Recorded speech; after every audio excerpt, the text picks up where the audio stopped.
Hello, and welcome back. Hope everyone's had a good day so far. Hope everyone had a good weekend. I am currently just getting the last couple of things sorted. Come on, work with me. There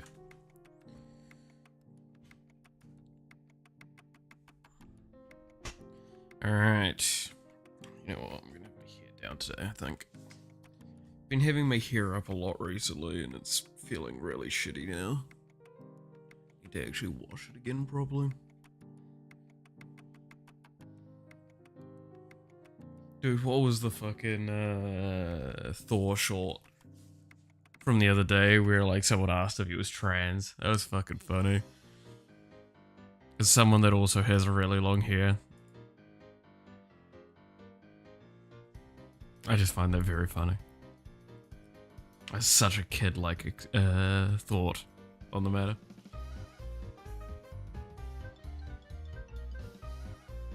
Alright. So, anyway. Today, we have a lot that I wanted to start working on.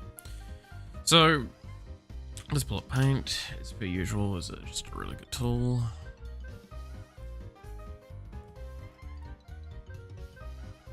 I have a bunch of lists here of things that I want to look at. And let's just kind of go over things that need to be done in the near future. So I just got pinged. What did I get pinged? Oh, it's just that.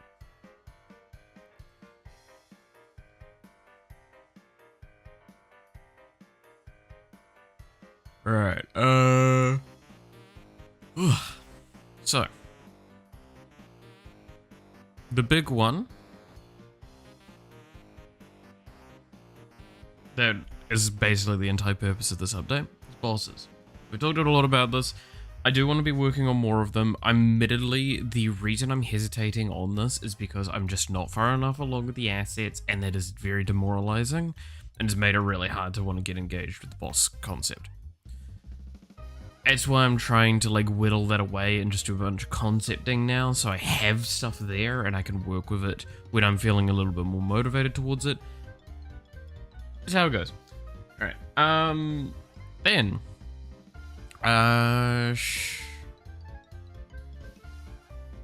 Shrines. Shrines is another big one. That one's a very broad spanning thing that needs to...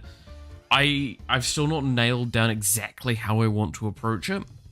I have almost all the key stuff for it, but it's just how it's going to, like, a couple of the key, like, okay, I've got almost all of the important details down, but there's like one or two key details that basically make or break it that I'm not decided on yet. That is why shrines aren't getting worked on at this point. But these two are the big two that I do need to be looking at. So again, if we just put this in,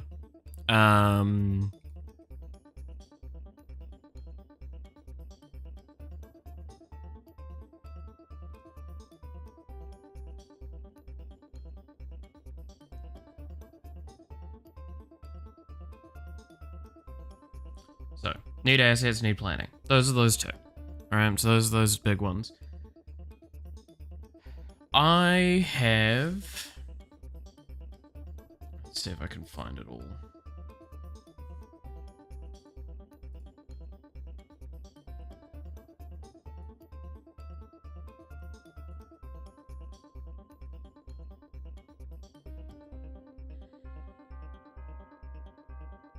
So I have a bunch of systems that I was looking at. I need to write that down, by the way. There's another system I thought about last night that I forgot to write down.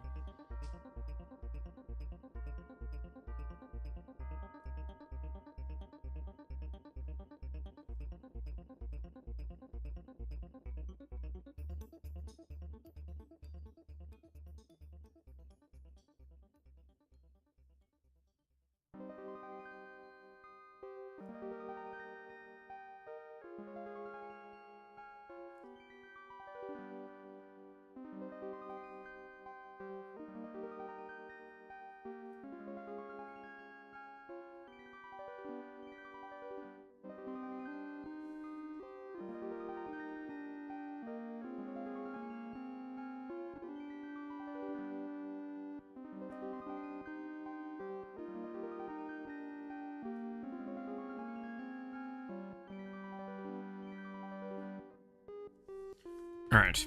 So that's something that needs to be worked on. So I won't go into that. That one's not an interesting conversation and is a really finicky system that I'll just toss together at some point. Anyway, so let's go over what we did last week and talk about some of that. So one thing we're going to be doing is we're going to be doing a rework for one character today. It's going to be a pretty substantial rework. It's one that I'm not happy about, but I know it's been needing to be done for a long time, and the new holocure update gave me a couple of ideas towards how I was going to finally resolve it. Makes me sad, but yeah, Iron Mouse is getting reworked.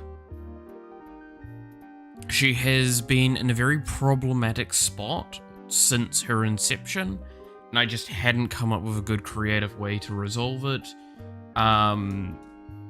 While keeping the identity that I wanted for her though alive. Now I have.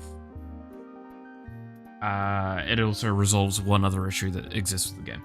Anyway, another thing that we've been working on, and I've been working on this a little bit over yesterday and just in general, is player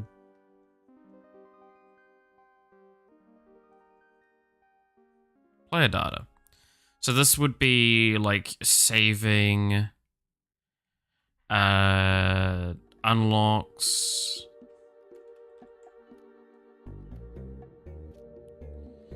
skins, selections, etc. Right? I have got a little bit of a prep done for this, and we might work on more of it today. We could actually probably get it finalized today, along with reworks. We will see.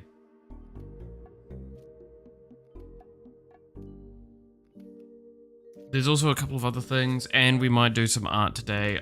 It depends on how I'm feeling, because there's one character I do want to start, like... Okay, we still need to finish Matara's assets, because she currently doesn't have any icons, and she is missing any assets that would be required for her ability, her EX, and her assist, though her EX might not get any assets other than its icon, obviously, because I might just literally enlarge the model. We'll see. I might try and make a higher res one though for the enlarging process. However, I've also kind of concluded there is another thing I've considered with how I want to potentially handle visuals in the game. We will see. Because there's an issue that I've noticed, and I'm wondering if there's a very clear solution for it, and I want to play around with that at some point. But I'm not going to do that on stream because it's going to be a nightmare to fucking do. Aside from that, we also have more just general, and this kind of goes from this to this as well, is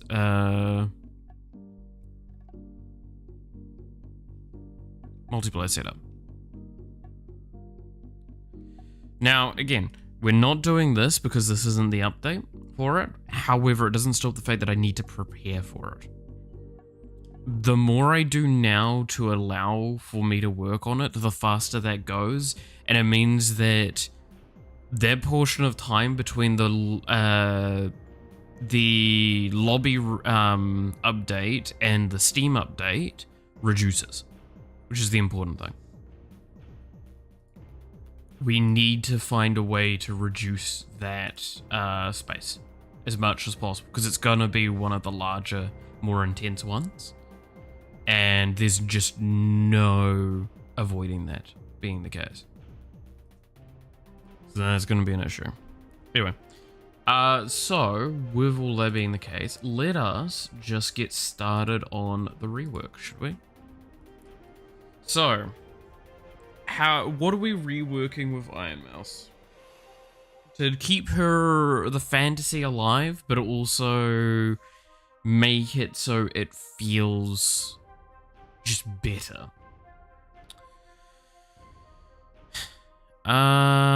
So first things first, we're actually gonna go slap her weapon. Gonna go do the weapon first, I think.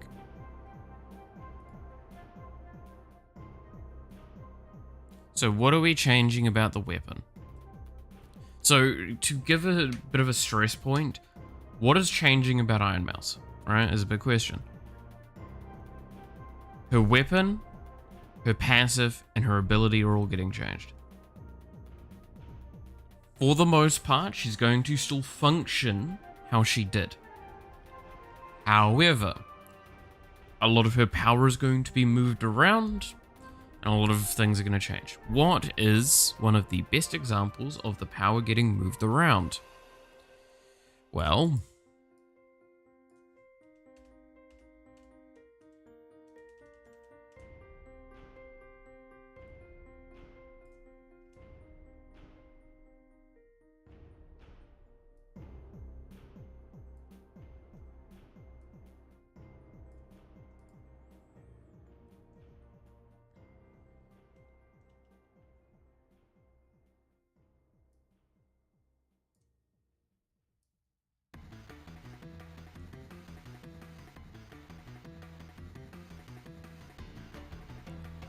this is the best example of the power getting moved around. I have now just removed all of the healing scaling from the ability.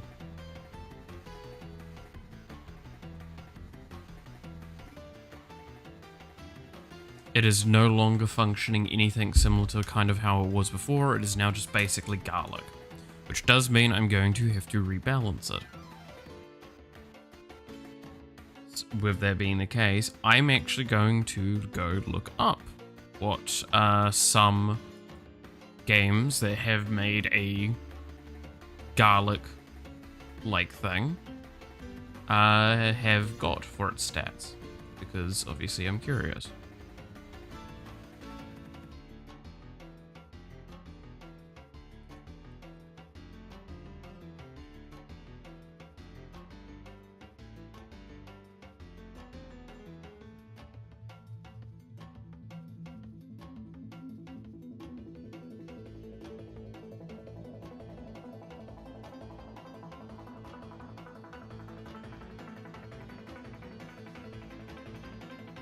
Alrighty. That doesn't tell me the raw number.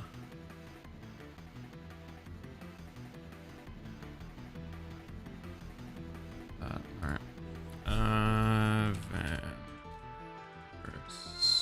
Survivors.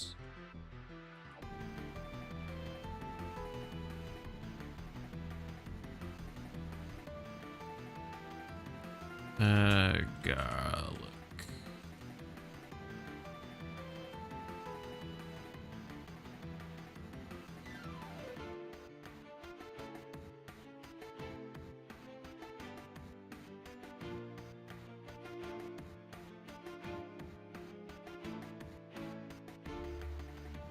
So base damage is 5. And then it just slowly increases the damage thing. I'm probably going to go with 5 as well. That's typically kind of my like baseline value for damage.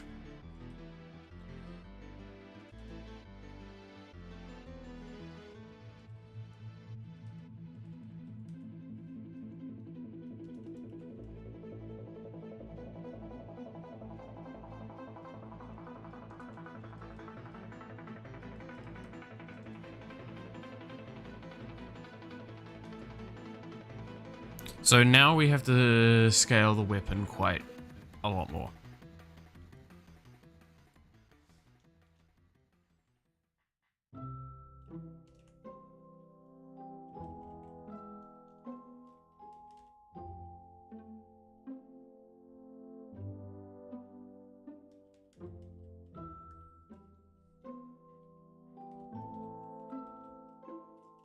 To compensate for genuinely how garbage it is now.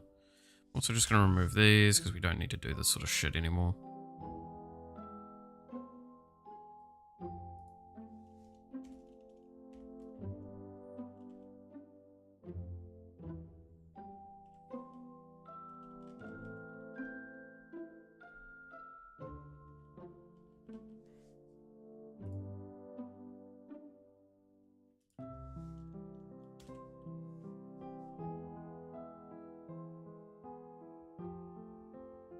Okay, and where do we get cooldown from?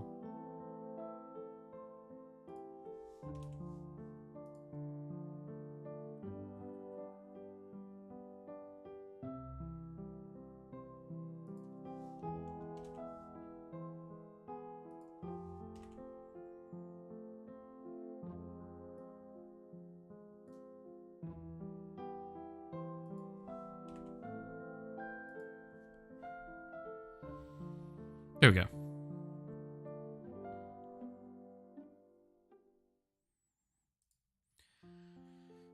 So now the weapon should be substantially stronger.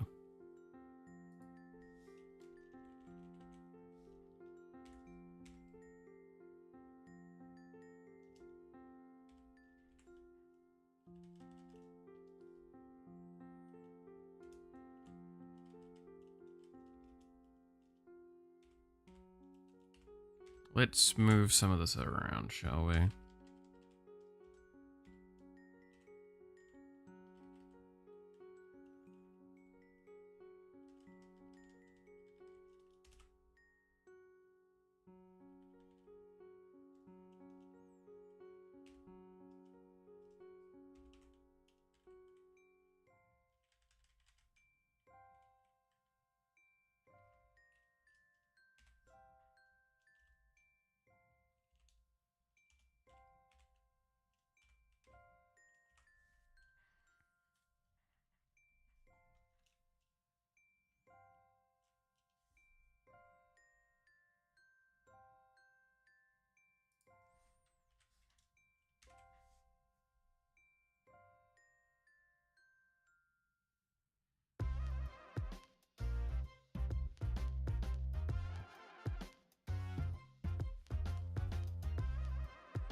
So this gives it a little bit more of a very clear kind of improvement.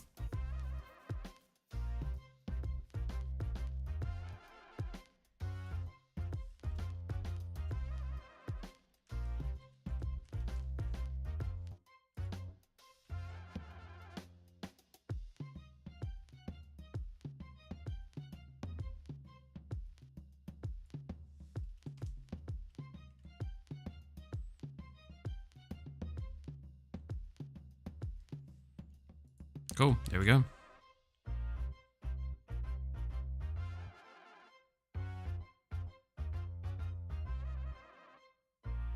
So, that is the rework to this. This makes this weapon substantially stronger across the board for most people. It's honestly probably just better in general. Because what? Outside of large-scale healing instances, this will perform...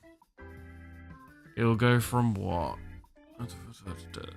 Like, its theoretical scaling has gone down. Right? Because Iron Mouse was gonna always have, like, better opportunities for getting more healing and stuff like that. And this actually means that I can... Okay, so let me explain why I'm doing this rework. Because, like, this rework's a really, really rough rework for me to do, because it makes me sad. But I do need to explain it. Alright, so if we just cut off here. So.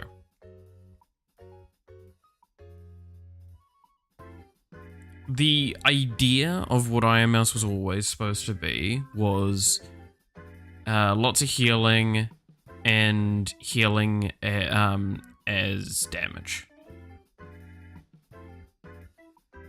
Like, I love that idea because it really fit in my mind for what I wanted to do with her, and it was one of the earliest concepts.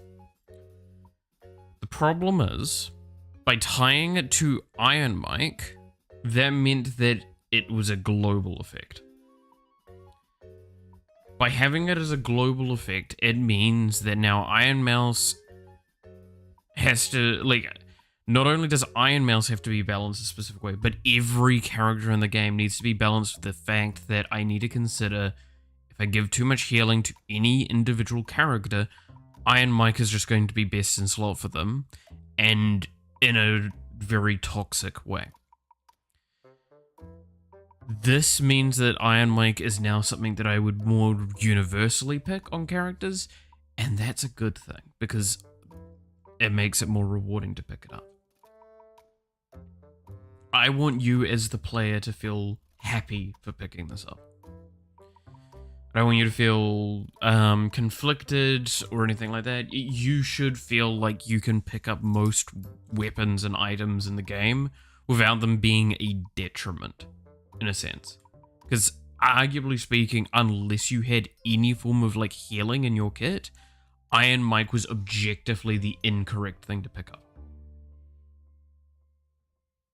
Because passive health regen gave it 5 times... was it? It would be like 30, 40, it was like 50% or something like that of the healing. So you get 2.5, so you're getting 7-ish damage, excluding damage amplification. Right? On most characters, on a max level item, that's fucking shit. On Iron Mouse, for example, she could easily get that to 20s and beyond. And that's the point. That was always the intention. So, instead of the healing damage on the weapon, which is what it was, we're going to remove it from there and move it to the passive. This means it's no longer universally tied to everything. This means that the passive can be made to be a little bit more interesting. Because at the moment, I think that was the other thing I had, and I've talked about this before, is that I did not believe that I had made her kit interesting. So now, Hell's Bells, we're still keeping it as... So again, Satanic Resilience and Hell's Bells are staying as the names for these things. But the biggest change is going to be, for example, Satanic Resilience. So, I need to go look at items. Actually, no. You know what we're going to do right now, while I'm about to do something that's has been plaguing me for fucking ever.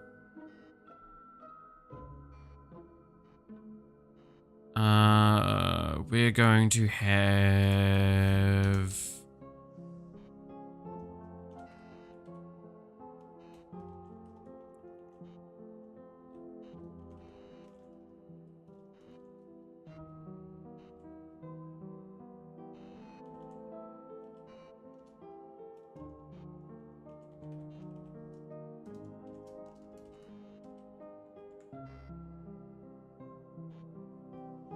We're going to do a trigger type for the skills.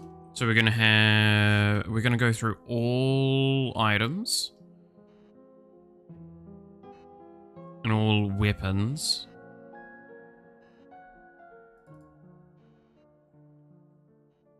And get that done. So I'm actually going to drag these off screen onto my second monitor to scroll through these faster. So I do apologize that you're not going to see part of what I'm doing. To be fair, weapons are all fairly consistently just none, if I recall. Because I don't think I want most weapons to require a trigger. Weapons should just attack you.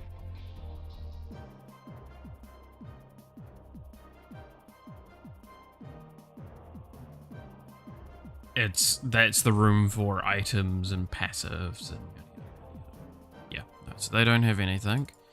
So items, I'm gonna drag you onto here as well. So let's go back to, and then I'm also going to grab this for now, and I'm gonna drag that over to there.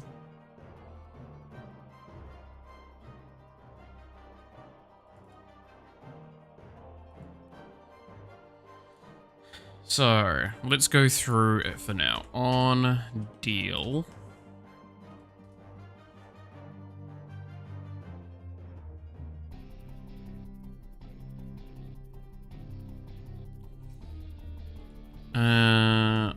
On level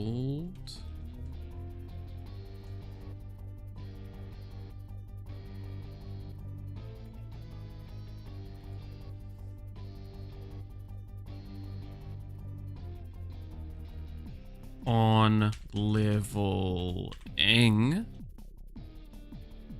after. And then we also want to have B4 in case.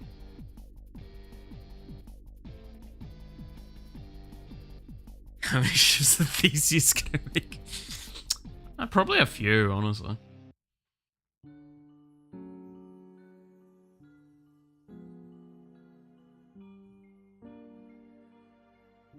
That'd be my assumption.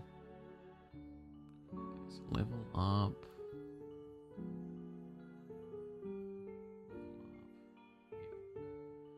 So, player characters. Player characters have a bunch of other ones.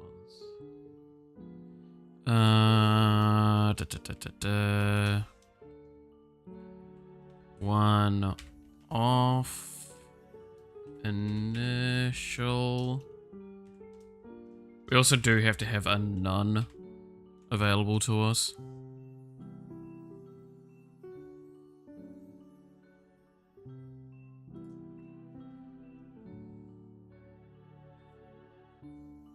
Clone self. Step 2, realize I already did that so I could avoid work. Step 3, clone clones. Yeah.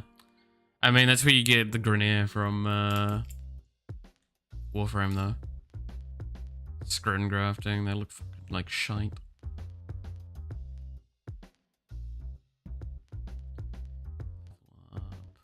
On deal. Because I think there's on kill, right? Yeah, on kill's one of the ones.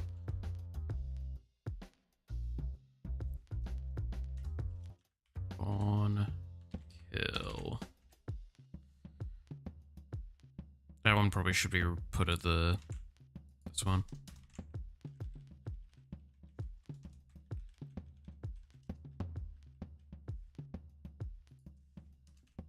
Try and separate these out into groups to easier read. Things they are me and repeat the cycle. True. Well, isn't that also those fucking dudes from Invincible, right? So they think they're the original, and then they kill the other one, and repeat that cycle.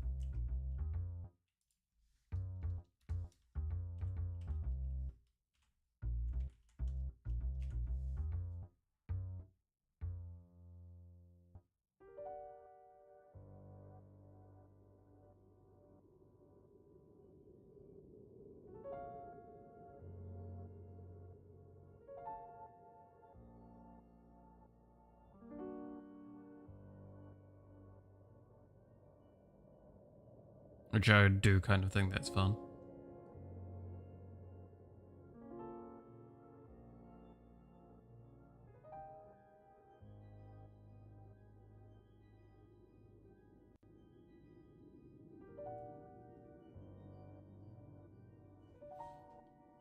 One time they had a case where they were scared, so they knew who was the original. Second one killed them with neurotoxin and made sure they could never again be sure who the clone was in the future. Yeah, that sounds about right.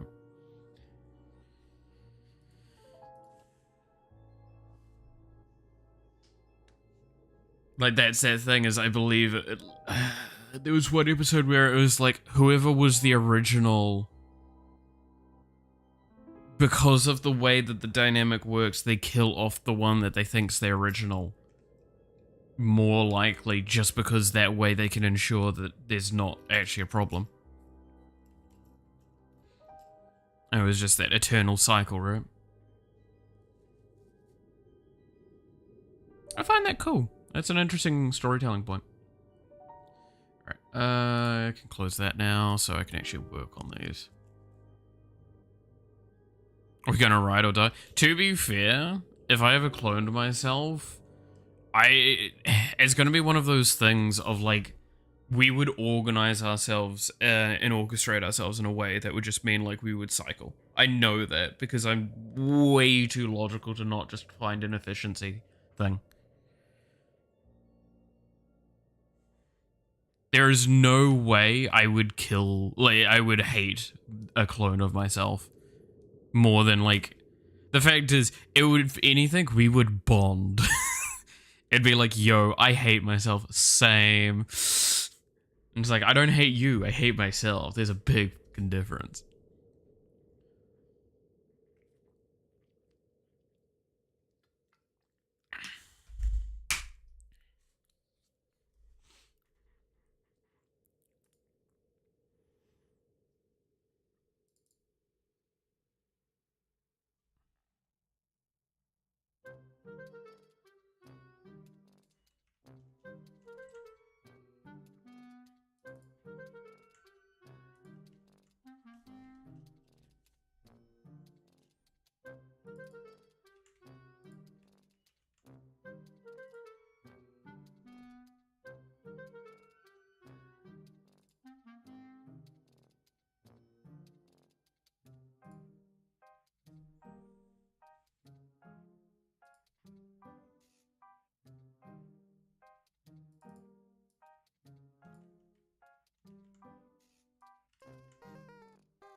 There we go. A benefit of excessive logic. We can bond over agreeing that shit's stupid. Yes. No. Exactly. Like 100%. That is what would happen.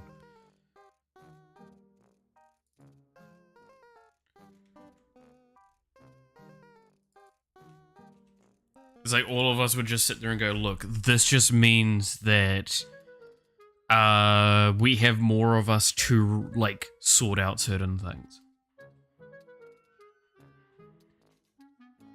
It's like, look, one of us, so with streaming, for example, would probably be the best example, like, with the best thing of it. But this game and the streaming and all that, I would have one gets a day off, one is doing a bunch of asset work, one is doing the streams, and I would just cycle streaming every single day then.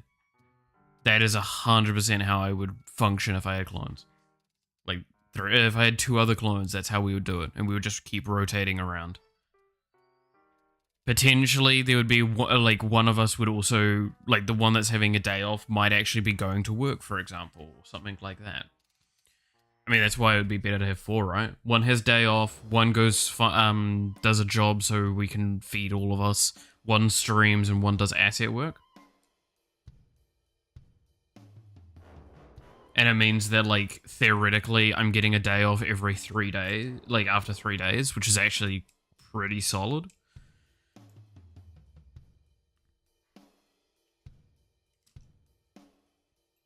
And, like, the one doing asset work would probably also be doing my editing at the same time, right? That means I'd actually edit my fucking shorts again. Need to do that, man. I really need to do that. But yes, hello, Pink Devil. How's it going?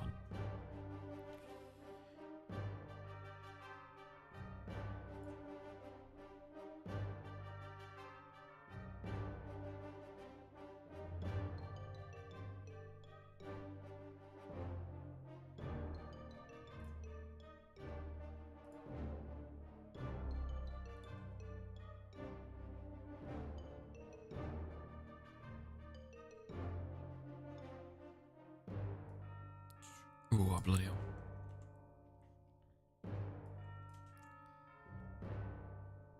If I had clones of myself, I would make a circle between us as the role of supervisor to make sure all of me is working. See, that's the thing.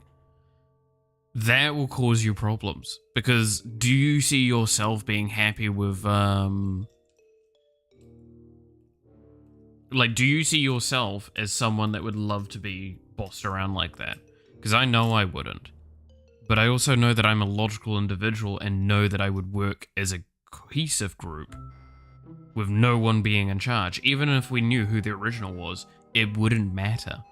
If anything, the only thing that would change between all of us and the original is the original would probably be protected a little bit more just in case, like, needed to do more cloning or something, because you don't want to re-clone off the normal clones. So we would probably make a mark on the original, and that's it.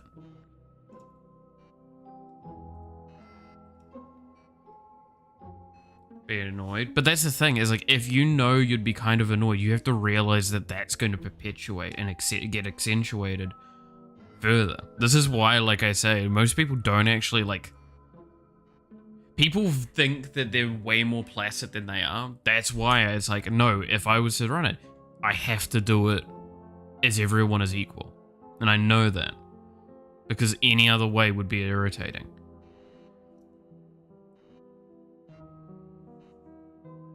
All of us would be working as a group and ensuring things work correctly.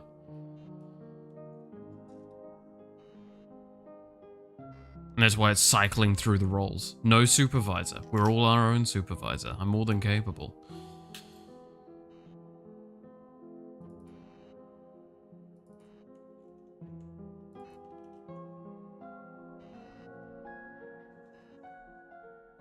Yeah, imagine that. I'd be able to stream, like, fucking whatever hours every single day, because I would be cycling constantly. Even if it's just 2 of me, like, the sheer potency I would get from that, because it would be like one of me would stream, and then one of me would just, like, work super, like, get, like, assets and editing done, and then rest. And they would have, like, the longer overall of the day, and it would still be more or less rest. We need a supervisor, but don't want a boss. Well, that's the thing, is like, I don't see myself enjoying having one of us be a supervisor. Sure, do I think one of us needs to have a day off? Like, one of us needs to be having their day off, basically, constantly, yes. You gotta cycle in the days off, effectively. I guess that's kind of what your supervisor would be, right? But I would find that too stressful if I was doing, like, a supervisory role.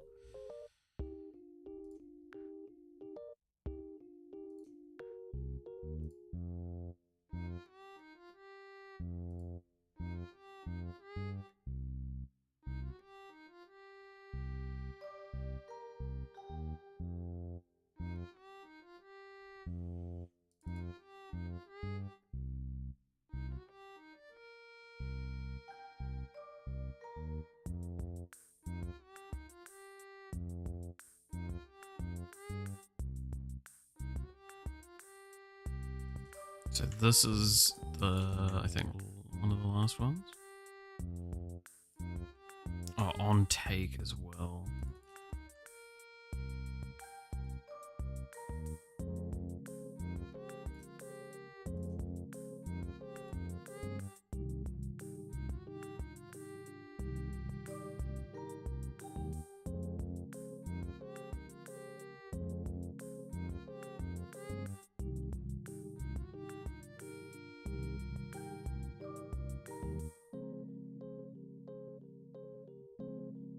And on kill. We haven't done on kill yet.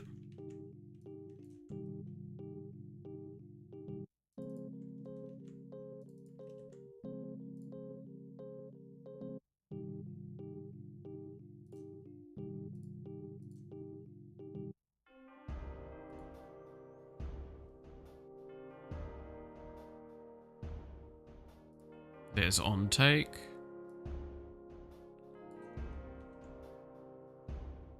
But it's always an interesting one. Like, when I was a lot younger, I 100% said very clearly to people, if I ever got a clone of myself, we would try and kill each other. And I'm stand by that statement when I was younger. Like, 100% we would have tried to kill each other.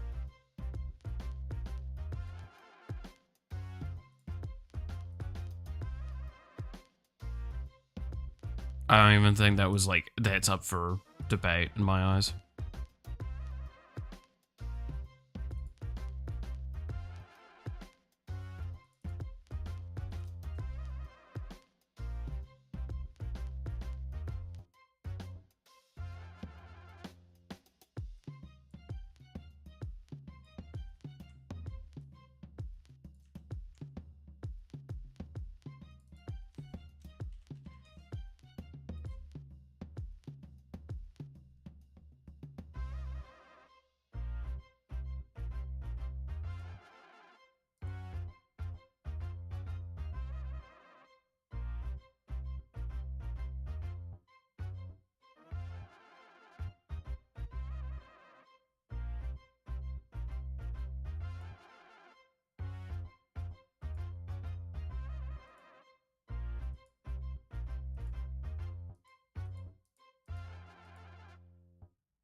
There we go.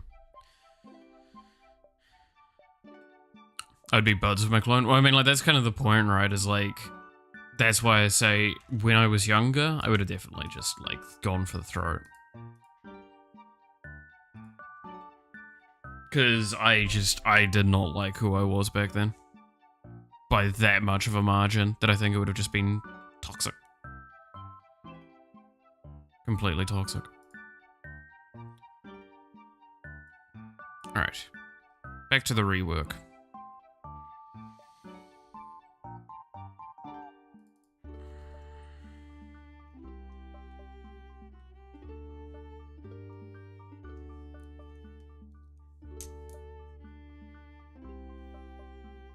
So I need to see where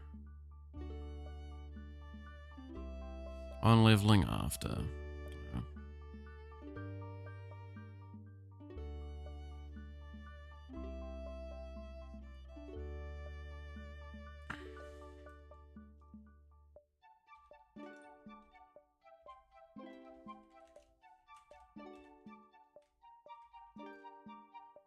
So let's see, 0.05 to begin with, and then we level it up to like 0.0. It's going to increase.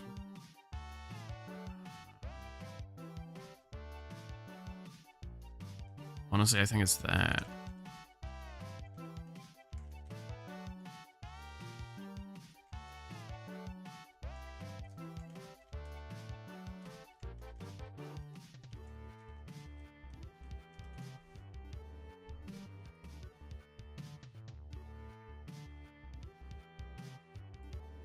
Actually, no. If we're gonna do this, we can probably reduce the levels and give it this.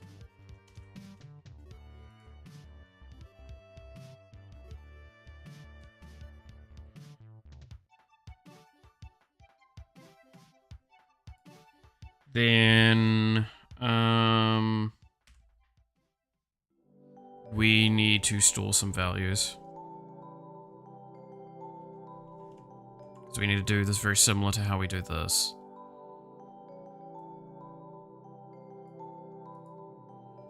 So we need a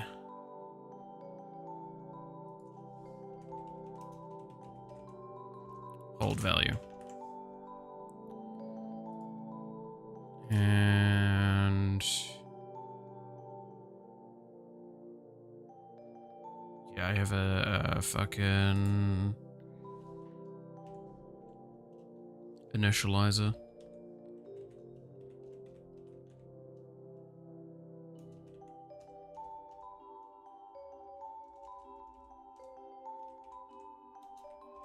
Call it setup. Alright. So setup equal 0. And hold value will equal 0.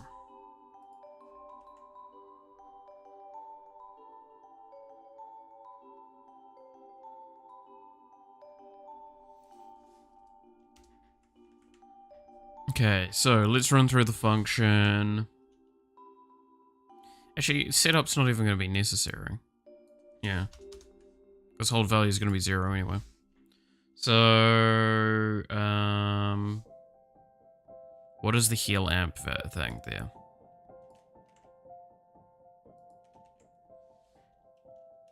Minus equal ability, whoops.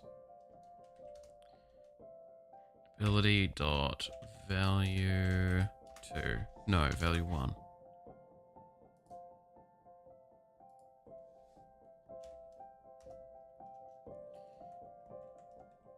Then, let's do the equation.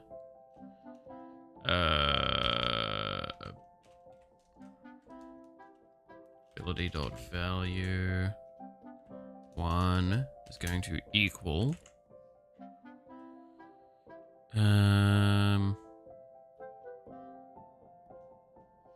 I remember a webtoon where the MC could clone himself and his body adapted to natural changes with the clones like aging, weight gain, exercise. So the whole series he had one clone in the background doing push-ups and cardio to just be in shape without working out himself. Oh god. So they shared all of that.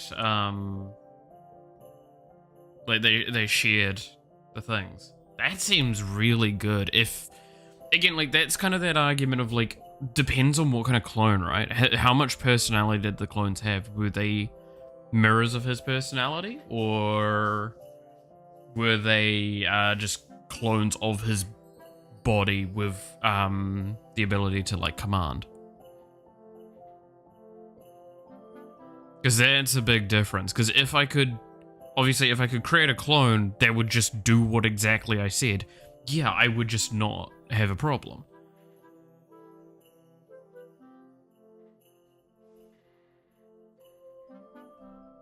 But that's under the assumption that you're able to, like, imprint on that sort of thing. That's where magic gets, The clone's got snippets of his personality but could not speak and had to follow orders. Yeah, so that's the big difference, right? If that's the case, that's a completely different context, right? If that's the case, then yeah, I would 100% have a clone that would do that as well, right? Like, I would have a clone that would do that, I would have a clone that would be doing my editing, I would have a clone that would go do a job for me that, obviously, it's a job that wouldn't require speaking, so, I don't know, fucking Uber Eats or something like that. Be a driver for that. And then, like, one that's just sitting there doing the investment market stock brokering shit and all that. And then one that's just doing my assets work.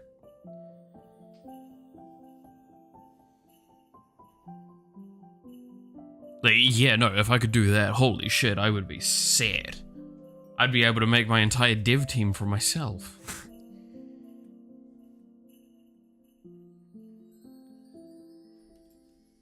The art one's probably the most, like, arguable one, because at that point in time, would it be able to produce good art if it doesn't have, like, much of its own unique personality? It's like, yeah, but it's, like, learned from my stuff, right? Yeah, no, I was thinking that as well, right? It's like, if you gain its skills things, like, I'll just like, okay, well, I'm gonna make this clone to go swimming for me. So it's going to improve that as well. I'm going to get this clone to go do more cooking. I would get this clone to go do, yeah, martial arts again and stuff like that. Bring my skill levels back. That would be insane. That's an interesting storyline. You'd fucking... How long is that webtoon? Because I'm not gonna lie, that does sound kind of interesting.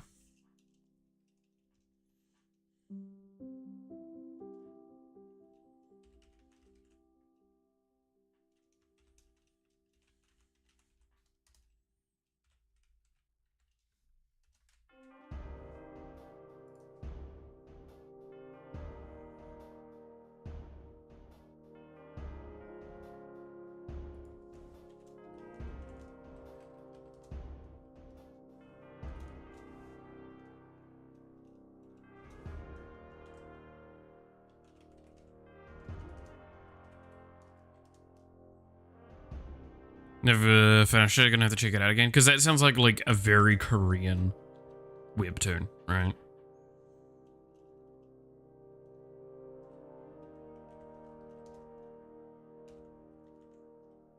Very power fantasy, grind it out and you become OP sort of shit. Just super how the Korean, like, webtoons work. I like it. I enjoy it from time to time. I definitely... The problem was, at one point in time, I was reading like 4 or 5 as they were coming out. And like the chapters were coming out like 1 or 2 times a week. And my brain just completely melted trying to remember which the fuck one it was. Kind of killed the momentum of reading it to me. Yeah, that's fair. That there is exactly why I struggle with like ongoing series, and why I actually kind of, ironically enough, dislike Korean authors, is because they just don't want to finish their stories. I really hate that. They need to learn how to like actually wrap up their stories, but like it's just no, I could add more. And it's like, okay, so now we're getting to like the celestial level of bullshittery. And it just gets to this point where it's like, look, you're now having to almost retcon shit in the past to just like keep the Dragon Ball energy going, right? Because do people actually realize Dragon Ball literally used to be a martial arts anime or manga, like just martial arts. There was a little bit of mysticism in there, but it was mainly martial arts. Now I can't look at that shit without like having my brain fucking explode when I see like highlight reels or like little fucking shorts or something about it. Where it's just like, ayo, these characters are like moving around at speeds beyond fucking universal comprehension, and if they like throw the punch the wrong way, they vaporize a reality. Not even a universe, a reality, because they've gone beyond the universe now. They're now an alternate universe dimensional bullshittery, and I'm like, I'm sorry, this is why I shat on fucking Supernatural. This doesn't stop here. Like, it doesn't stop at just that. Like, I dislike when a story just keeps going for the sake of keep going, right?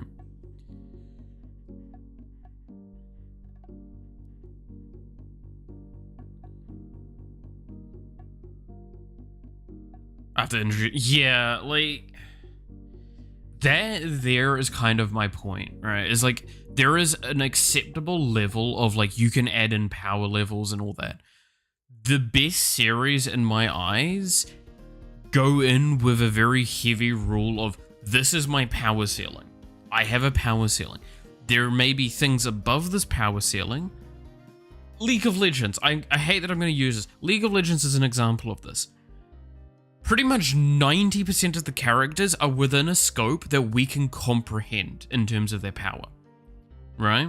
Even the Ascendants are basically just really powerful wizards. Sure, they're gods, basically, but that's all they are, is they're really powerful wizards that can do Ascended magic. But then you have characters like Bard, Zoe, and then eventually Aurelion Sol. They are so cosmically beyond our level of comprehension that you're like, what the fuck? But that's fine, because they're very clearly said, as technically speaking, Aurelion Sol doesn't have a weakness. No one can actually beat him, but they've managed, but Targon has managed to contain him. They've managed to shackle him. That doesn't stop him from still being Aurelion Sol.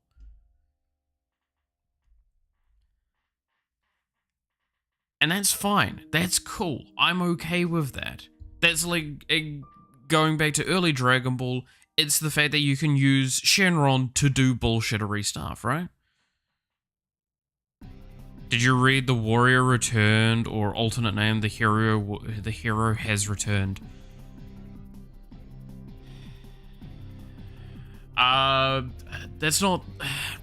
Maybe the problem is that like that immediately made me think of one that's called like the Riot-Tired hero gets a job as a hero or something like that. I think that was one of the ones. That was a Korean one. And that one I thought was kind of cool until it just kept going. I think there was one arc that like I just really lost interest in because it almost retconned the power levels that had previously existed.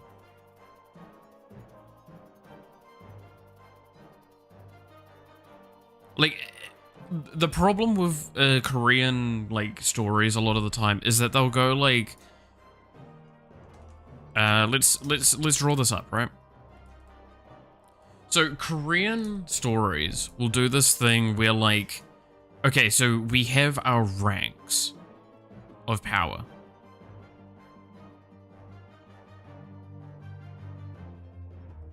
Right? And you've got, like... I don't know, we'll use solo leveling a lot for this example, because solo leveling is just like kind of the staple. So you have like your F rank, and then it goes all the way up to S rank. Awesome, this was cool. I'm fully okay with this, and then the argument that like technically speaking, the difference between like an F rank to the next rank is like it's 100 of the previous. So, like, S rank gets insane. But the problem with S rank was that, like, technically speaking, not only is the scale between getting to S rank from A rank insane, because that's, like, fucking 100 people or whatever, it's the problem that S rank is an all-encompassing of everything beyond this point. So, this dude here, which could be, like, a low S rank, could be this, an A times 100 character. But then you could get, like, the mid ones, which were, like, basically what a low would be times 100. So it's like an entirely new rank almost. And then you get the higher ones, which are like that again. The problem with solo leveling and all of the other ones was just like, then there was the fact that our main character got to this point really early on and then had to fight something beyond that point and then had to raise to that point. And then they had to introduce something that's beyond this point and raise to that point. And it just starts getting to this point where you're like so far beyond the levels of comprehension of what the fuck these characters were. And these were your power ceiling before. It is okay for your MC to not be the strongest character in the universe. However, you need to set a bar, a limit. That's the issue. Imagine the Isekai MC beating the Demon Lord and then coming back to his original world with all of his powers. This happens at the beginning of the story. Oh! I've seen a couple of stories like that, and those ones always interest me. There was one that I watched a anime for, and it was back when like that was a really early on concept. That one was really shit, but it was kind of cool. There was another one like where it was like the old man one that looked really funny. That was just more comedy though. But like this here is my this is when I dislike things. I'm completely fine if you make a cutoff here. And just make it so this level here is never obtained by the MC or only at the very end of the story. The problem with solo leveling is... So, okay, this is where I come to this thing. Code Geass is a great example of you know the main character is going to win, but you're interested to see how they're going to win. Solo leveling is an example of you know he's going to win, and you're kind of interested, but it progressively just gets more stupid and boring. The fact that like you have these characters that were titanous characters at the early stages, and they just became like chaff in the end of the story was not great. It also introduced way too many characters, another issue with a lot of Korean stories, where they'll introduce a shitload of characters and just never flesh any of them out, and still make you have to like remember them. Because that was the thing, it's like some of the later stories in, again, solo leveling, because it's just a very good example of this stuff, but like I could use other ones, where like they had characters in the later stages and I'm like, I don't even fucking remember who the hell you are, and you're supposed to have some meaning, right?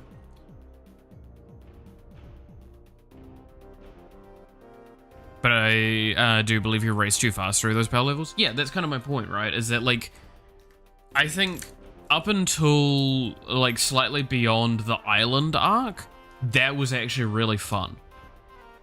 No, when he got Baru, that shit was awesome. I loved that a lot.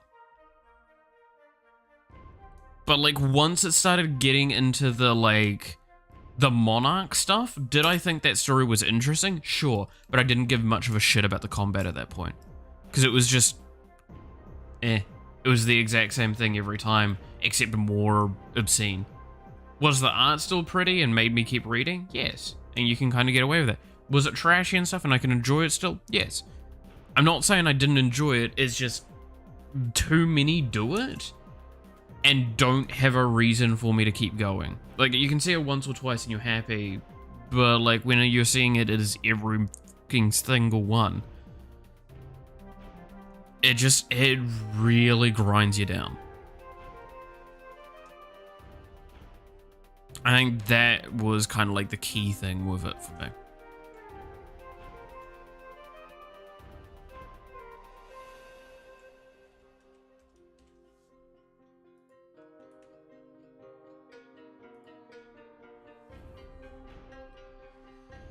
That one hunter with a revenge for his brother. Man, I was so neutral at that conclusion. Which one was that one? Oh, was that the... No, I'm probably getting these mixed around now. Brother. Oh, the fucking, the S rank. No, he wasn't even S rank. He was, what's his name? What is it called again? It was like Nation or something like that? National Hunter, rank. Because they were just like so far beyond the levels of like the realm of power comprehension that they just couldn't be like statistically understood. And he was like, yeah, he was a guild leader and he went over to America. That's the one we're talking about, what, right? Yeah, he was like in charge of a guild over in America, and because his brother was the dude that tried to kill him in the dungeon with the spider boss. Trying to do my best to remember this. It was S rank, who was a dude near the beginning that Sun killed. Yeah. National was his boss. Yeah, no, yes. And the National one told him to back the fuck off. Yeah, that's right. Yeah. But like he had a massive hard-on to go kill him. Yeah, no, like I remember being disappointed with that storyline. Like a lot, because it was just meh. Again, that would have been way more interesting if there had been a focal point. Like an entire massive like effort to make that arc matter more to the growth of Sun Jin-woo? I think was his name, right? But the problem was like his growth had already far exceeded S rank and then was in national rank by the time like stuff around that was getting concluded. So it was just a dude with a revenge boner fighting a god, and it wasn't interesting. And it just kept getting worse and worse. And I will stand by the fact that they went further, and I liked the little epilogue that they had for a little while where it was like the alternate reality timeline thing. That was fucking awesome. I loved that. The fact that they kept going and like made it so he was still Sun Jin-woo fighting shit from alternate universes and stuff like, I was just like, I don't care at this point. Like, I'm kind of glad he got a happy ending, but also the moment he had that kiss, that should have been the end of that story.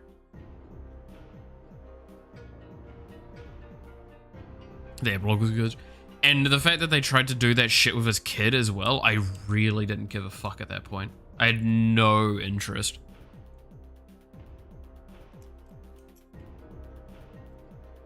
They're continuing the story with his son now? No, they canned that.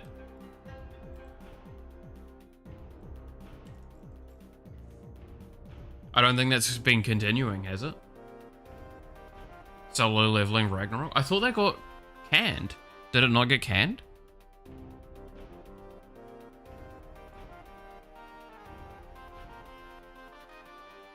Is it still coming out?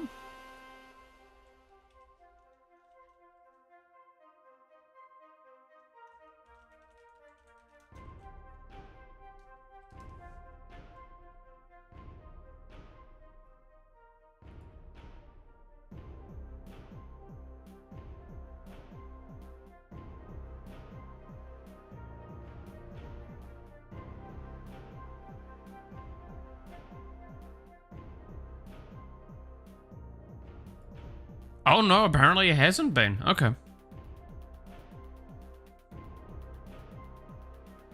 No, apparently it's like 200 chapters in or some shit. Jesus.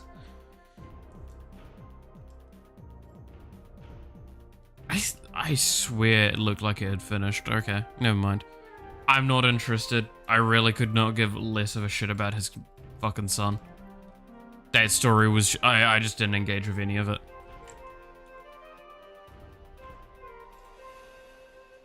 Like, again, that's an example of continuing a story instead of writing something new, because it's hard to put something down.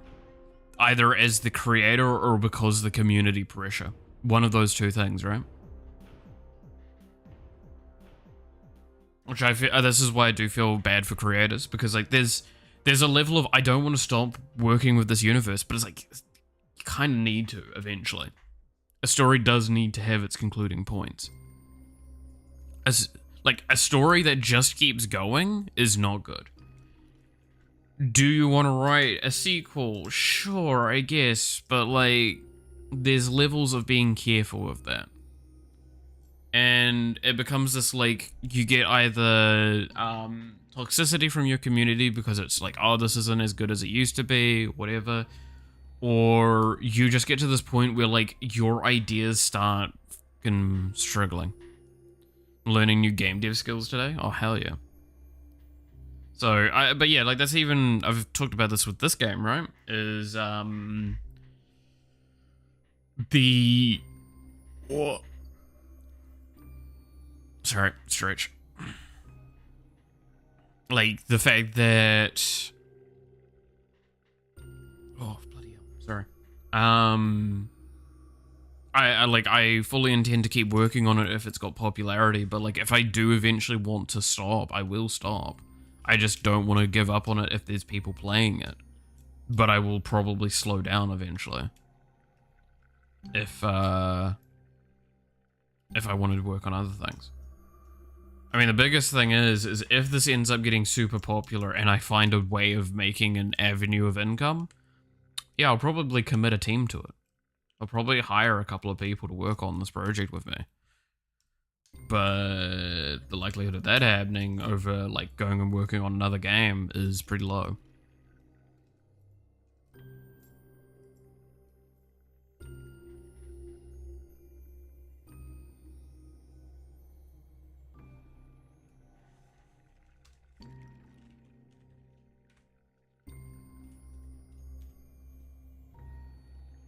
It's #% is how I display it.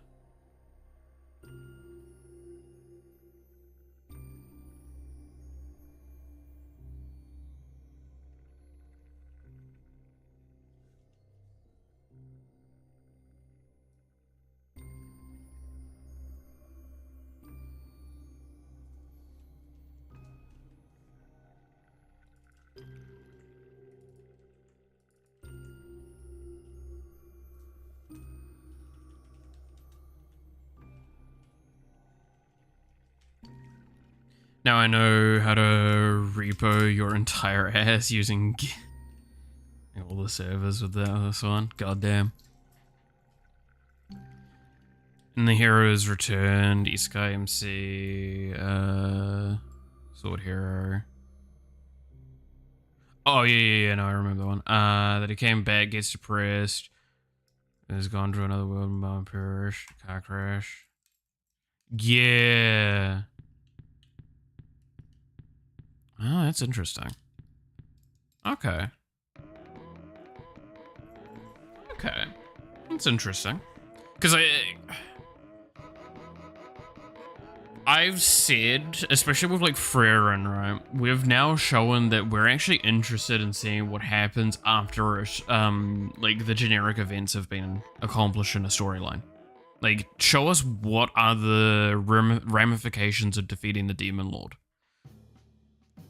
Do I want to see that in a story that was already existing? Not as much. But do I want to see a story of that? Yes. Right? Like, I actually really didn't... Like, okay. I liked seeing what happened during the journey of, like, Frerin and that group. Like, through the storytelling. I do not want a prequel story where it actually shows me the events of what happened. If that makes sense. And that's kind of that point of, like, you just, sometimes you don't need to. Especially when it is, like, we're very done to death with, especially those that watch anime. We know what the fuck a storyline is when it's, oh, they're going to, it's the heroes party defeating the Demon Lord. Awesome. We've seen this 100 times. We understand this. It's why Isekai has gotten smarter and smarter about just, like, not bothering with the Isekai process. And just the character is in the Isekai world, for example, right? Into a giant Isekai, see. We're burning some that keep being heroes. I like the fires because they're about some straight level and need to utilize that. Yeah, no, that's the thing, right? Is I stand by. You want to know? Okay. Moment where I talk about one of my favorite anime that I hate that it never got further adapted, and I went and read, I think, a good bit of it. Was it the Tales of the Magical Bastard Teacher or whatever the fuck it was? That one right there is one of my favorite ways of doing an MC. That dude is so awesome, and it's like the design of the power in that. So the power in that universe is really structured and really heavily structured. Mana is very particularly limited. You can't really grow your mana capacity at all. It's something we see a lot in anime talked about, but this one's really strictly no, this is the case. This dude is considered one of the top fucking people in there, except he has jack shit in terms of mana. But he has a unique spell, because each of these people have a unique spell. It's basically related to a tarot card. His boss has the world card, which she basically can create an alternate reality. And she is like the leader of the fucking school. So she's actually in charge of everything. He's brought in to be a substitute teacher, and he ends up staying. His understanding of magical logic is beyond a lot of the academics, because he's had to use it in war. And the point is, he doesn't have a giant magic capacity. So his magic, he has to be very efficient and very tactical with. Can he use insanely strong skills? Yes, he can. But he avoids it, or he has to use a catalyst or something like that. No, his tarot unique spell is the Fool. It nullifies the ability to activate any magic in the area. So what is better? What's better than making the playground leveled all of a sudden? Because you can't use magic really insanely. Now they can't either. So what do? You train for that situation. He is insanely strong at hand-to-hand combat. And surprisingly enough, a typical mage or whatever is not going to be skilled in that. Why? Because they've never had to use it before. So now I can beat you, I can bring you down to my level and beat you with experience. And that was one of my favorite ways of doing a character like that. That is awesome.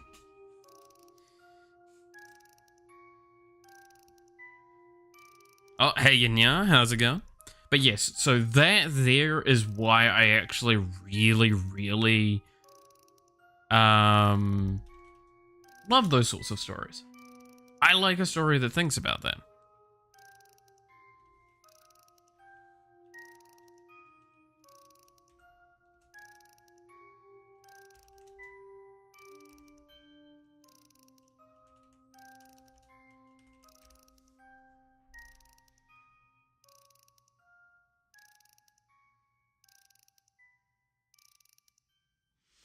I've started reading the Book of Lenses again. I don't know if you remember this book about game dev. I got to the balance chapter today.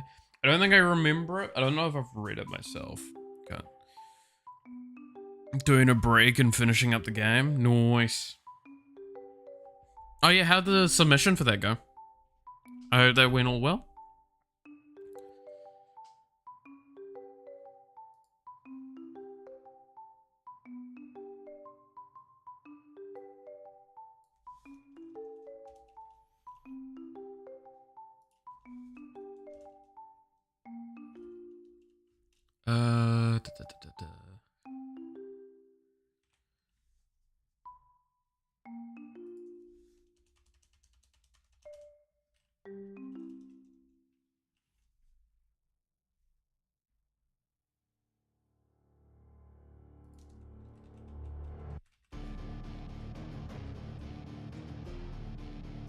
Let's make a new thing here.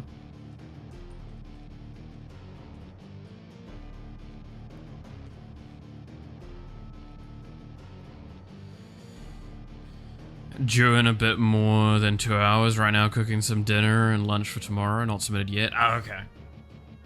Just want to fix knockback to flying enemies. I need to merge my other mate's work on sound/menus.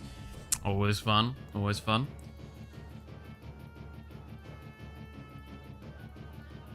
Ugh. Yeah, not envious of the last minute stuff. I still remember there was one time I was trying to I spent like an entire day trying to submit a project because it took so long to compile, and there were so many errors with it, and I fucking hated it. My lecturers were very pleasant about it because they understood that it was like, it wasn't me being wrong, it was just something with Unreal Engine being shit. I could not fucking compile the game at all. And like even now, if I try and open that same game, it's really weird.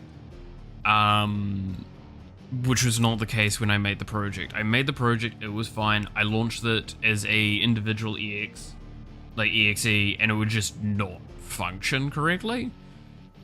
And I did a bunch of dev testing and stuff like that, and I'm like, look, I need to submit this. I literally have enough time to compile this and upload it to a doc, and I'm still probably going to go over the submission time. And I mentioned this to them. I said, this has literally been compiling for the last like hour, and I will have to upload it to the drive. I might be like 10-20 minutes late. Is this acceptable? And they're like, look, we understand, that's cool. You've communicated with us, like clearly before the submission time. We'll be fine with that. Crashes 6 times in 5 seconds, then burns your RAM. It's awesome engine, God mode. Dude, I stand by. UE is a really cool engine that I would love to make a game in. However, I want it known, if I ever make a game in UE, realize I've got a team. I'm not doing that shit solo again. And I need to have a better computer because my CPU could not handle that. The RAM was fine. It was really hard for it to cap out my RAM. But just the constant switching between the Unreal IDE and like the Visual Studio IDE, and just like balancing around that with Blueprint and C# code was really rough. Like, that was the fucking thing that pissed me off the most with it. Is it was just, like, it was atrocious. Like, it was, like, sometimes it would take a minute to recompile the IDE.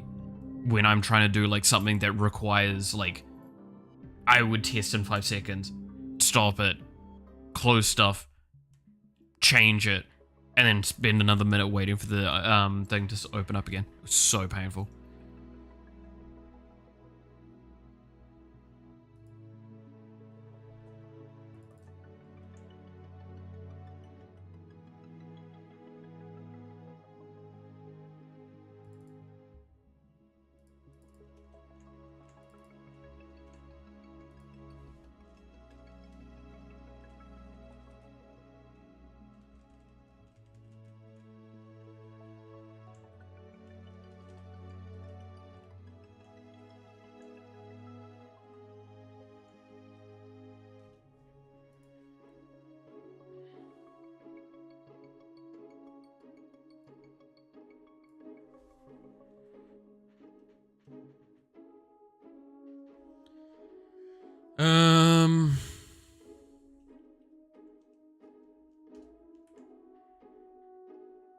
How do I want to do this?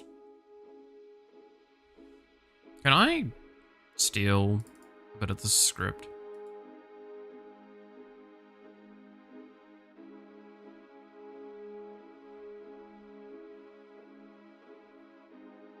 Tempting.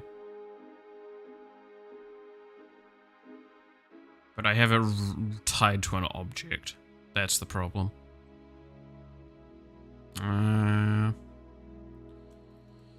It's probably not, but maybe for sure, or revisit the idea at some point. Yeah, I've talked with that about, definitely not top priority. Yeah, no, you want to get your internship done.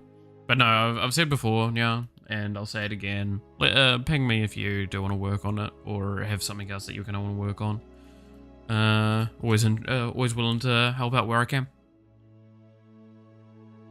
And might give me an opportunity to work on something slightly different to this project, which is always a good thing. A lot of people underestimate how useful side projects can be sometimes, because they can just help refresh your brain and think about things differently.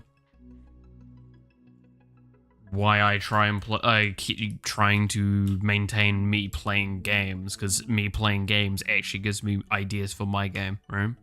If I haven't, I mean, this is a great example right now, the rework we're doing. If I hadn't played holocure update, I probably wouldn't have come up with this idea naturally. Or not easily, anyway.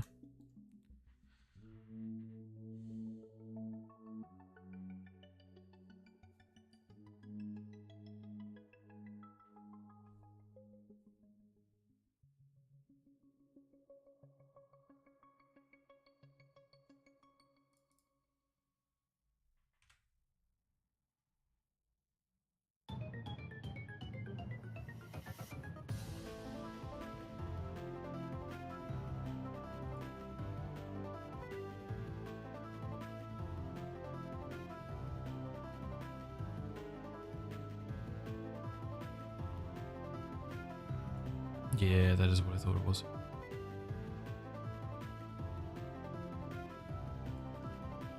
Okay, so I could cheat this.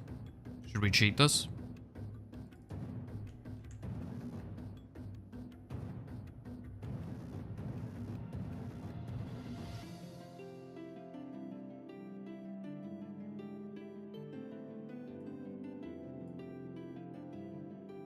I think we cheat this.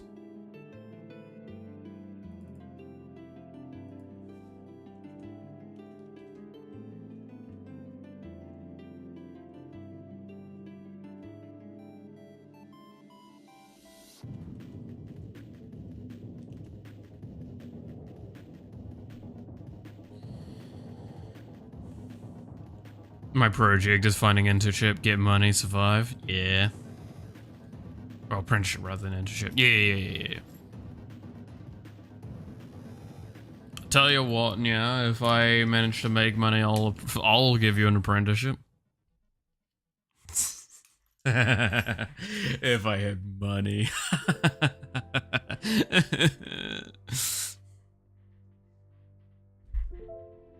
God damn it.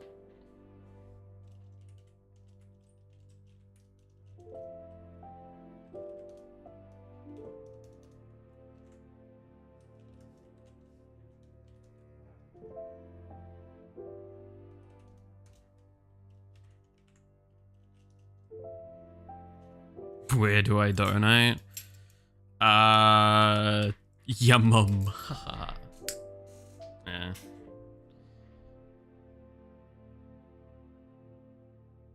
Better get the money before school sucks are dry.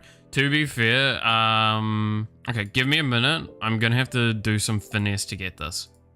Y'all want to see my depressing number?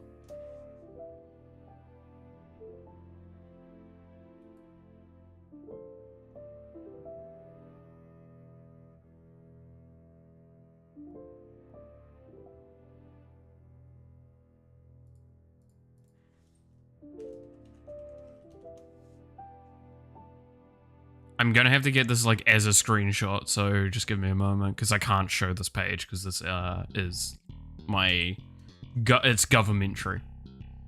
Like this is a government value.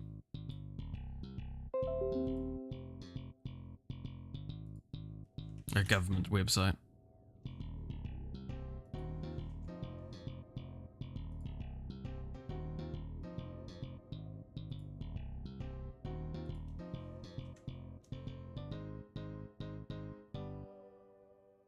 Showing the dark side. Where what's going on? I haven't been looking at the chat for a moment. Let's see. Had to get a lower paying job, please. Just suck the money out of me. That's fair.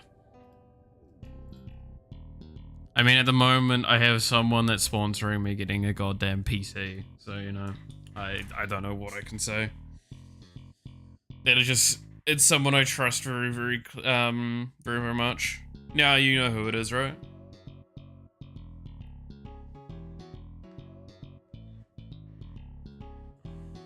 From the server. You've probably seen them talking a few times. And yeah, no, they're just straight up someone's like, hey, how much would it cost for you to get your PC upgrade? I'm like, probably this, and this. And it's like, okay, I can probably send that to you, like, by December. And I'm like, what? So far, they've sent me quite a bit already, which has been used for a lot of things. But yeah, here we go. Here's my depressing number.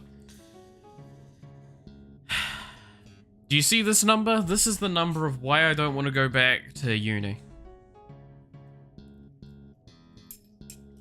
This is on my government-given student loan.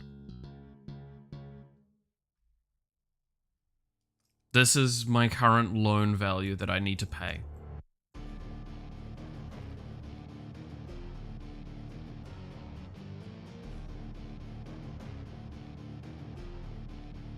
Now, to maybe give a better example, this is New Zealand dollars that this is in. But you might go, okay, so half that is kind of maybe like a good way of doing it versus US dollars. You need to understand that in New Zealand, the average income is per annual, so like medium income, which is definitely not an easy thing to obtain sometimes. It's definitely on the like skewed up quite high, is still not as much as this. I would need to get a really good paying job to pay this off. That's why I do studies apprenticeship, which means the employer play. Yeah, we have scholarships and stuff. I tried as much as I could. The problem is, yeah, this is 60 grand, and let's just go with average salary NZ. According to the latest figures, okay, so no, it's just just a little under now, apparently, the new figure, because this got changed. So that's like $31 an hour. For the gross minimum salary is that. Yeah, so like genuinely, I need to be getting 5.5 grand per month. You could buy an apartment with that money. Dude, I could buy a house with that money. Like, I could put a down payment on a house with that kind of money. Not even kidding. That is how much money that is. That is a shitload of money to owe. That's 10% of a house. And I'm talking like a 3-bedroom, quarter-acre section. Like a good house. That's fucking insane how much money this is. This is an incomprehensible amount of money. Well, not an incomprehensible, I can fucking understand it. But like the point is that this is really, really high amount of money.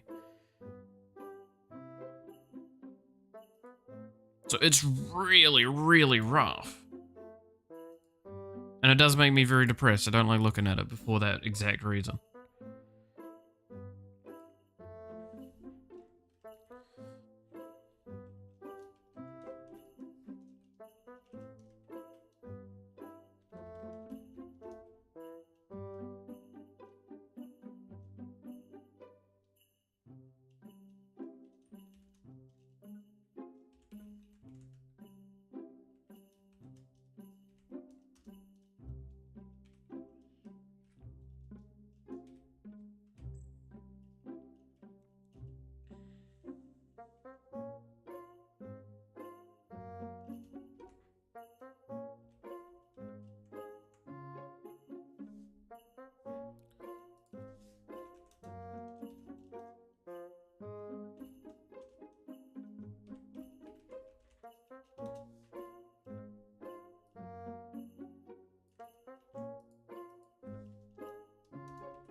So yeah, if you wonder why I keep complaining about how I don't want to go back to uni, that is exactly why right there.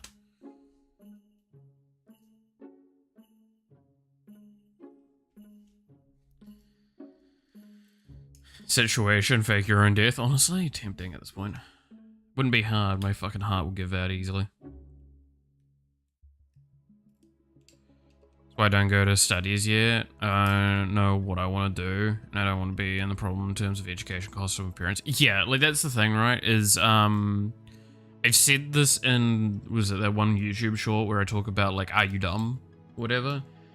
Going to like uni or further education isn't necessary most of the time. Like for the vast majority of jobs, it's not necessary. It's preferable if you can.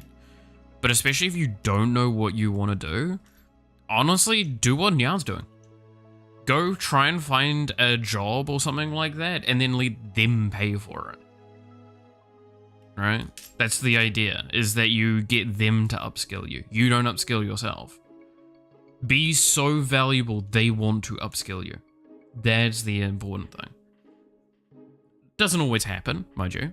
And you sometimes need to like put in the effort around the place. But that is a very important thing. I'm glad I did my degree. The previous one I did. And I'm glad that I've done as much of this degree that I've kind of wanting to quit out of now as I have. Because it has really defined who I am now. I'm not against this, but it is rough having it as a $6,000 cost that I've basically had to do. The benefit I have is that's not going to get affected by interest as long as I'm living in New Zealand. So that's something that's kind of beneficial. So arguably it actually is decreasing constantly because of the inflation, right? The issue right now is the government is reducing funding for taking apprenticeships in your company. So no companies... shit, that's always fucking annoying. But yeah, I'm doing a job to pay for school. Exactly, right? Like that there is exactly kind of a good way of going about it.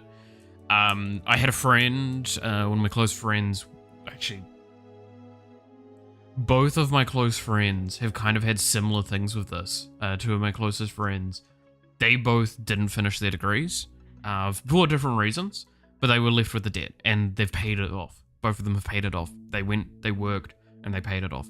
And they're really happy they have, but it doesn't leave me in the situation where like I need to pay that off. Could I go do a shitty job for like, I would have to do it for like 5 years or something like that and use disposable income. Keep in mind, New Zealand has a system where, and I think I've talked about this before. So this is actually a really important system in New Zealand. Our taxes are really high, but we have a lot of taxes that we deal with. One of the taxes we deal with is student loan, right? So if I have a student loan,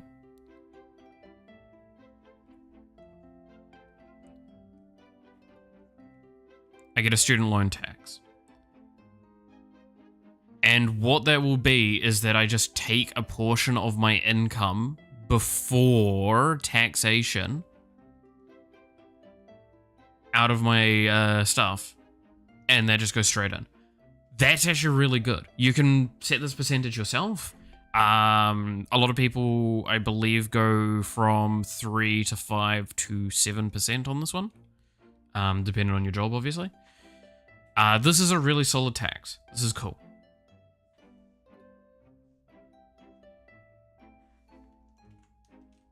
So that's a really valuable system we have here, and I've used that quite a bit. Hey, you kid. I want to say that I'm taking a break from social media for a while, 1 week until 1 month. Still not sure. That's fair. That's fair. I mean, social media is a bitch. I don't recommend looking at it nowadays. It's awful. And there's a problem of, what should I do after high school? Mind you, not technical or trade school. They're college in Poland, per se. Pretty fricked right now. Unless courses. Yeah. Again, that's one of those hard ones, right? I have no idea a good answer to that. It's always really rough.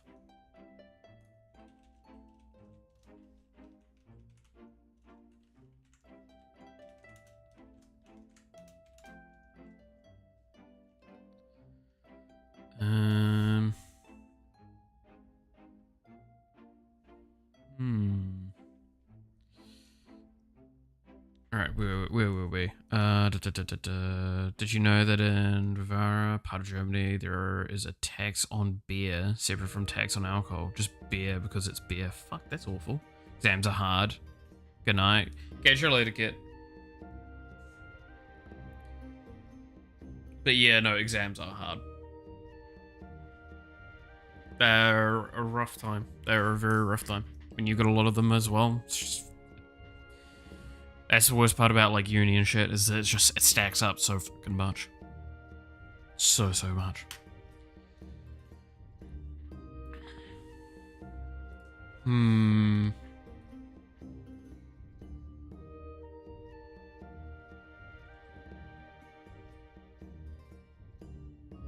Exams aren't hard, you are, you know. Say less. I mean, what?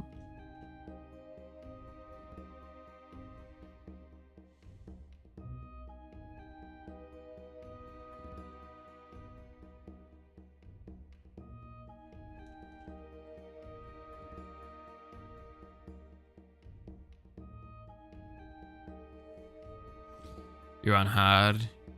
You're on horny after all? Fair.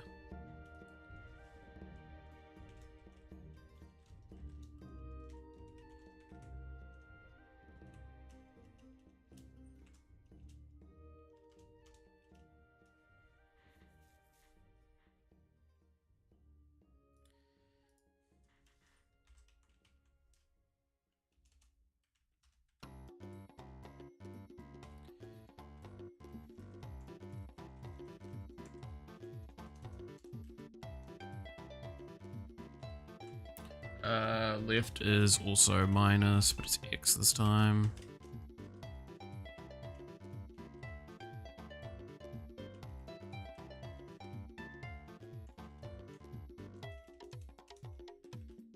Get the top one done, because that's just going to be that, and then...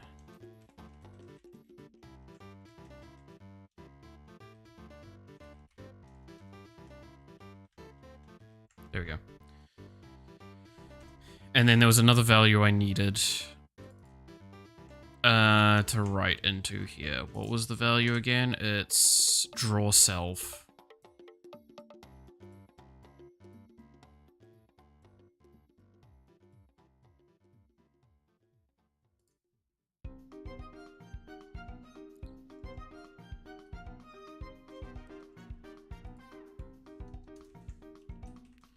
And we need it to be true. Yeah.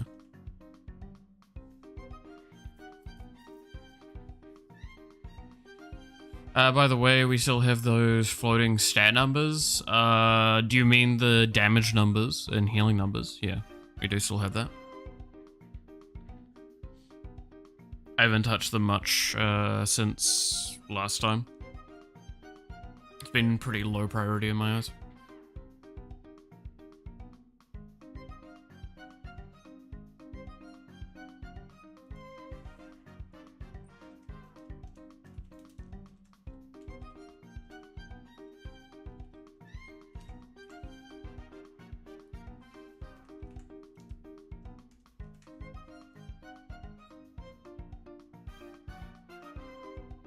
Let's see, is there anything else I'll need to do for this?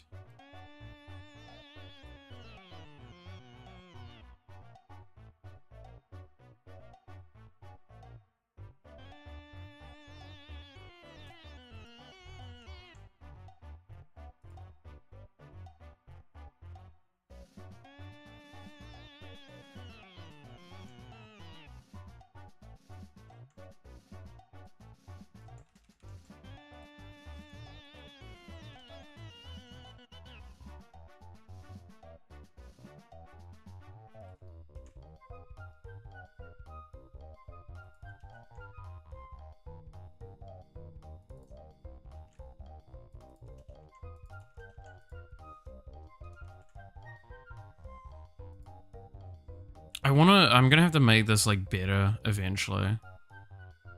Yeah, we'll see about that. I've got a couple of ideas of how I could probably do this better.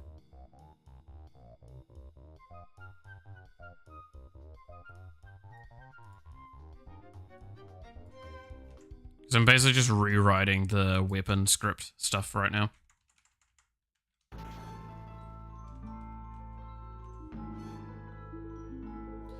The spaghetti is cooked.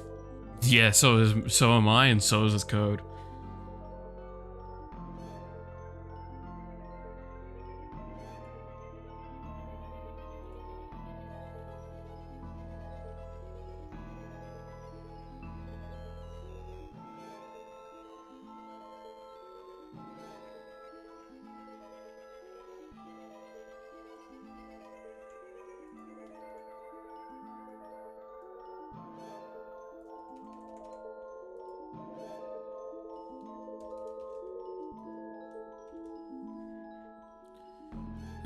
Let's see. Source engine level quality code. Nah, it's not quite that bad. It's pretty bad though.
And then heal. There we go. It was a compliment. A whole AAA studio worked on Source Engine. I remind you, true. I hate Source Engine though. Source Engine's a bit rough. Something I saw recently that pointed out stuff, and I think this is a very important thing, and I've talked about it a few times, is just like, the realistic thing is every engine sucks ass. No engine is good, no engine is like the worst, well, some are worse. But like, objectively speaking, every engine has a purpose. It's just dependent on what you want out of it, right? You need to look at what that engine was made for. So specifically the game that it was originally designed for. Game Maker doesn't really have a defined one, I believe. But like Unreal at the moment is designed specifically around Fortnite, right? So you need to look at Fortnite and go, okay, what does the advantages of making a game like Fortnite, or like, what does Fortnite offer me that like another game, another engine wouldn't?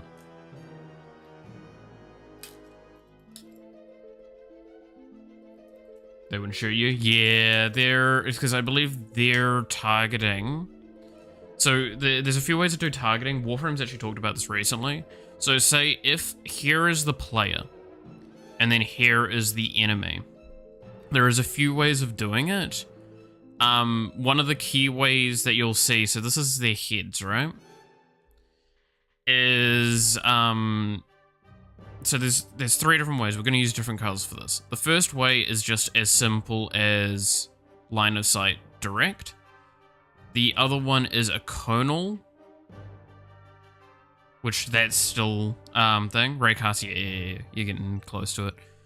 So this is kind of raycasting, where what it's actually doing is it's sending out rays within this kind of space, potentially.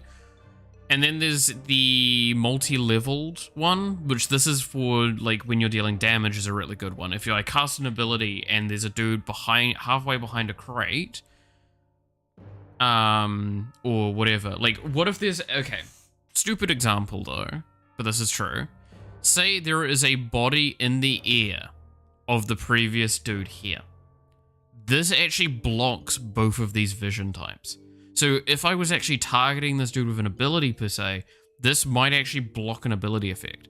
So what Warframe does, and this is actually really cool, is it actually checks from 3 different locations of your body for collision checkings. So it will do this one, it will do this one, and then it will do this one. And this means that it checks in enough ways that it means this one's going to check it and this one's going to check success. So it's actually a really good way of doing stuff like that. But if you're doing vision detection, you'll do raycast from just head or wherever their eyes are situated, right?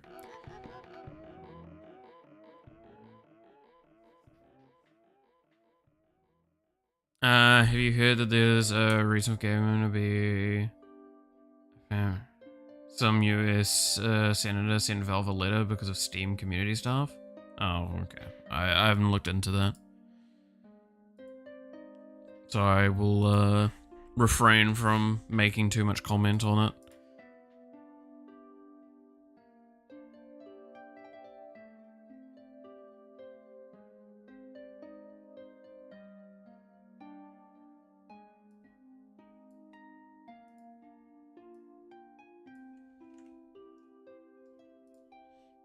That's always kind of my stance on that sort of stuff, is when I hear there's drama like that, I'm just like, I do not know, so I will not pretend to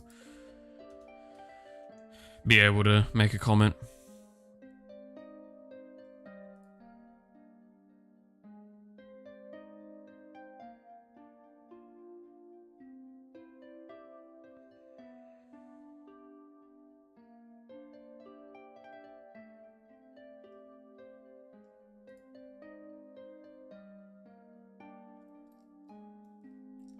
Drama, fuck the shit, I'm out mentally, pretty much. I mean, there's one drama I'm going to just touch on lightly, and it's one that I've known about and I've talked about, and it makes me really sad every time, and I'm really sad that there had to be a video made about this. So does anyone, has anyone watched the video from Connor recently addressing some of the stuff around Iron Mouse? Because that shit pisses me off. I haven't watched the full video because I know about a lot of this stuff because they talked about it in the past. It just makes me really fucking sad. There's just people... The internet has a lot of easy avenues to just hate people because you can. And it's really, really upsetting to see that, like, people are more inclined to find ways to just be awful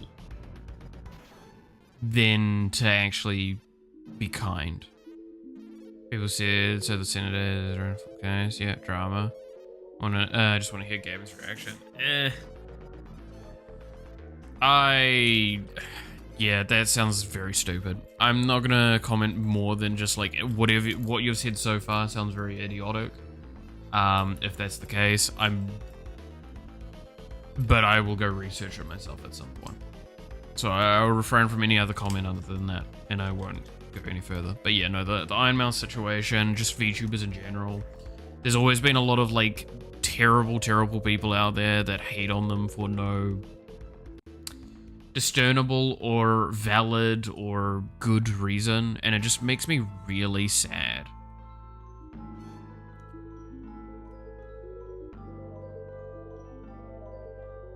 Like, it really, really makes me sad to see this, because it's just the same as, like, it is never okay to wish, like, ill upon a content creator or a creator of any form of media or anything like that because of the events occurring inside of their creation.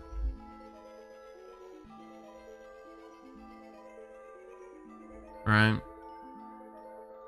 Because, like, we've seen plenty of times, it's like, oh, you killed off my favorite character, I wish your family to be in a car accident, or fucking whatever. Oh, you didn't balance this patch right in this game, you deserve a terminal illness. I'm trying to kind of use lighter, funnier ones, because this is a really really sad fucking topic, and it pisses me off. But it happens all the time. It happens all the time on the internet because you're anonymous. You can say whatever the fuck you like, and you theoretically think that it will never impact you in any way, and you can just be... You think that your opinion matters so much that you can just go like, no, you do not deserve happiness or anything because of these actions. Like, no, that's not your fucking place to say. Don't be a little shit. But no, like the recent one with the Iron Mouse stuff with like the whole streamer stuff and the streamer awards and the fucking other like things where she like broke the record, and like the shitty personalities that came forward with that shit as well. Where like people were like, oh, fucking like, how dare you get this many more fucking things than Kai or whatever.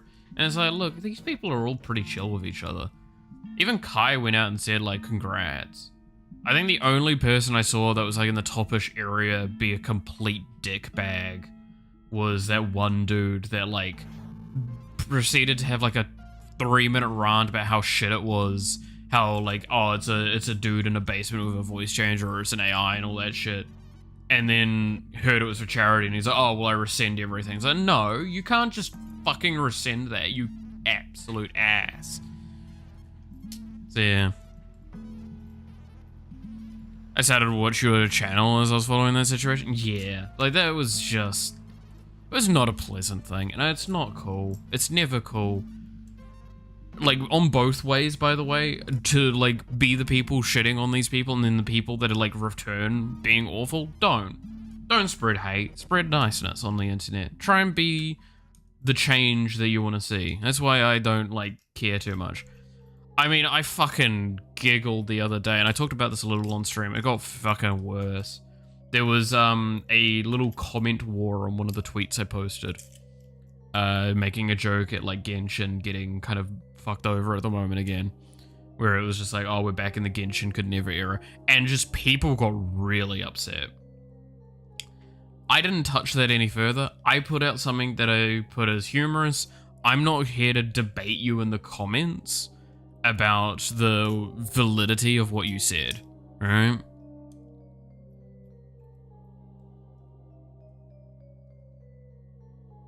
Haters, Philly and Feed Pics fans versus need people enjoyers, nice humans that don't...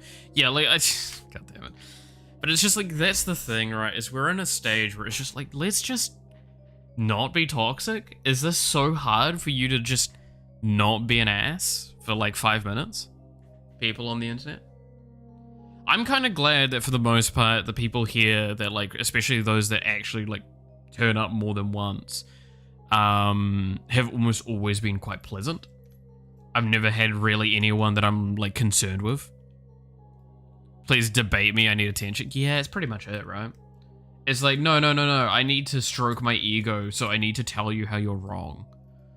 And it's just like, no, people, come on. You're better than this. Be better than this.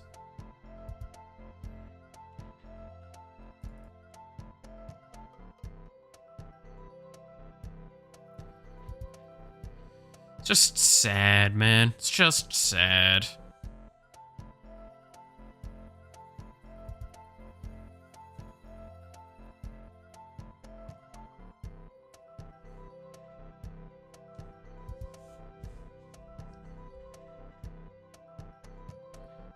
I won't debate you, I will bait you. Dude, you're a masturbator.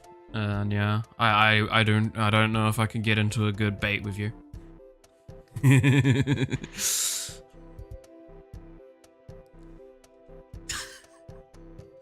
God damn it.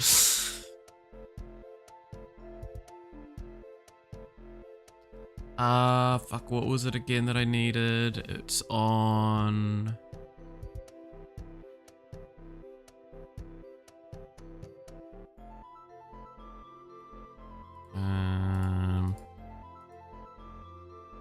like on damage should get me it there, right? Yeah, this. Close. No, that's not quite what I want. Oh no, this is actually what I want, yeah.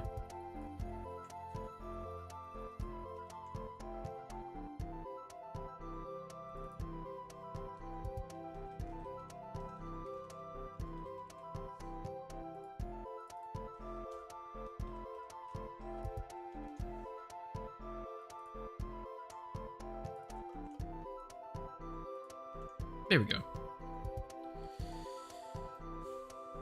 The basement is now in total obscurity, exactly. You're not concerned with me proclaiming to eat your whole ass. I mean... Don't threaten me with a good time, that's all I can say. Like, that's the thing, is I don't know if I always succeed in this, and I do hope that, like, this is understood. Like, I do genuinely feel that, like, we've kind of, for the most part, all the people here are pretty chill, pretty fun people, and we've tried to do a good effort of maintaining that. And I will try and maintain that moving forward. Like, genuine, like, I will say this, and I've taken this advice from, like, people like Thor and all that.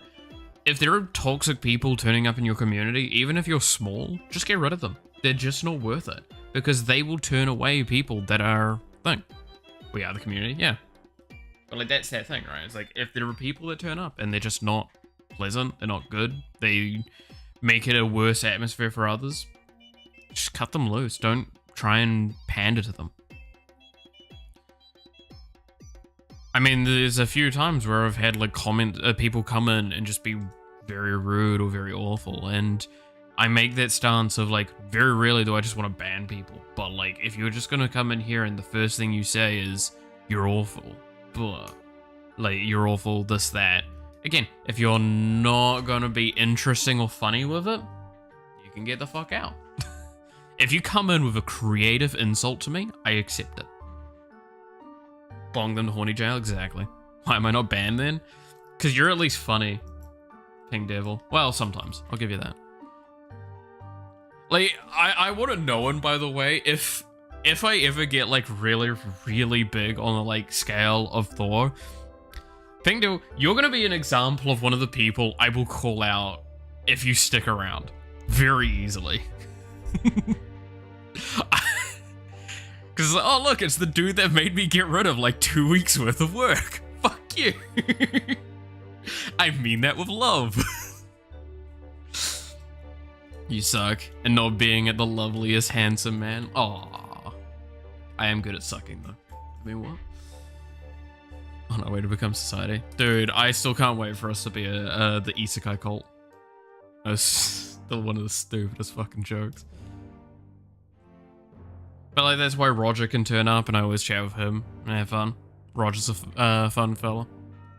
Been very, very fun to talk with and very nice.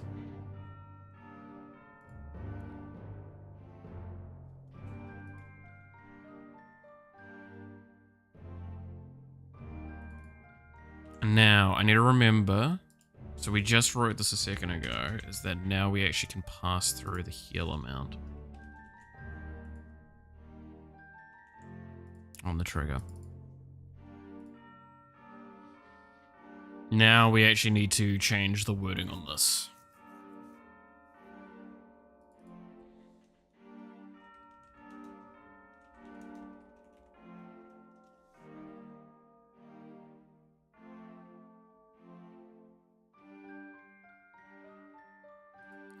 I'm also going to just quickly heal times equal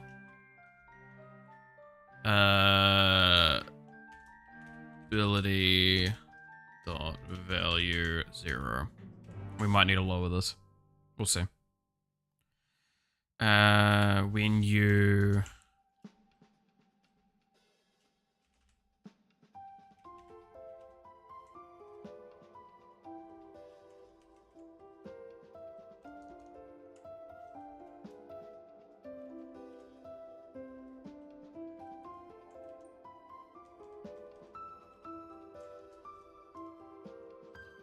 this is value 0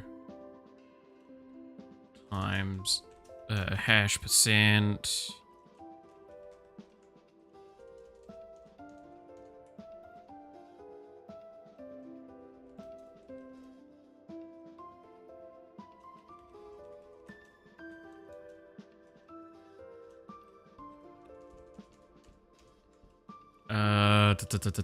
Its value 1 hash.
Okay, there we go.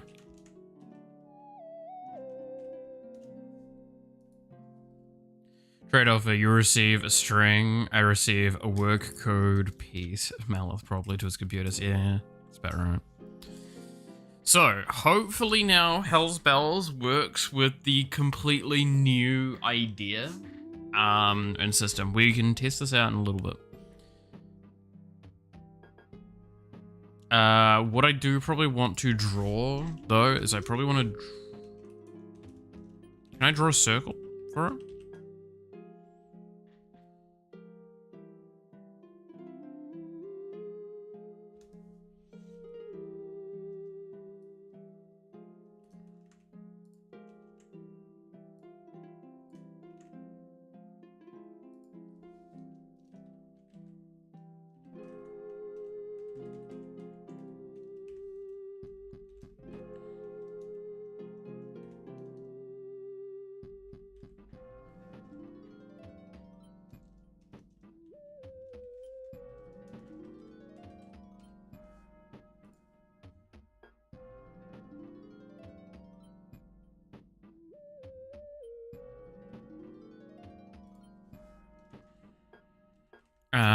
I can probably lower this down to 1%.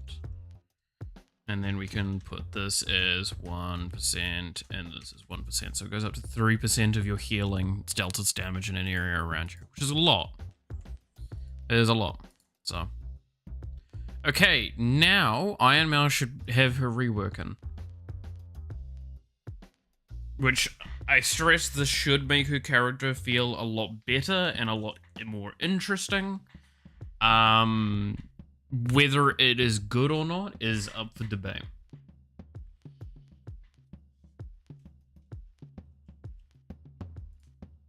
So let's just switch character quickly so we can actually read it in game, see if I fucked up any of the wording. That's... yeah, it's because it's still using percentage, so that needs to be changed. That's fine. That's all right.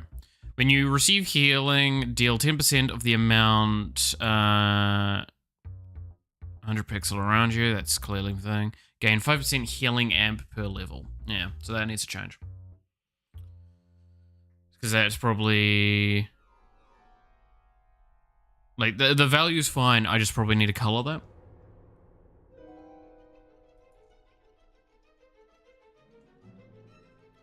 Rolling with it. Okay, so we have more rerolls. Ooh, hello. This is important. Undefined value.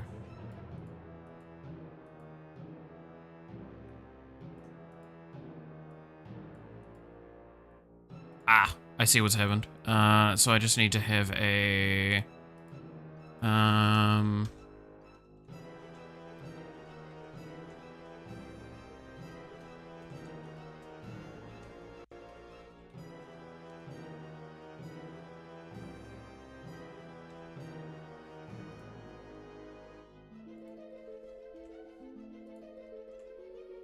That'll probably save me that. while we're here then, we can fix some of this. So this spacing wasn't right.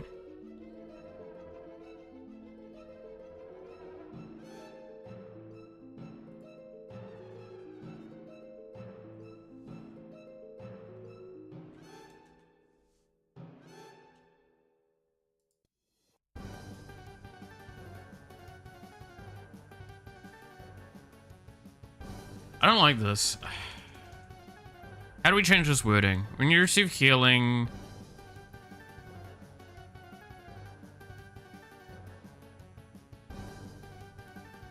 Because how do we have it on weapons? Let's look at, like, how I write it in a weapon.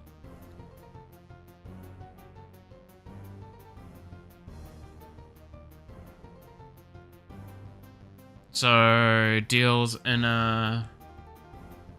So I do actually write area a bit, so...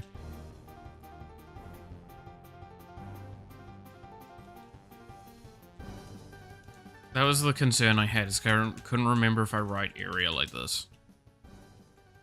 Then we want to change this to...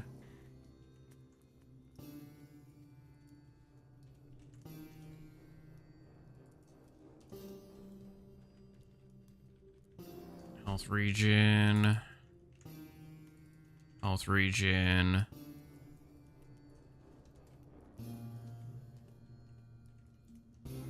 And do that.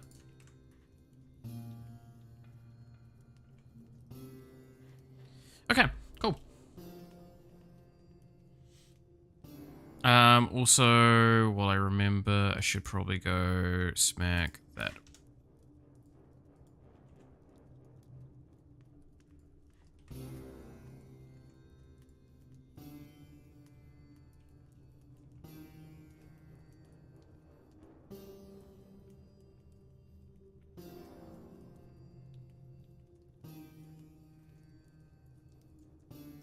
Oh yeah, I'm a fucking idiot. Heal's not going to be defined at all in those cases, so I need to make that. Yeah.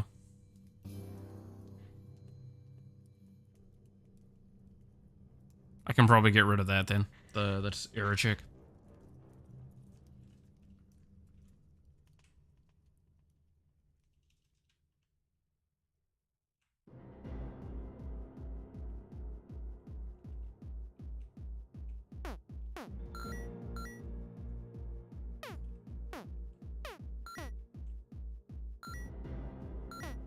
It's about that far away from you.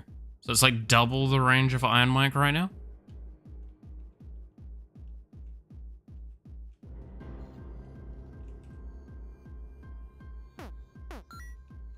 Then that's a lie. Okay.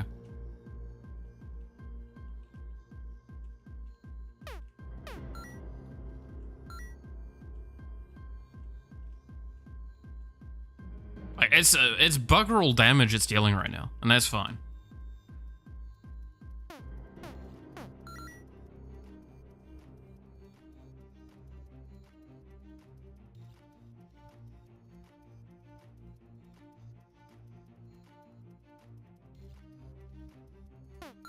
Does that not got a level?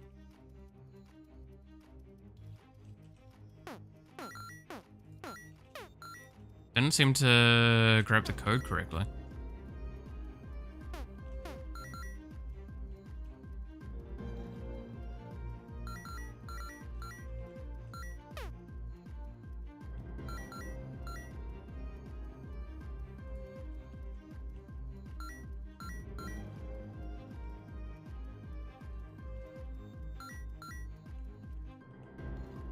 Okay, P is levels up, right? Yeah, so we get this, and we go to 0.5. So 1.5 more healing right now, from 6 levels. Because if we look at this, it's 5% per level. So currently we're getting, how much is that? 5%, 30%? 30% giving us that.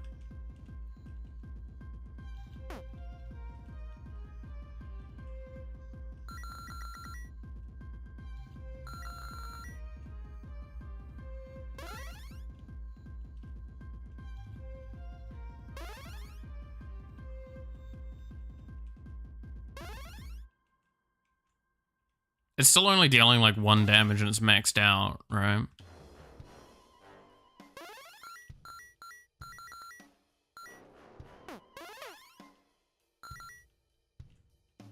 We're only getting...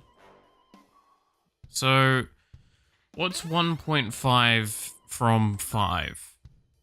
That's not half. That's, yes, 30-ish, 40-ish%. But is that scaling correctly?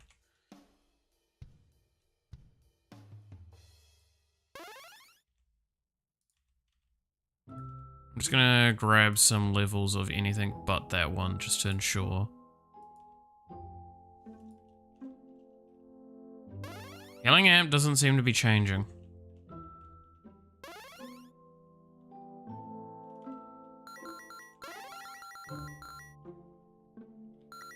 But the damage dealt seems to be changing.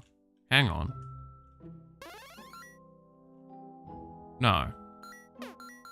No, that's just armor. Okay, yeah.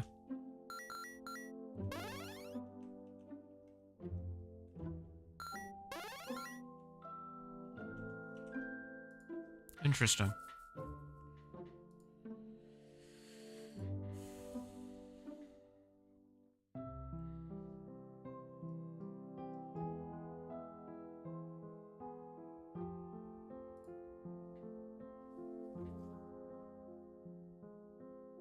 Am I giving the thing correctly?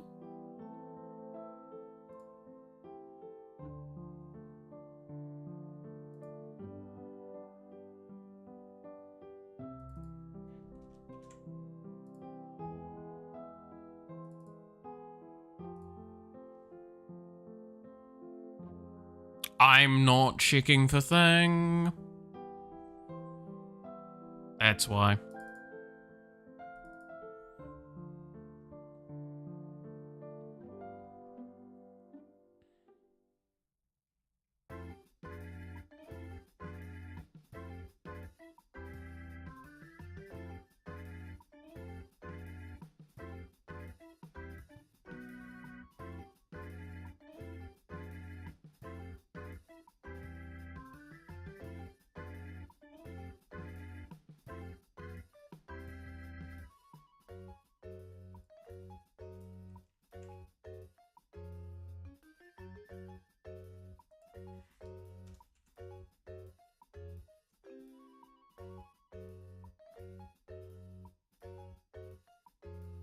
Let's see, why is this written different? Oh, I just straight up have it as a thing like that. Okay.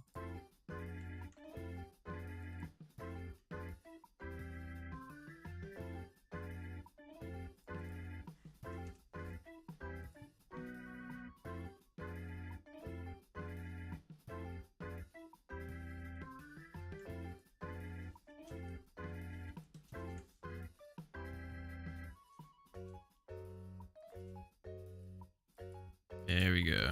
Okay.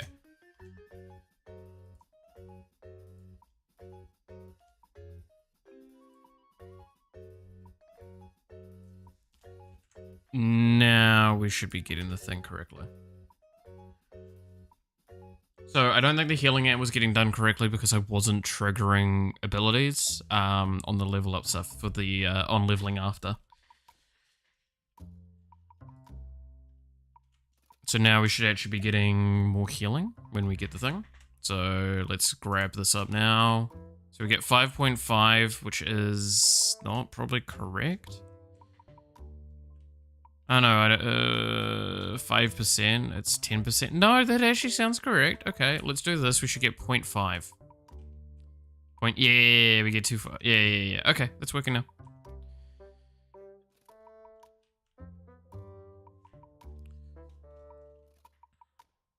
So this needs to be fixed though, because that's not dealing the damage correctly.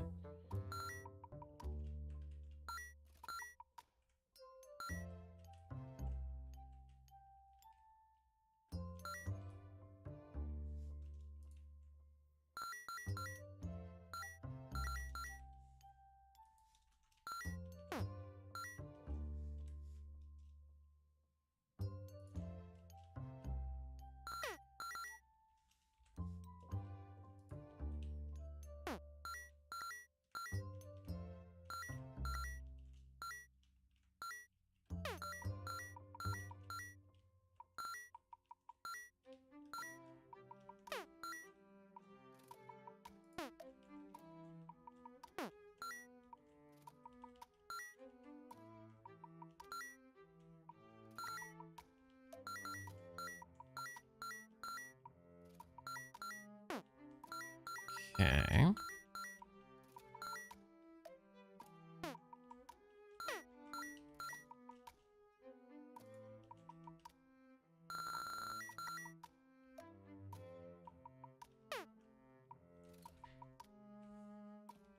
It's still, like, the passive is still bugger all damage.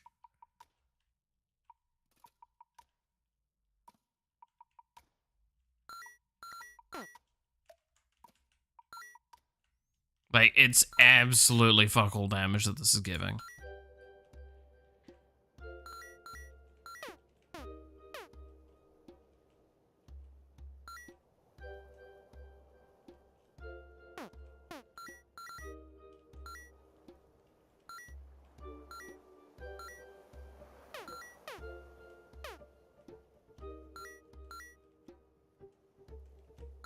But, like, to give an idea, so with all the armor and shit that's going on, the Iron Mike is dealing... What, it's supposed to deal 9, it's dealing like 6, 7 damage? It's dealing 10, so it's 6, 7 damage. So it's like reduced by 4. And then the healing is dealing like 2.5 damage, based on 11 health regen. That's still gonna scale really obscenely, especially knowing this is what, level 12, I only accelerated a little bit of the leveling. And then I get something like this. I think it's affected by the damage? Amp? Yeah, it is. So any increased damage you get's also going to increase the healing damage. Or healing as damage in an area around you. Right?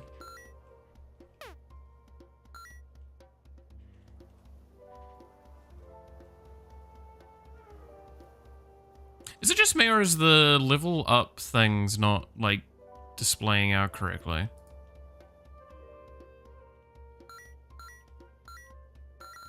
The level up descriptions. Because this isn't showing me anything there.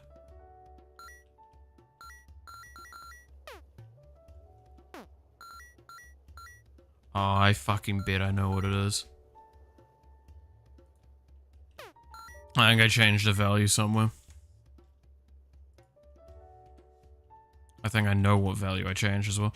This is going to be interesting. So this is, it deals the damage every time I heal.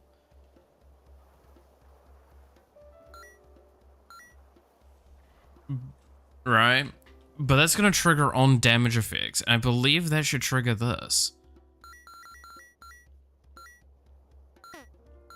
So this actually might create like quite a scary loopy situation.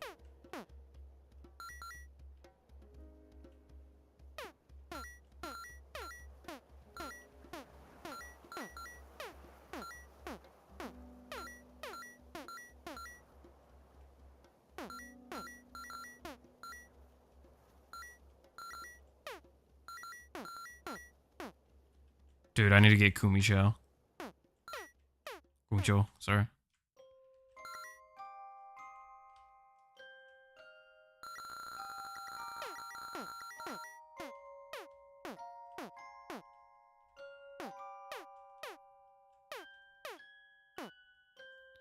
Dude, this build's actually probably gonna get, like, I would argue better.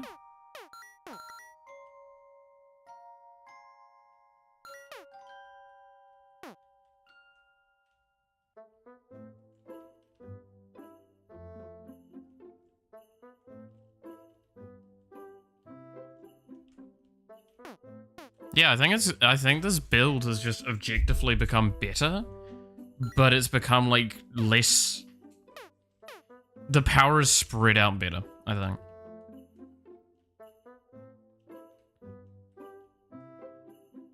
No, okay, I'm just checking more. The passive I don't think is proccing it. Thank God. I think because I've manually done it, I don't think it's getting that piece of code. I don't think I'm doing the, like, on... Yeah, I don't think I'm doing on-hit detection. Thank God. Because imagine if that would loop. That would be too strong. No, 100%. I can't let that ever be the case. It cannot trigger itself. It should not ever have to be allowed to trigger itself. But the amount of healing I'm getting. Like 15 a second is a lot of health.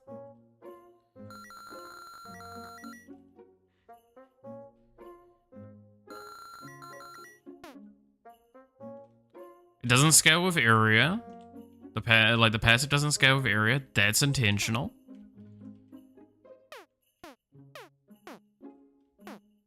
As well.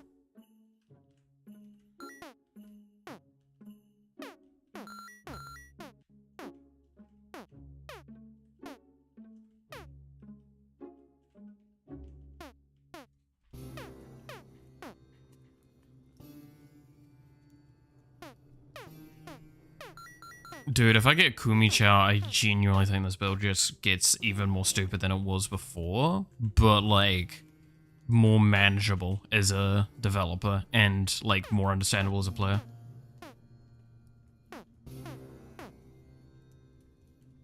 Playing an FMV game? What's that? Oh shit, hello.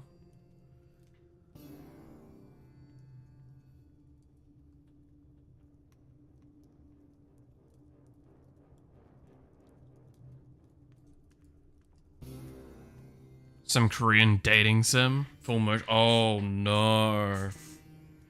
Oh, one of those. Oh, that's a yikes, man. That's a bit of a yikes, I gotta say. To be fair, I know what to say about Aspen Gold, man. I'm glad he cleaned up his act for the most part. But yeah, that's an interesting game to play. It's a very interesting game to play.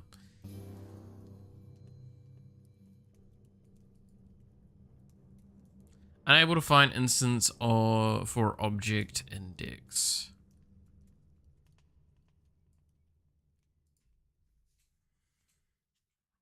Okay, so I have an error prevention that I probably have on my weapons, but I don't have on my healing. This is why I'm probably...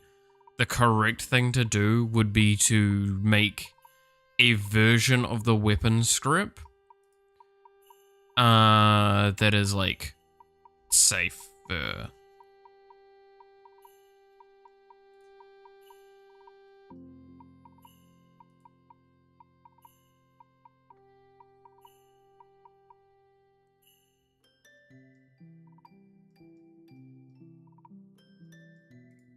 Because that was unable to find instance for object index thing.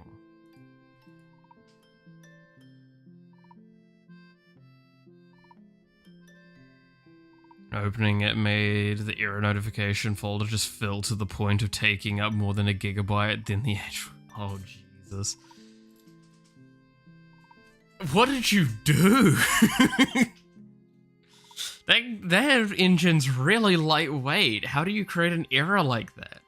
That's gotta be like a fucking memory leak or some shit. I'm impressed.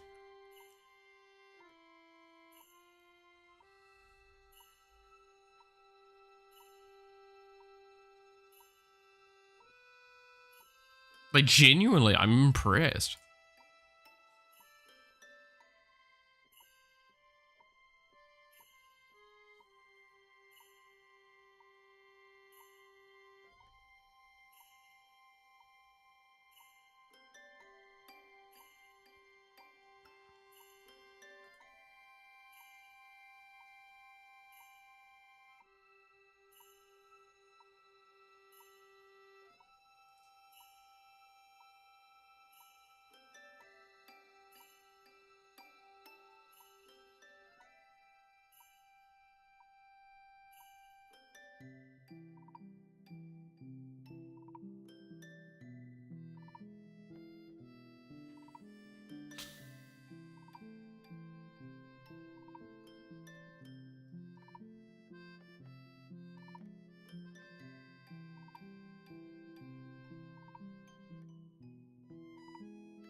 I'm actually really confused with that error. Because I don't see any error prevention here, which means that I should be having that issue external to this. But I'm not.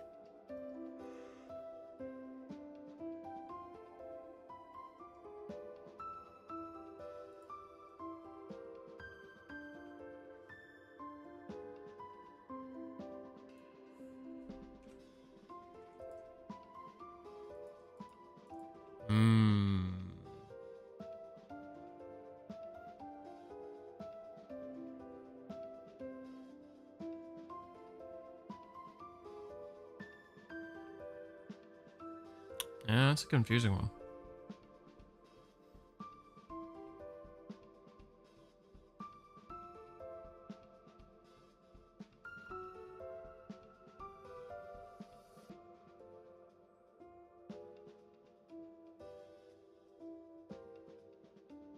It is a difficult one.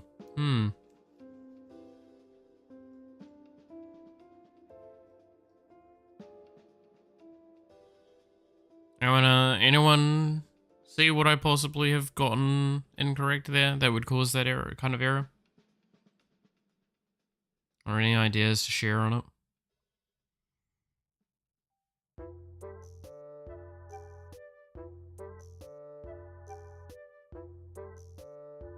On create event for object O spawn a enemy breakable. Unable to find instance for object index.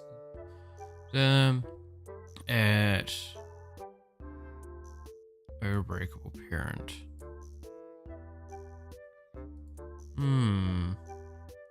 Sorry, not following along very much. All good, all good. It's just a very confusing bug. Because, like, it's one of those, if it happens here, it should happen there, but the fact that it's never happened there is confusing.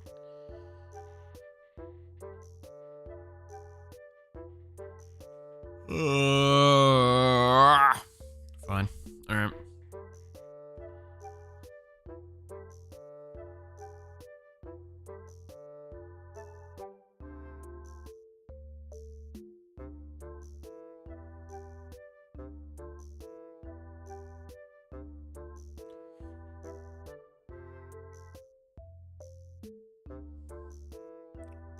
Gotta figure when enemies don't get knocked back and fix it. Now to pulse. Nice. I gotta rework how I write knockback, by the way, in this. Because, like, this knockback code here is just not adequate enough, I think. I'm gonna need to add, like, a knockback value to the enemy. Like, add the value to it, and then just make it knockback from there. Kind of do a, what's it called? A loop to it. Alright. Set a knockback cap, set a, like, figure out the distance that it would need to be, figure out the location, and loop it through. And that's probably what I should be doing for knockback instead of this. Because it means that, like, you can actually see the enemy get knocked back a little bit more. And then I can, like, set a bunch of variables to it, like the duration of the knockback and the intensity of the knockback things a bit more.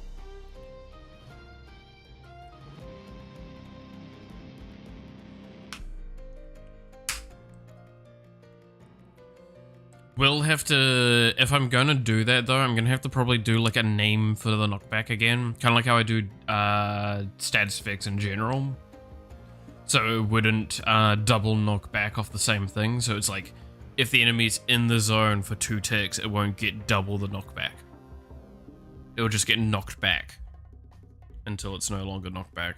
So there's, in a sense, a cooldown with a knockback.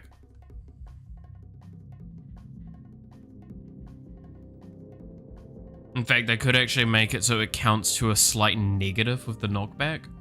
So it does the knockback, and then it goes into a negative counter for it for a little while, so it doesn't still reset it. Unless it specifies. Yeah, I might have to. I have a controller for what I call movement overrides. To be fair, I have basically the enemy controller do most of that, right?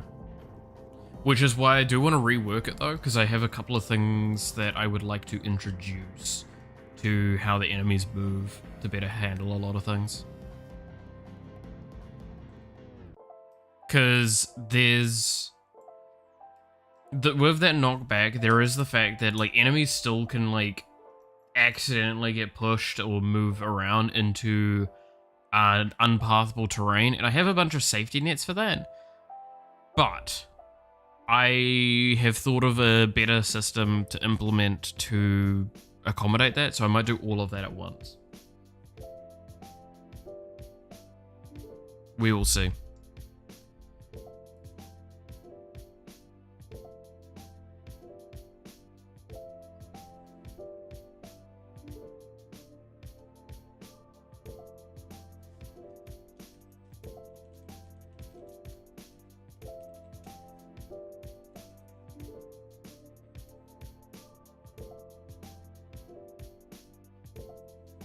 I'm just gonna hard code this because technically it's wrong. Right? Because technically, if we are using 100 and we're doing the area like this, it's technically 200. Technically. It's really weird, but yeah.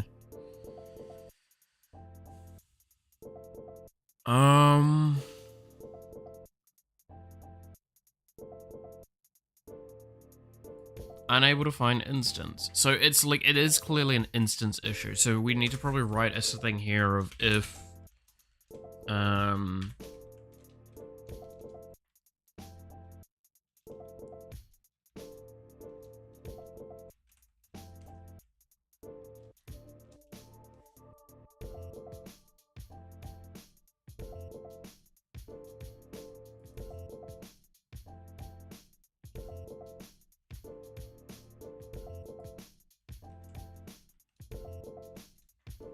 I feel like I had this before, but I removed it, and I don't know why.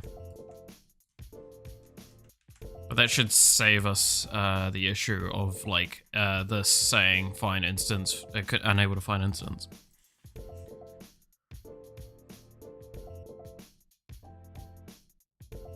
But yeah, I think this is a much cooler kit now for Iron Mouse. I don't know if you guys agree or what, but this is the thought that I have on the matter. And at the end of the day, my belief is what matters the most towards this, I guess. So, let's kind of go over, again, the changes to Iron Mouse to, like, better describe what the fuck's changed. Because I feel like this is important. So, before... let's just write kind of...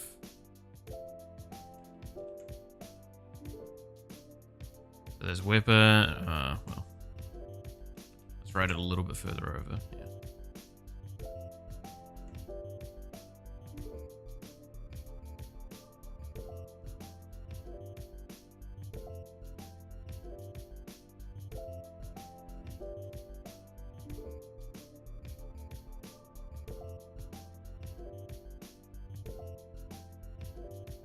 Okay, so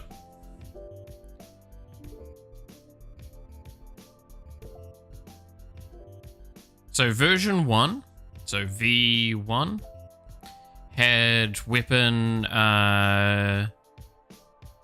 was it like 5 base damage plus,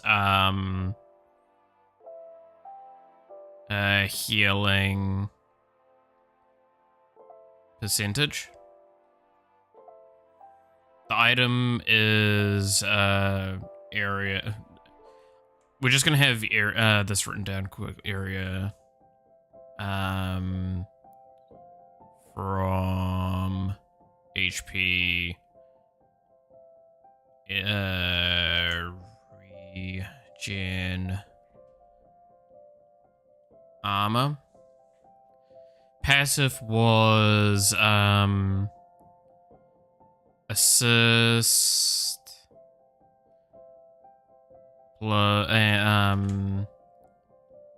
assist and healing amp And then this was just flat health regen. I'll just call it regen. So that's what the kit was. V2 is just flat damage.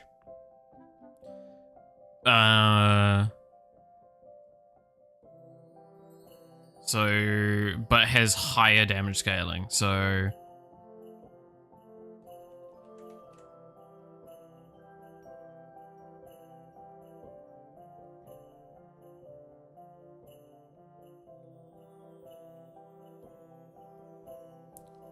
This didn't change.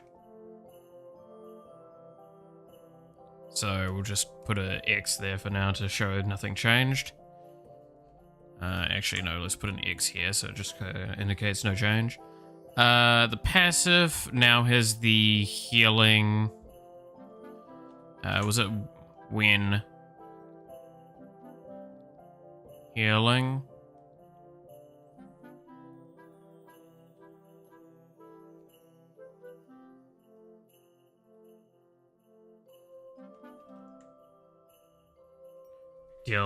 When healing, dealers damage.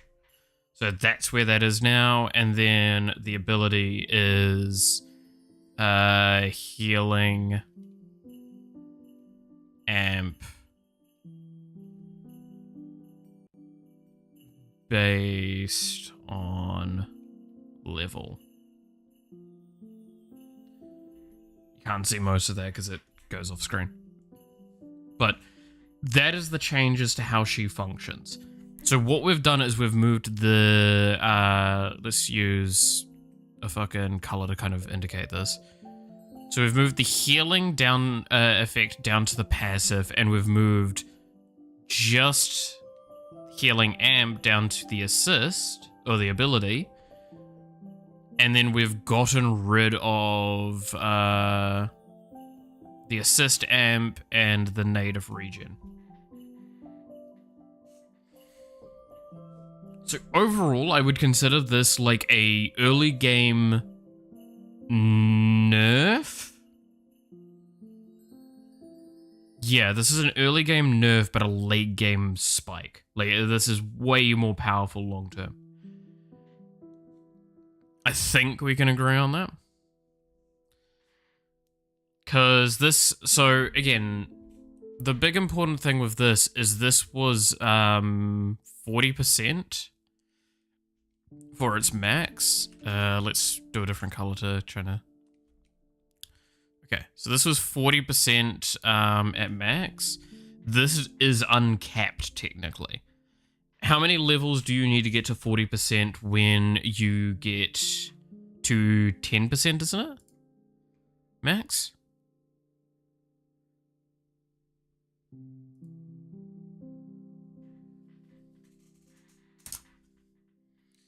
%, based on level?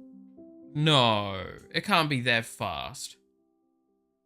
Wait, give me a moment. My brain's just having a moment. For 40%, level 1 gives you 5%, but technically level 1 can also give you... If you somehow got like it maxed out to begin with, so level 1, you have 10%, so it would be 4 levels, and it would gap the previous. If it's maxed out. Let's use level 2 as a better example then. Because that would, like, theoretically, if it's level 2, how long does it require to get to the point where it's better than 40%? So that's 7.5% per level. So that's 15, 30 on 4. So it's about 6 levels. I might need to pull that number down. Hang on. Anyone else think that's sounding really high? Not just me, right?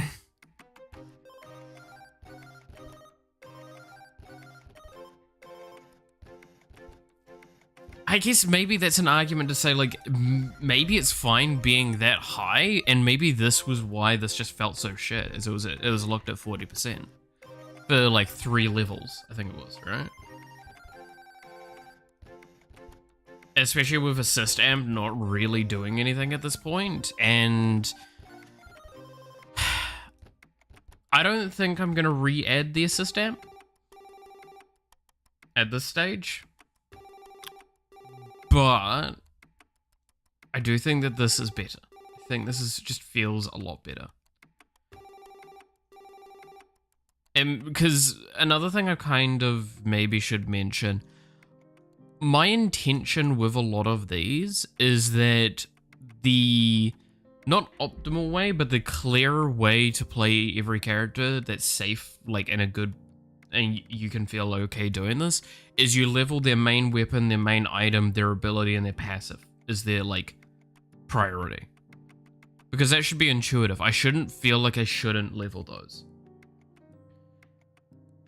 Now, obviously, there's going to be times where, like, that's not what you want to pick, because, technically speaking, you're more guaranteed to hit those, anyway. So, if you hit one of your, like, more late-game pieces that you definitely want, it would make sense not to have that be the case. But I think that that's kind of, like, consistently across the board, most characters, it's like, it's not their optimal, but it's a safe path to play them, is that you level everything that they have up to maximum first, and you can probably play the game from there.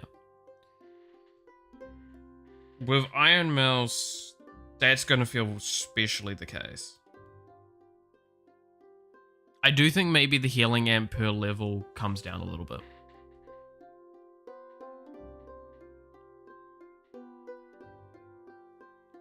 Like, bring it to 2.5 base and then have it increase by 2.5 per level. Wouldn't be the worst idea. Oh yeah, we needed to go check something, by the way.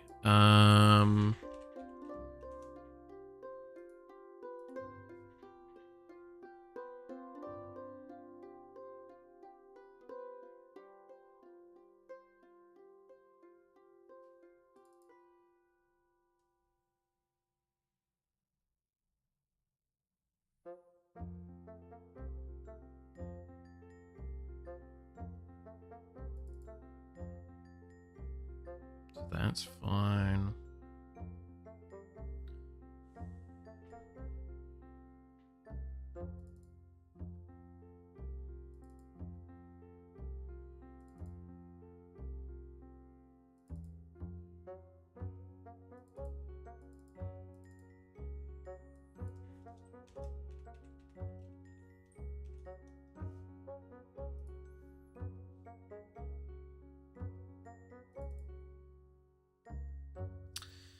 Can't get away for 5 minutes without my man drawing out the theory of hyperstrings in paint. I mean, this isn't that bad, is it?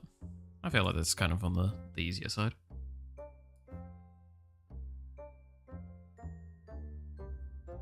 Softer side of things that I've done recently.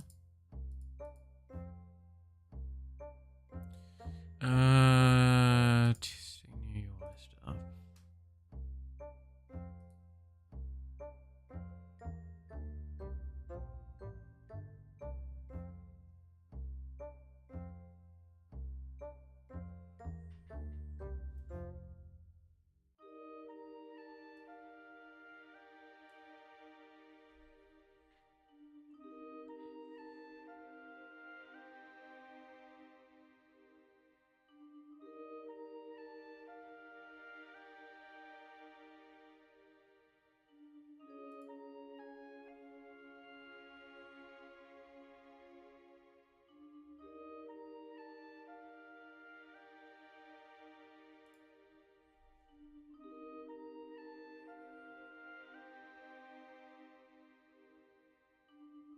Okay, so I feel like some of this has been done wrong for some of those things.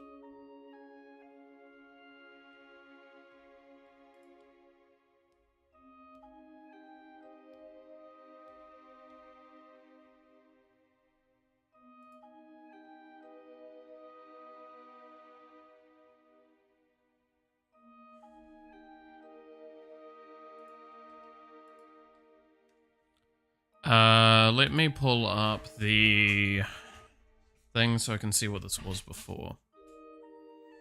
So we're looking for UI.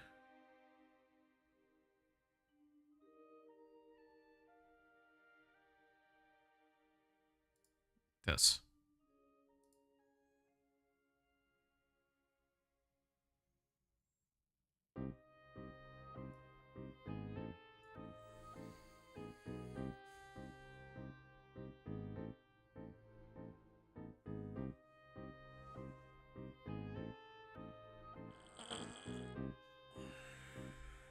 Yeah, so this is incorrect. That was why that was not showing the levels stuff correctly, because technically, this is actually checking for the array of leveling stuff,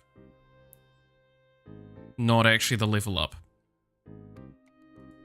Because that's the name of the variable struct. So now as we level up, we should actually see stuff correctly again.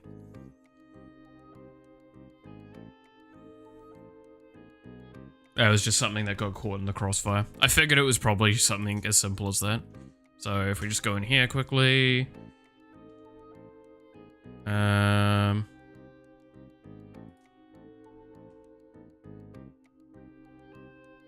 it doesn't seem to be doing it.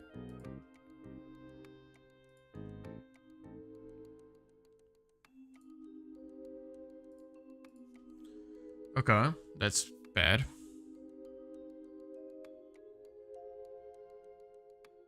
Oh shit. No, wait, that means that that's probably the constructor that got fucked then.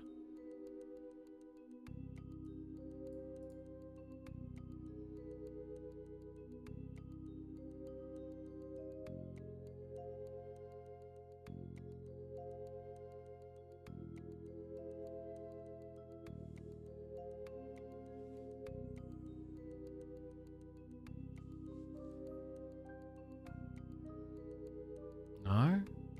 No, it's capitalized. That's, I think, the issue.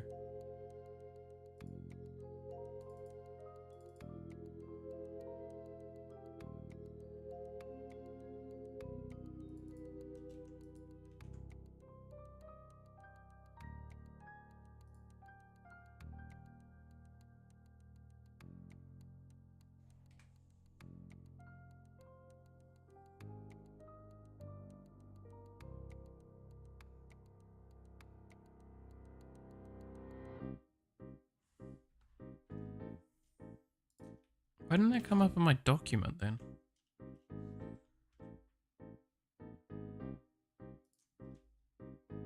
Yeah, now it's fine.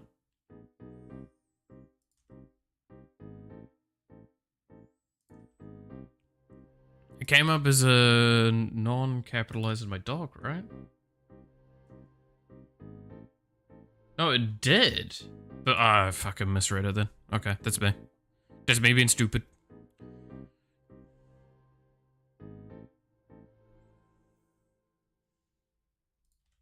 So now this all looks correct.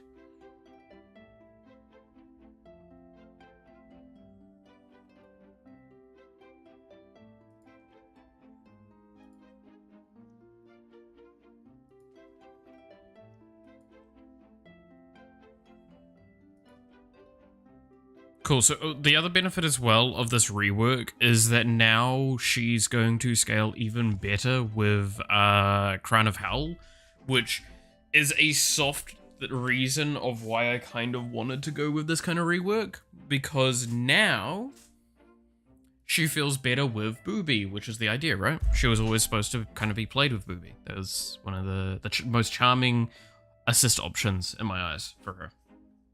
Crown of Hell should be like her, pretty much one of her peaks. Pro tip from the book lenses: if some chance is 110% or minus 10% after calculating the theoretical probability, be sure that something's wrong with them. And using the calculator as well. Dude, we've seen how many times I just pull up the calculator to do some numbers. run some numbers sometimes. It's very useful. Highly recommend it when you get to specific points.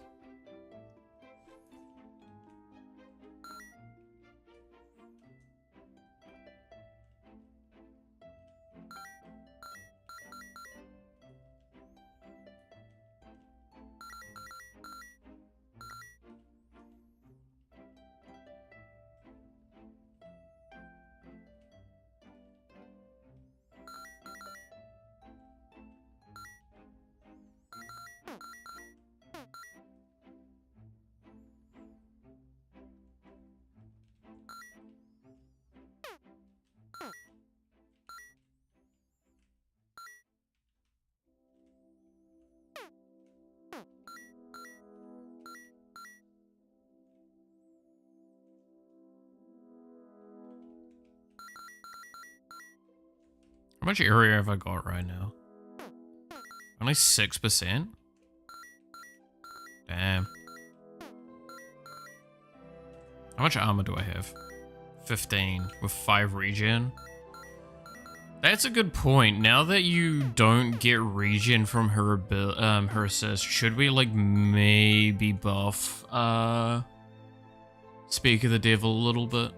I have to be careful though, because the moment you buff that, it gets really out of control really quickly.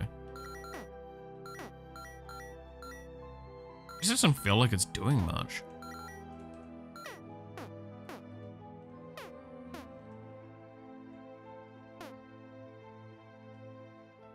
My favorite stream is streaming.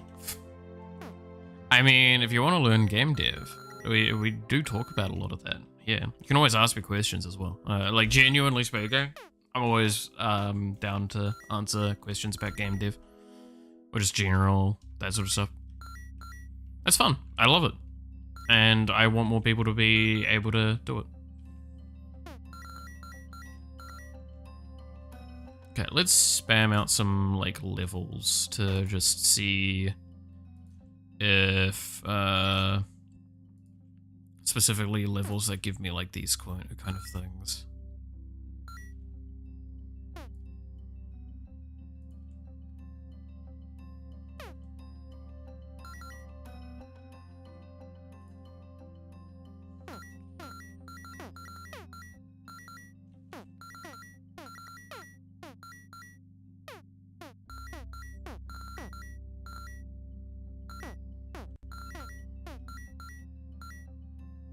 Yeah, area doesn't feel like it's modifying correctly.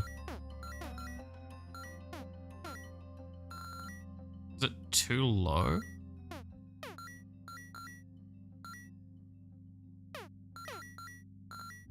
Because it's only 11.31. That doesn't seem right.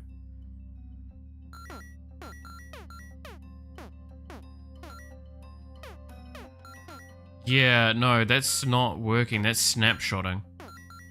It's snapshotting at some point and it's not getting changed because it should be reducing at the very least right now or increasing. Because it should be based on armor. So that's just not pulling the values correctly. Because we should see it shoot up in a second with the damage we're taking.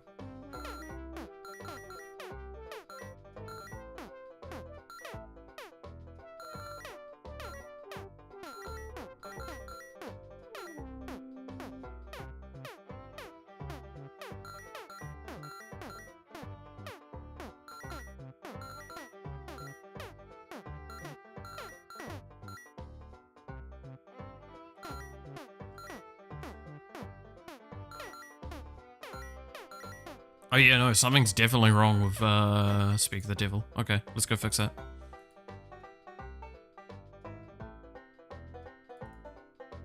See if it's something I can read immediately.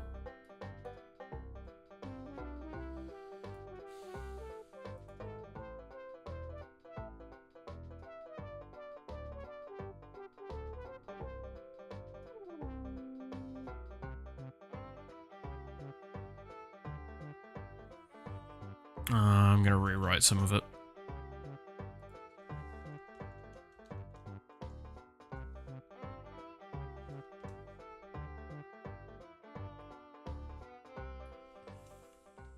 So there's the multiplier, and let's get Hold value equals 0.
Yeah, this just doesn't seem... Blood wants me to learn hash maps. Don't say that learning is silly again. By the way, it's named constructors factory design pattern. God, I wish I could get something slash someone more intelligent than a chatbot to teach game dev. I mean, just fucking YouTube, man. I stand by. This is why, like, I will not. I won't go into it again, but I don't condone using a chatbot to learn things. Chatbot ain't gonna help you. You need to just.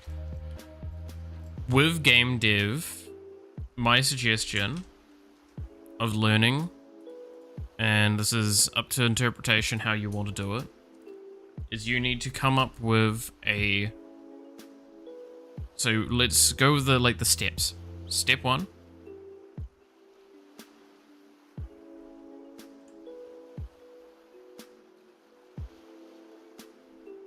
Come up with a loose idea of what you want to do. Step 2.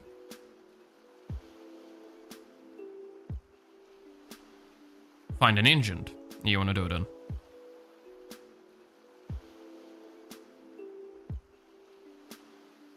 Step 3. Make an object.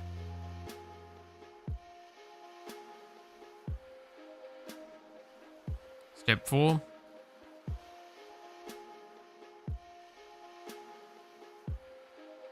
Make the object move.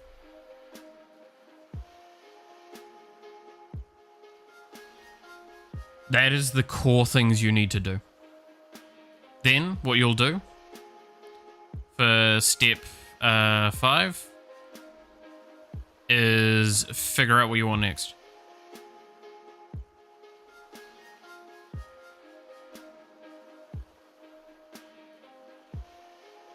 Then,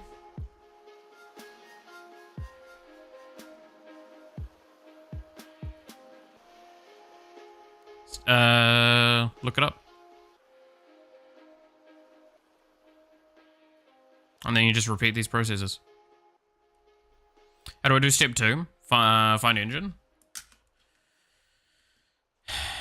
Can I make it my own if I need? And can I just use a framework? I'm going to say this very sternly. Under most situations, do not make your own engine for your first development cycle stuff. Under the vast majority of circumstances, go find an engine. Now, the thing is, I will agree, there is a bit of complexity with that part. So let's go dive into that just a little bit more. So, if we go on it, so it's like, what are you making?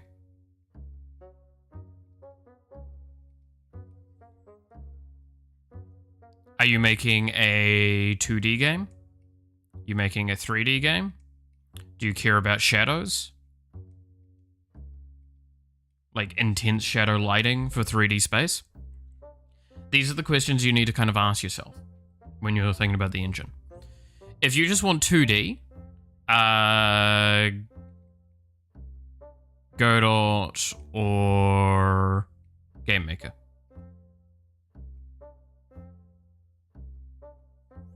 If you want 3D, Unity or Unreal.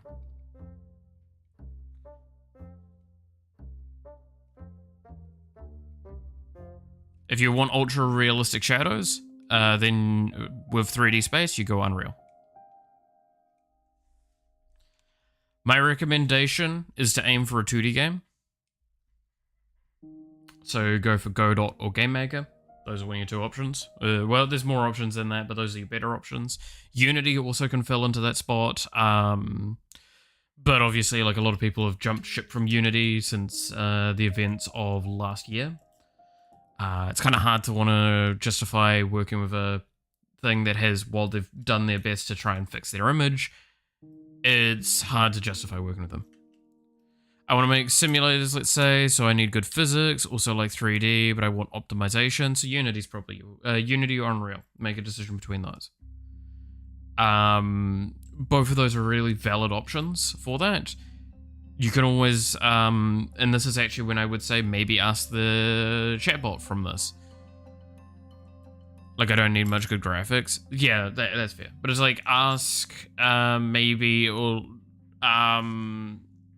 like, based on these things, from these two engines, what would you suggest more?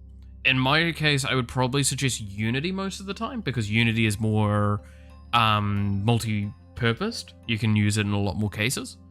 Unreal is pretty intensive and quite difficult, but it is very good. Especially if you're only going to work with blueprints, it's not that hard. Because blueprints are basically visual code in a sense, but it will limit you a little bit. If you don't know C#, or well, it's C#, but it's technically the inbuilt language for Unreal, it will become quite complex when you start getting into the C aspect of it. But, like, that's the thing. Like, I've just now gone through in about a minute or two and explained to you what engines you could possibly use. And this isn't even a full list. This was just a real shorthand, me going like, what do I want? I want this. Okay, done. So based on that stuff, yeah, I would probably suggest Unity in your case, for the most part. So now that you've got a loose idea and you've got Unity, now just go look up the engine, download the version you want, maybe if you're caring too much, otherwise just get like the recent version. And then you look up how to make an object. Then look up how to make it move. And then you figure out what's next. And then you look it up. And then you come back to this point. Any other engines than the big ones? Like, I've looked up the game dev list on GitHub a few times. There's a lot more, like Stride and Flags, or there's an uncountable amount of engines. But, like, this is where, again, I'm going to say this as, like, nicely as I can. You're not confident nor competent at this stage. That's fine. You're early stages. Find the thing that has more documentation. That's why I'm suggesting big ones. It's not because I'm saying the big ones are the better ones. This means you can learn easier. You want to aim for ones that have better documentation. That's why Game Maker, Godot are really good, because they've got a really intense community that are really passionate about making sure that they have stuff. Godot also could still be a good option for you for doing this. I want that stressed. You could do Godot instead of Unity, and that would probably be beneficial, because it will teach you a lot more things, and it is a lot more capable of handling a wide variety of coding practices and coding languages. That is the thing. Like, what you're talking about, Milo, is you're now getting into the situation where, like, you're almost actively making it more anxiety-prone and stressful of a thing to look at. Because you're looking at all of these things and you're like, I'm getting overwhelmed. Keep it simple, stupid. There is a reason why KISS has worked for so long. Keep it simple, stupid is very important. What do you need? You need an engine to do this, this, and this. What has better tutorials? This, this, and this. That's why you should aim for those for now. Yeah. It's a very, very easy trap to get stuck in when you're early on. And that's why it's important. So, but yeah, like, in a sense, you could actually argue, technically step 6 should be step 3, right? So, look up what you want to do, figure out how to do it via tutorials, then figure out what you want to do next. And just go like that. That's how I learn. Like, I'm still doing that. Fuck it. One of the things I was actually going to show off earlier, and I might as well show it off now, saving. Because I've been working on the saving system. So we have... Where is it? Where is it? Where is it? It's actually in here somewhere. Local data storing. I wrote most of this yesterday. I have not played around with JSON saving pretty much ever, right? I've done saving data in the past, but I've also not done saving data to this extent with GameMaker. I've written this, which is basically a nice, beautiful struct I can push through, turn it into a string with good old stringify, and use buffer, which buffer is really good as well, because it helps when it's multi-platform. It gives me a lot of safety nets. It's probably just better to do. And then I've got like this, and I'm already pulling it back out. I can use this. I could probably program this in the next, like... I mean, I could literally have this work right now, if we wanted to. This could probably be done, like, within half an hour to actually have, like, the character thing fully functioning. And then, like, have a couple of other details saving. This is not a hard thing to do. This is where we are at. This is why I'm in a very beneficial spot. Because I looked it up. I watched about 4 different tutorials talking about this. And a few of them had like unique saving structures, and they were designed in case you wanted to like have save 1, save 2, save 3. I don't care about that. We're just saving core player data. Will I make a way to delete the file? Potentially, yeah. But I might just leave that to you if you want to delete it. So I got the game dev knowledge. I used it in the past. I know Agile from the book. I know design somehow. Yeah, that's the thing. You'll get there. It's just a thing for me getting stuck on simple things. Like I always got stuck on save systems, even after looking up, for instance. Yeah, but that's the thing. There's YouTube tutorials, there's forums, there's all that sort of stuff, and it's just finding what sounds best for you, and then utilizing that. Now, what's important is when I was doing my searches, because none of this is actually carbon copy for what they have, right? I looked at it and I listened to what they had to say. That's the best tutorial, is a tutorial that actually explains to you the process of what is being done.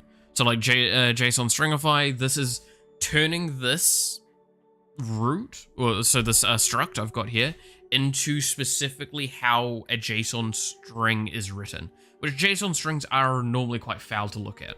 There's a reason why there's websites out there, and you can look them up very easily, called JSON beautifiers. It is literally, it takes the JSON and it reorders it in a way so you can read it yourself. That's the important thing. Because what it will look like, if I remember correctly, if we just pull up Notepad, I believe, and yeah, you can probably correct me on this, is that it will be, I believe it will write out kind of like,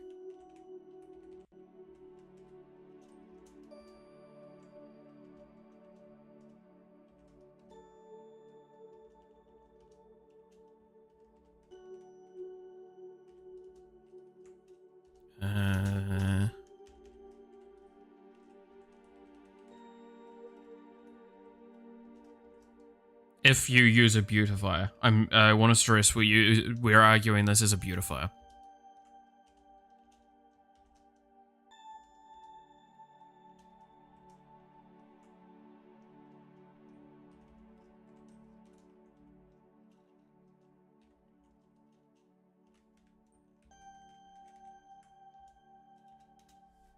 I believe that's kind of how it functions, if I recall.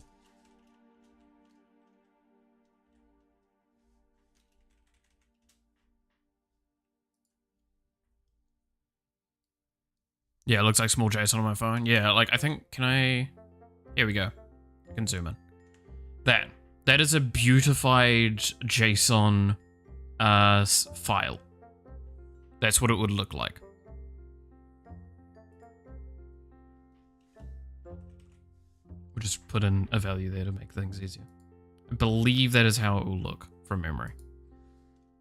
Now, why I'm saying like the whole beautify thing, do you want to know what a JSON string looks like?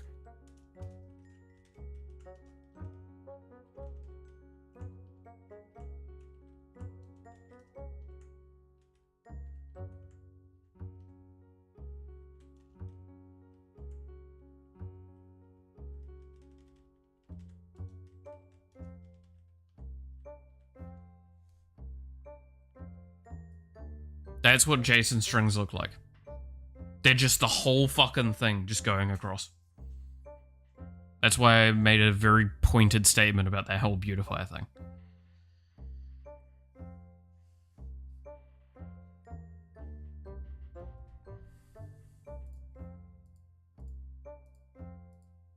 So yeah, that's what JSON stringify does.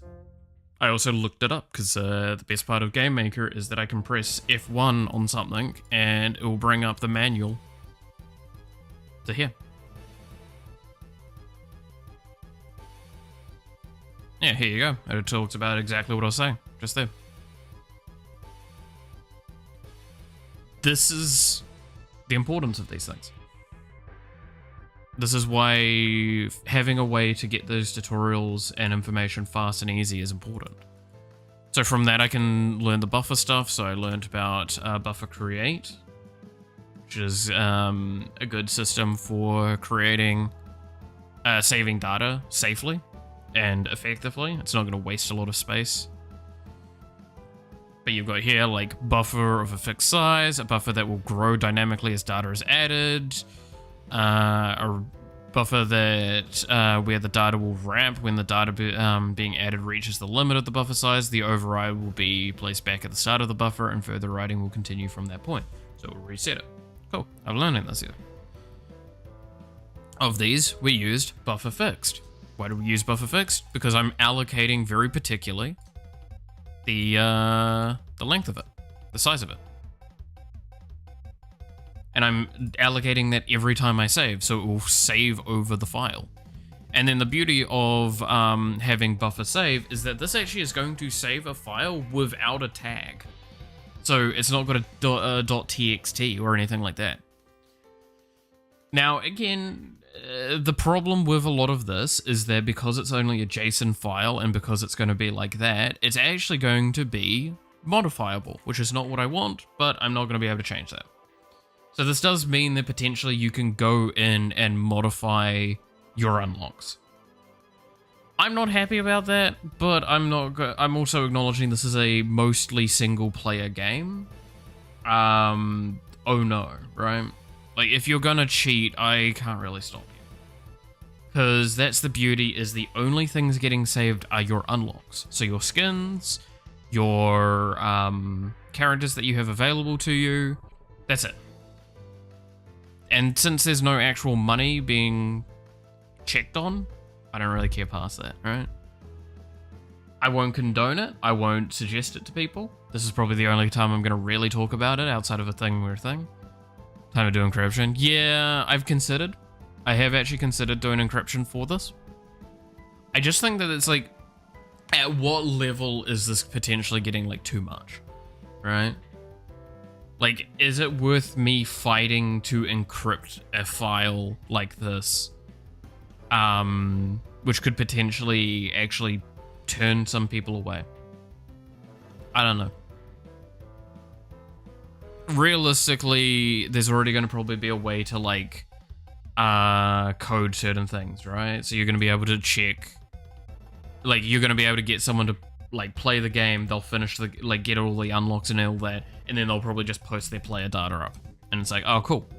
This person now, like, anyone can just get a max leveled, max everything out thing. They don't have to do any of the grinding. That already exists. It's basically, it's save data, right? Can I stop that? Yes, there is ways to solve this. Actually, yes, there is, by the way, fun fact. What I would need to do is in an encrypted file with the saved data, I would need to put in their Steam ID, and then I would need to check that against the load.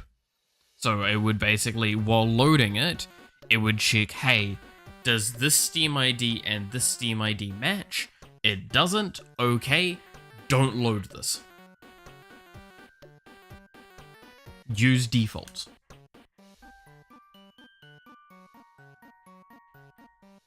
Right? But like, again, that's why I'm saying I don't know. I really don't know what the answer is to this one. There's a reason why I'm kind of glad that this is something I don't need to worry about until after the lobby rework, in a sense. Well, no, during the lobby rework. We don't actually technically need to be working on this now. I'm only working on it now because I needed to do something. And this is going to be like such a long-term thing that I add in. It's probably worth doing, right? Actually, let's look it up. Fuck it. How hard is it to add save?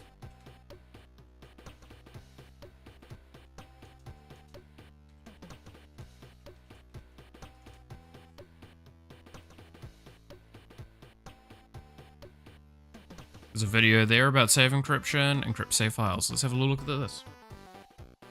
Is there a way to encrypting files? Take a look at DS map secure save. Okay. How are you handling leaderboards? Blah, blah, blah, blah. So this is talking about the DS way. I don't want to do DS saving.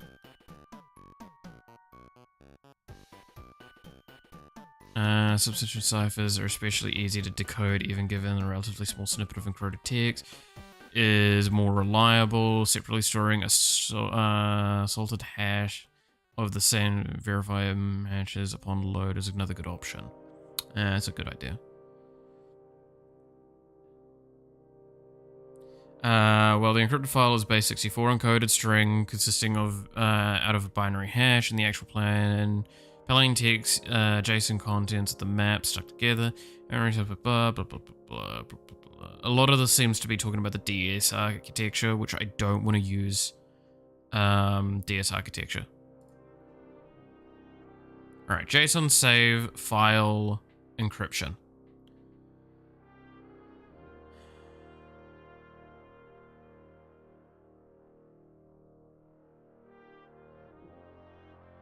There is a blog about it. Okay, let's have a little look at the blog. How to protect your save files from Game Maker. Cool.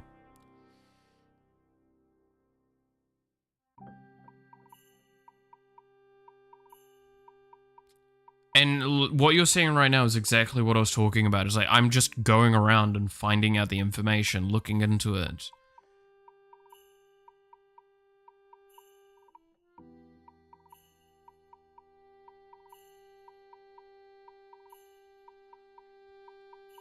Alright, finding our save file string. JSON encode save map. So what have we got here? It's JSON buffer read, because I'm using buffer. And then it's a JSON pass. So it would be JSON encode.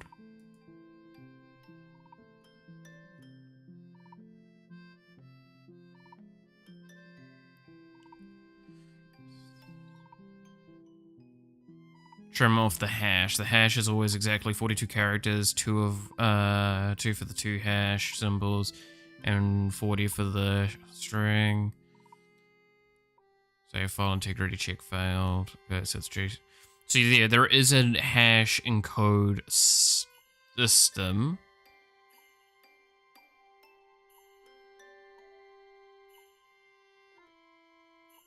And there's different ways of doing it. Boom. Okay, I could probably actually sit down properly with this and read it. Better date is it still uses JSON encode decode while working. I'd look at this function stringify and JSON parse. The latter two don't require the built-in DS starter structures. Okay, so it's outdated. Cool. We've learned that it's outdated now by reading further. Alternative, you can algorithm to encrypt and decrypt your buffer, which is good enough for save game data. It's an implementation in GML. You can use your own key to lock and unlock data. Okay, so there's an option there.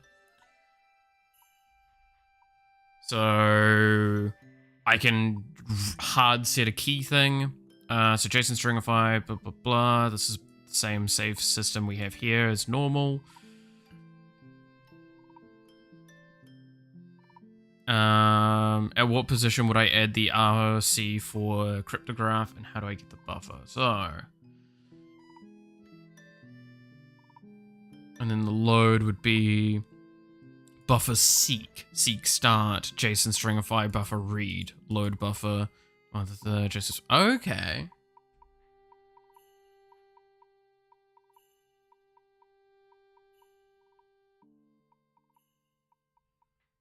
No, that's actually really easy. We can probably toss that together like right now. Like not joking. Because like that's pretty much just like what we've got there, but like with the slight additions, right?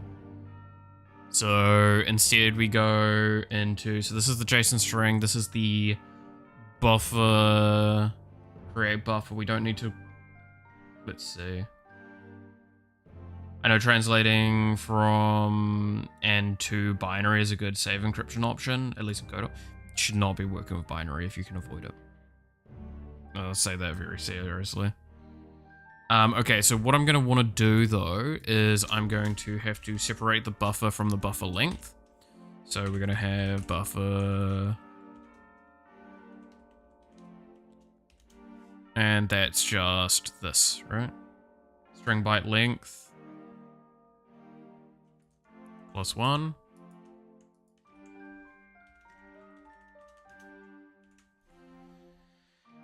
And then we have our buffer create, which will now instead have this in here.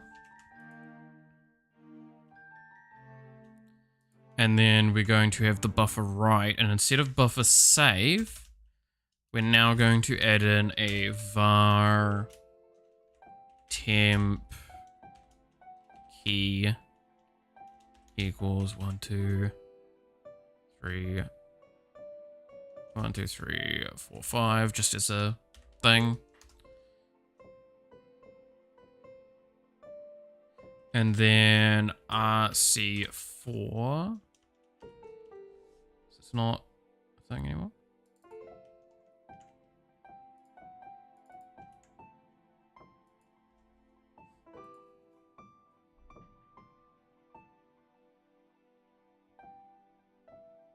Because that's, oh, okay, so that's from the library that we need.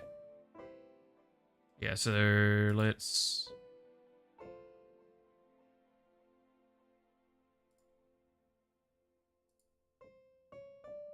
actually get this encryption thing so we can actually use this correctly.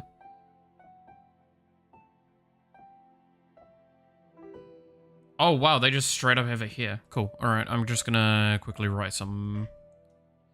in here, we're gonna write it.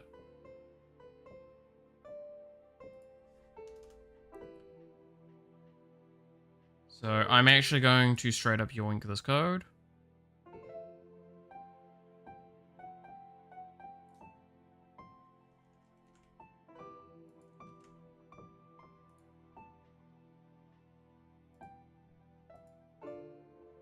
And I'm just going to make sure I write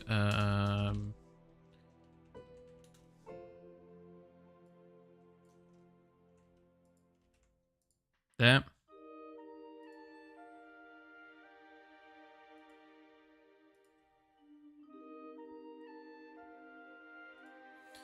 All right. Maybe some public key, private key encryption if you can't use anything ready. It'll be fine. All right. This is why I say, like, it's super easy to normally find a way to do this sort of stuff. Okay, so the save buffer is buffer. Then we want the temp key.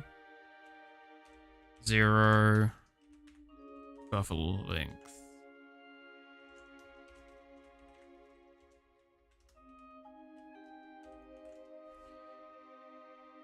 And then that's all fine. Cool.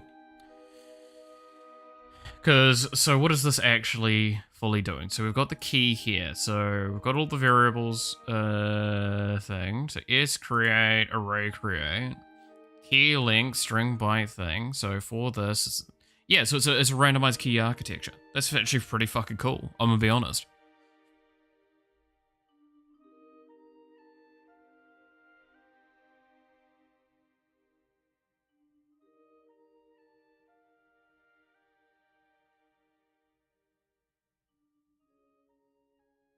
Yeah, no, that's actually really fucking awesome.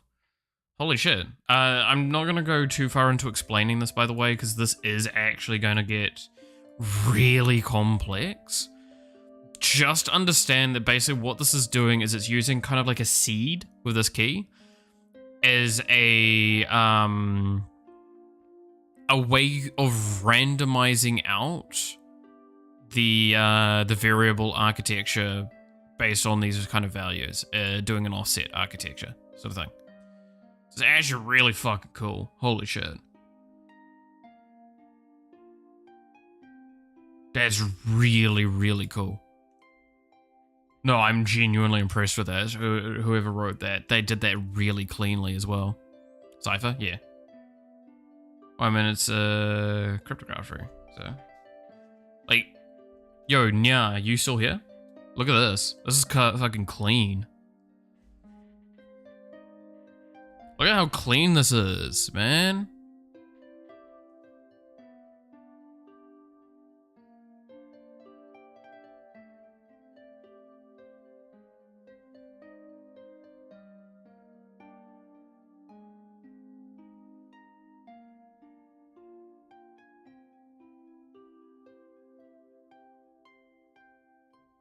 Looks clean. Yeah, it's just, that's a nice thing for that.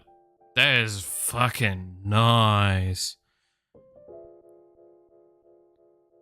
Got 15 minutes to finish writing and Java. Oh, have fun with that. Do you need a hand? Because I know that's not exactly easy in that time.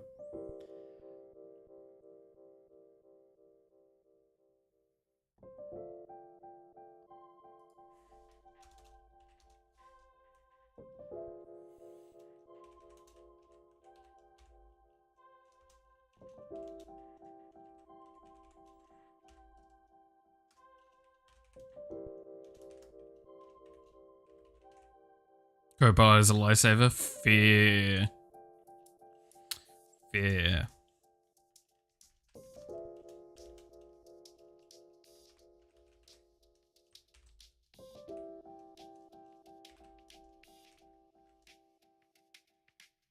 No, what am I doing? I need a buffer get size.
There we go. So that's kind of my point right there. We just went from not understanding how, like, not knowing the best way to do a encryption architecture inside of GameMaker to implementing it in, yeah, about half an hour.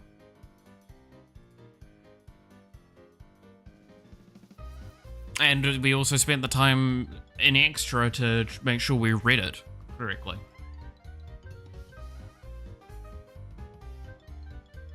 Right there is a great example of what programming can be a lot of the time. especially early on, and especially when you're not doing it professionally. This here is actually arguably one of the most one of the biggest mistakes a lot of people will make. Is that they will not claim, they will claim all of their programming as theirs. This is 100% just not my code. I have copy and pasted this from a location, so I have made sure to document where I have gotten this from. A lot of the time you'll see there's a lot of codes that I have that are kind of like this, but aren't referenced. That's because I have dumpster dived in necro forums for so fucking long that I get a shitty result from it. And that's why I hate those ones. And they're all over the place.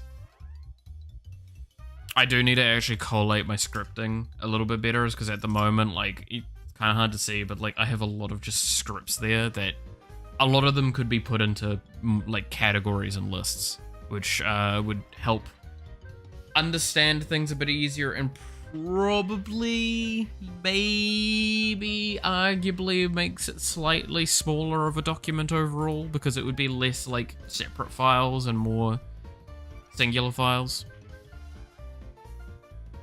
The data difference would be minor. It's not why I would do it, it's purely for my own sake. But yeah, no, there we go. So we have an encryption architecture now for how we would save the data. Now, mind you, this code here, I'm probably going to do something with. Like, I'm not just going to leave the code as that, because then it would be... You could literally read this here and go like, cool, I can figure out how to unencrypt this. And it's like, yeah, that's the point. You'd be able to fucking unencrypt that in seconds. I need to figure out a code, and then I would need to figure out...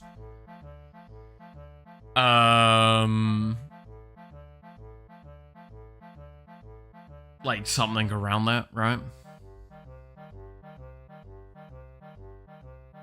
I'm probably going to just make a function in a secret location to get me my thing.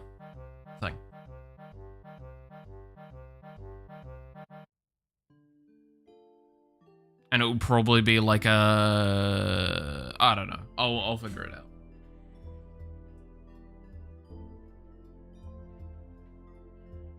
I mean, realistically, we do have technically two save files, because you have your options, which is saved as an INI, and then this, which is saved as just an empty file type. So what I can probably do is actually save your key to there. Maybe? I don't know. We'll see. I'm trying to think the best answer I have for like how I'm going to do your keys. Because I might make it unique keys for each save file. Or each player. We'll see.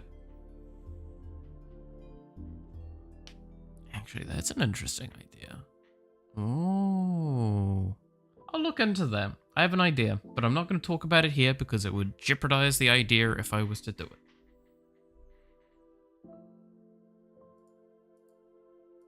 We will see. We will see. Again, it's one of those things that, like, would this still be crackable? Sure. You could probably crack it if you know where you're looking. Do I care beyond that point? At that point in time, you're just, like, asking for it, and we'll see.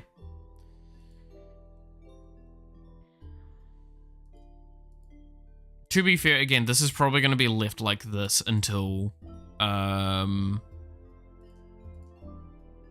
we ship, right?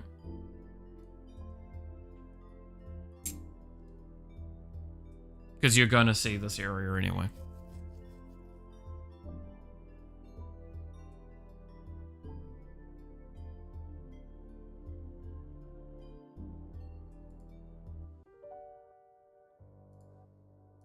But that's cool. I like that.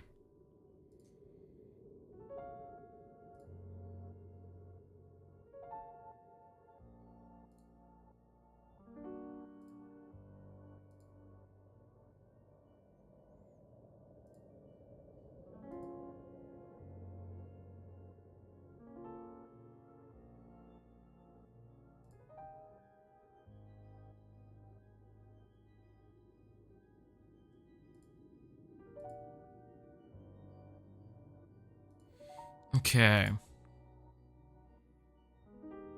But yeah, I was only just wanting to show off the fucking save stuff. I didn't want to actually sit there for a long time and work on it. God damn it. We are at the stage where like, I'm just kind of diverting away from bosses because I just don't want to work on bosses, man.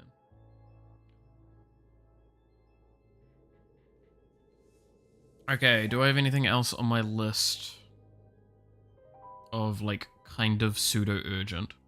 Not really. So, let me go grab a quick thing to eat.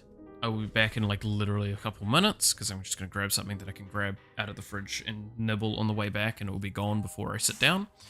While I think about what I'm going to work on next, it might be a character. We might just start working on another character.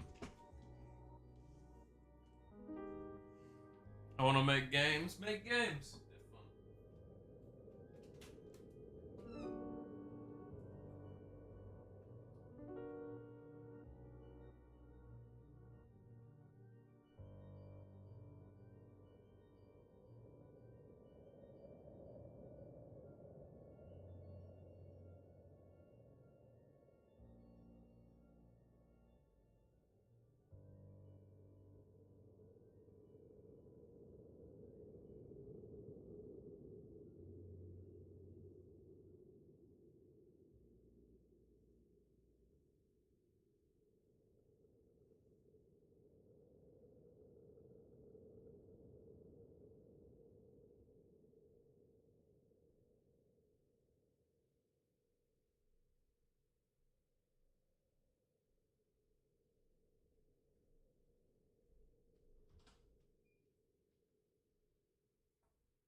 Make games, good idea, but how? That's a good question. I mean,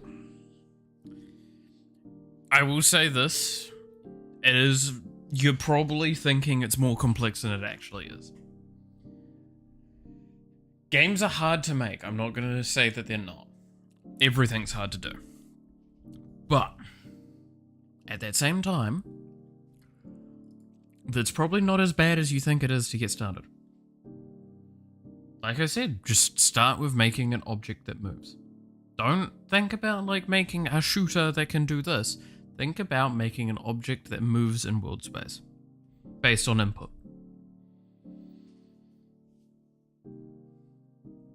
Now make that work in 3D space. Okay, cool. Now it moves around in that thing. Make a room. Okay. Now make it so it can go up and down with terrain level. Add jump. These things will take you days. Or hours. Or minutes. Depends. But, at the end of the day, the difference between each of those steps is equal. It's you didn't have it, and then you do have it. And that's what's important.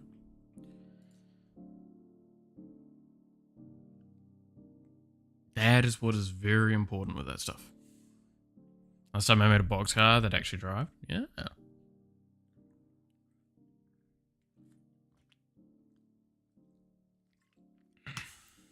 Okay, so I said we were going to possibly work on a character. It had gearbox, max speed, engine start. Nice. See, that's already sounding like you're doing perfectly well, but like, that's again. It's the same issue a lot of people have with like essays, right? And I think that's like the biggest thing you need to like, a lot of people need to get over, which is, do you know how to like actually get your essay started? Just start it. By sitting there and not having something on the paper, it makes it so hard to start. So that's why with every project, your priority should be make an object that moves.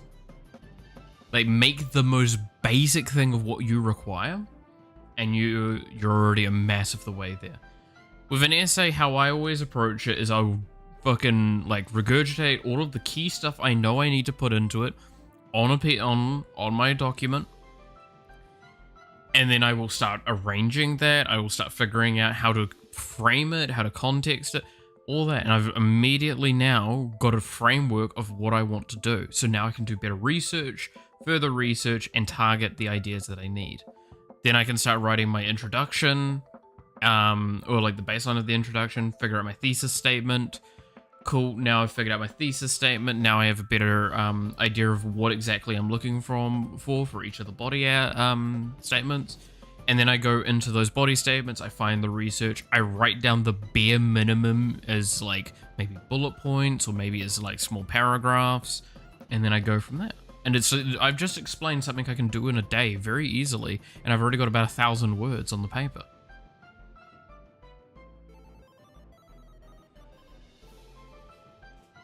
And would you look at that? Something that I need to hand in a week, I've already done 1/3 of it.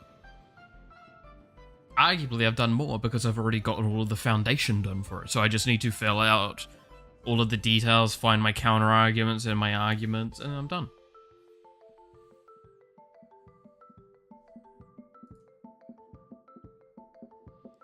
Okay. So I'm gonna work on a new character.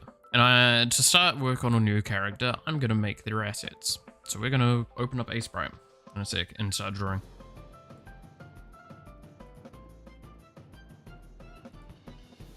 Come on. Characters. Player characters. I think it's template new. Yeah, template new.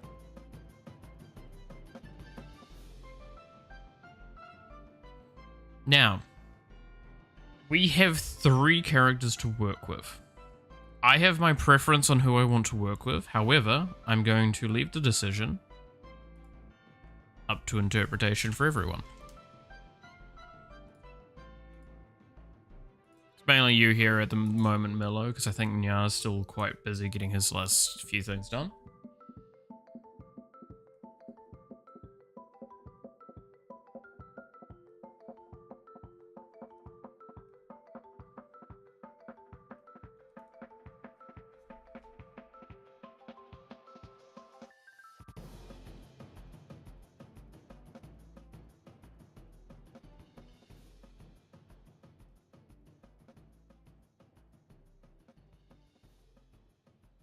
Cool. So these are our 3 choices for characters to work on.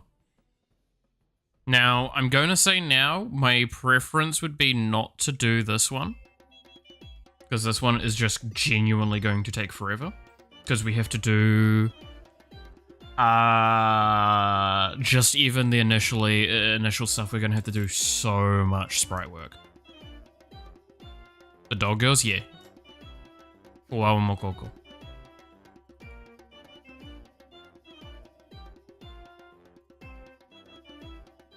So to like help with this, let's pull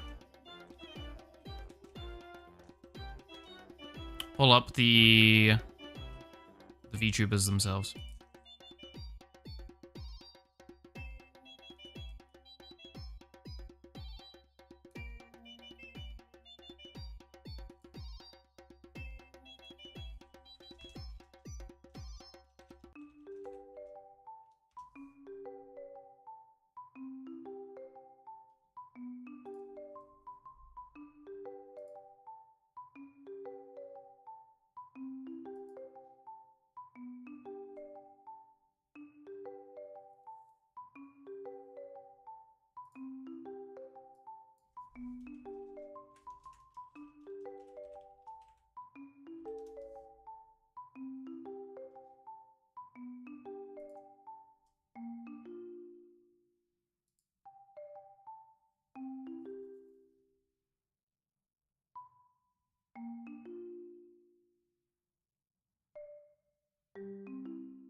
All right. So, this is kind of, in a sense, the list of characters.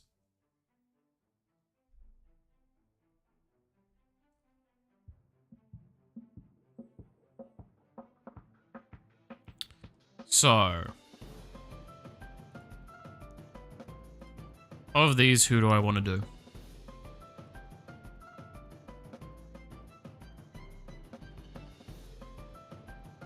So we've got Cinder, we've got Mume, and then we've got Fuamokoko.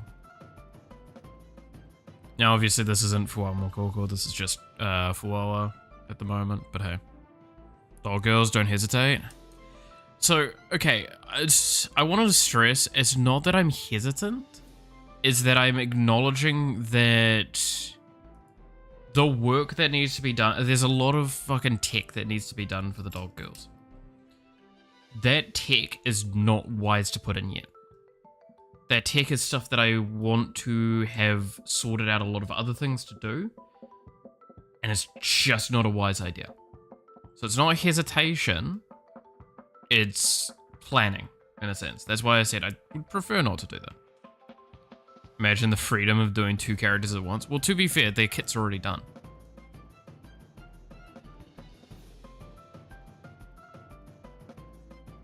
I'll make a new Git project instead of 4cam, but not right now. Okay. Yeah, just let me know when. And I will have a look at the zip file later. One, obviously off stream. The last 40 minutes, that's fair. That's fair. So, again, that's why I say, like, there's a preference to basically one of these two. Now, I will say this. The beauty I have is that if we do Mume, I have all of her, like, her weapon and item already in the game. So that's the thing. So what is their kit? Let's pull that up, shall we?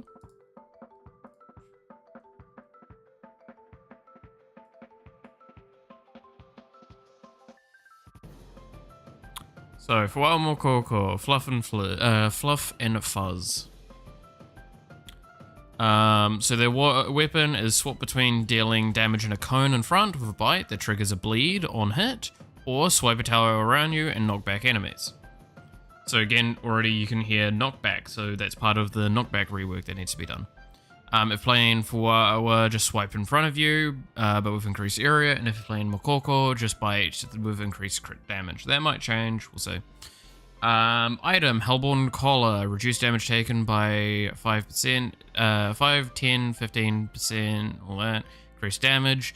If used by Fuawa, double the damage reduction. If used by Mokoko, double the damage bonus. You're kind of seeing probably a very similar pattern with how each of the things are working. Passive, Broken Shackles, Fuawa gains movement speed, Mokoko gains crit chance. Their ability, when using EX, deal a small amount of damage and knock back enemies. I behaved. They asked unit tests, so I wrote unit tests for our differently shaped hitboxes. Oh, dude, I hate doing unit tests.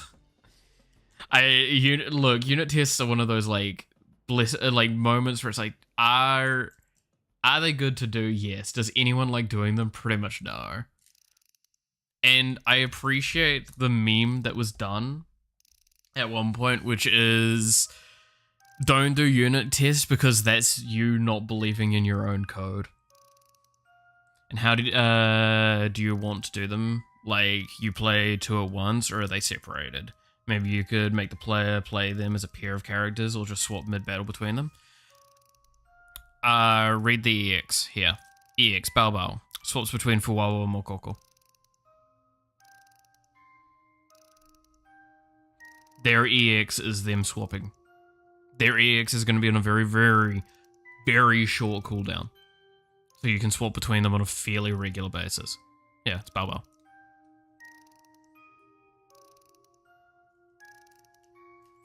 Unit tests aren't of any use 90% of the time. Unit tests, I kind of agree with you on that. So most of the time, unit tests are done for just ensuring things, but they do hold some value. At least in games. Yeah, I'll agree. I agree unit tests are less valuable in games than they are in software in general. They are still something that you should do, but hey. It's the thing with them. But yeah, no, so this is what I was saying, like, technically speaking, all of these characters have their kits. Like, keep in mind, and this is kind of like maybe something that isn't very clear, not only have all of these 3 characters got their kits kind of designed, the next 4 characters have their kits designed. And then already I'm working on the characters after that. I've actually got a lot written up for them in my notebook and such. So I have a lot of stuff for characters moving forward.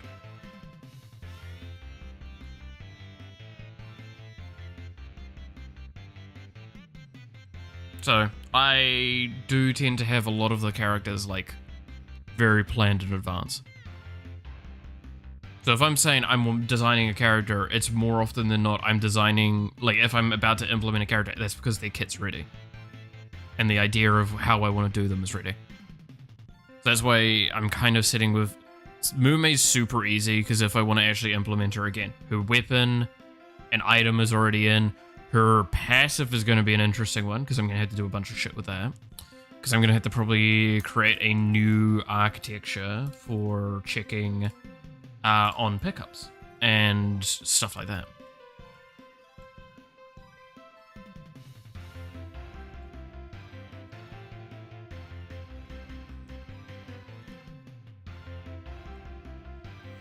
No spoileroos, but have you seen the ending of Arcane? I have, yes. I watched it on my Sunday morning, which was basically like about 11 something hours after it came out.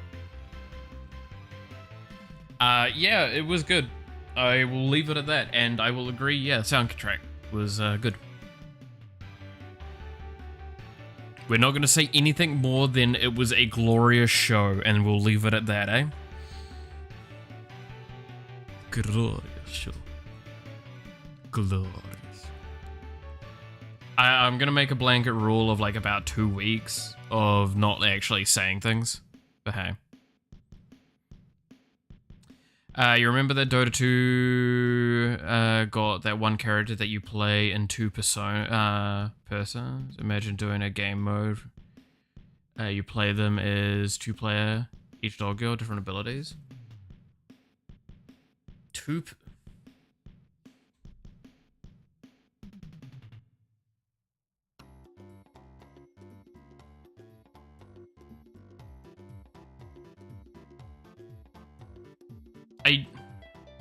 What?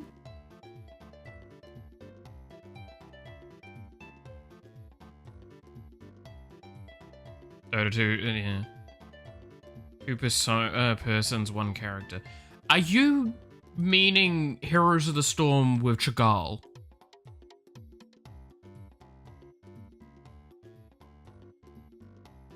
Because I don't think that's Dota 2. Unless Dota 2 snuck a fucking character in that I'm not remembering.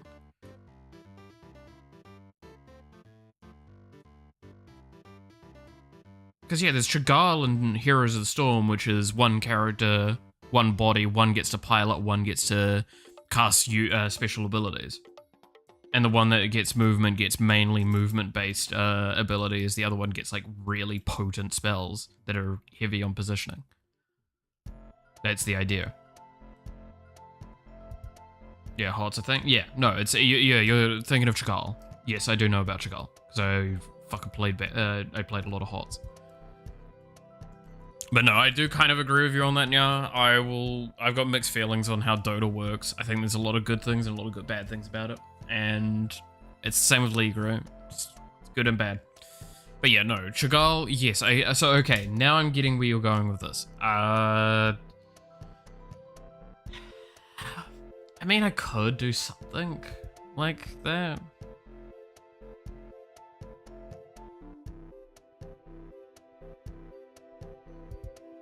I mean, at that point in time, right, like, what I would probably do is I would have to basically make them 2 separate characters, right? I'd make them 2 separate characters and all that sort of stuff. So it's not even like what we've got here. It's not swapping anymore. It's completely 2 different separate characters.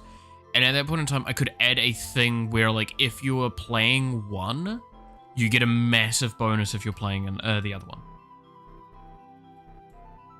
So Zaya Rakan is actually probably a better example from League of Legends. as to what would be the case. Right? Where, like, can you play them individually? Sure, but there is a massive benefit, there's fairly massive benefits for playing them together. The problem is Rakan's kind of dog shit in high elos, and the likelihood of you being able to, like, pick those two together at a high level is not very high. More often than not, you just want an Alistair for Xayah anyway. I just hate that Dota has so many good ideas, but I can't get over the fact that it inherits RTS controls. Yeah, I kind of get what you mean. Imagine them being connected with a leash, for instance, in the game mode. And no, I don't disagree with your idea. Oh, so actually having them tethered?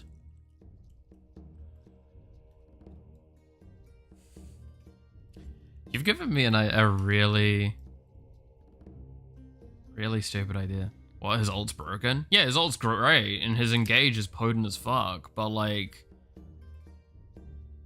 his kit overall is, like, he's got a massive weakness that his... unless you do his alt W conjoined effect, he just kind of gets fucking deleted the moment he goes in, even if you build him tanky. And you kind of want to build him soft enchanter anyway, so that's a problem.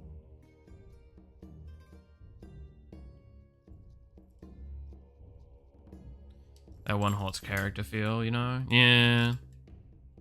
We need to cooperate to play this character. I do like that idea, and I do think that there's room for something like that. I don't know if I would... oh, is there space for something like that?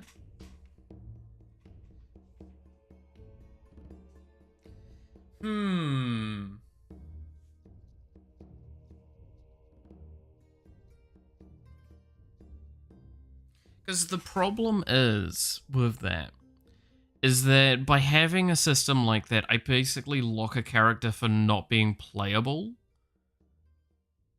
Unless you're playing with another person. I don't like that aspect of it at all.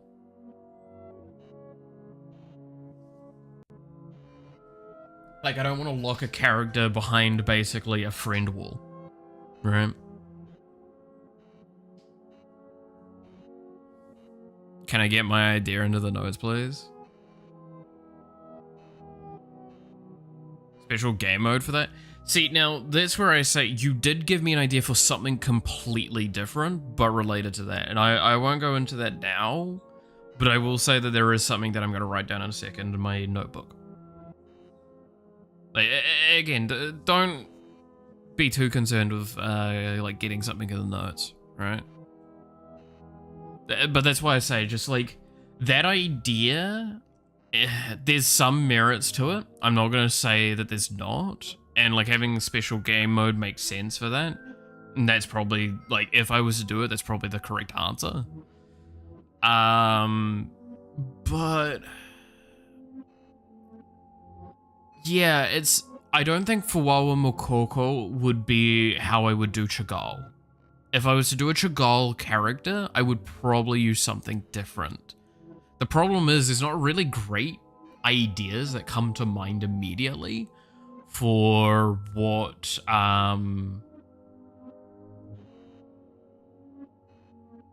like, what, because there's not really great co-opt VTubers, if that makes sense, right? Like, Fuwawa and Mokoko, both of them are technically individuals, but they're twins, right? They fucking finish each other's sentences all the time.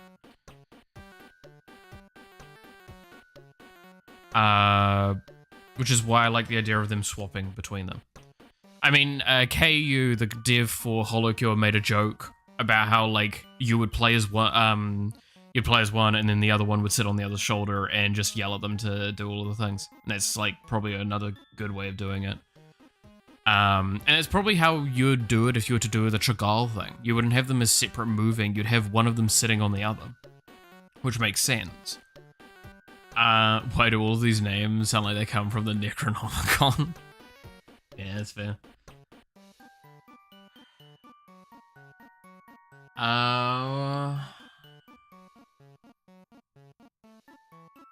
Yeah, it's the issue of I can't think of like a VTuber that would basically be a Chagall.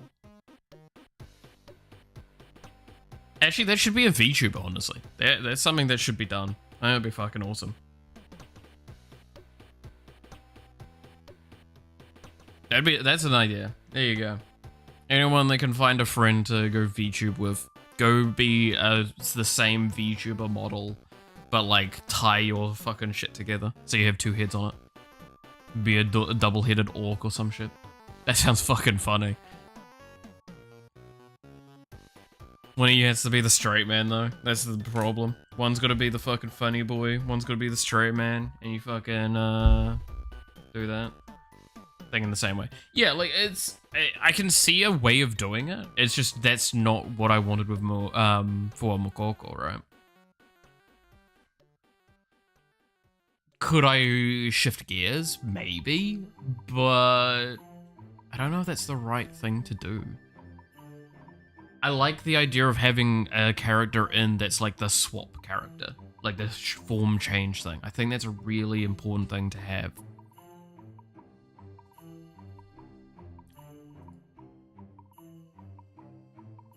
I can't think of any other like VTubers that would do that as well. That's the problem.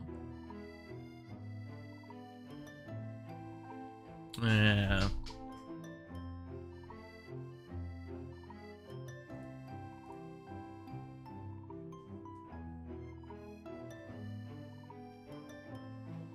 But I do see the desire to have something like that. And I think there is a potential room for doing something.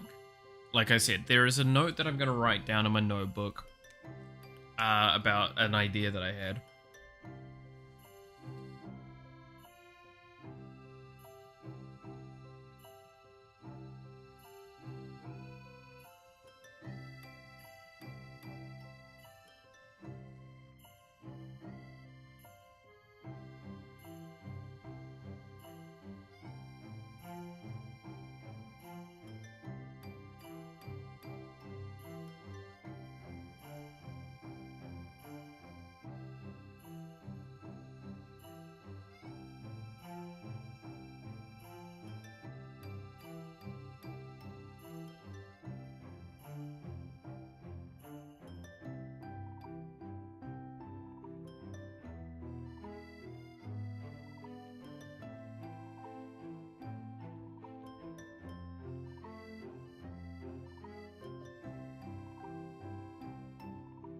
There we go.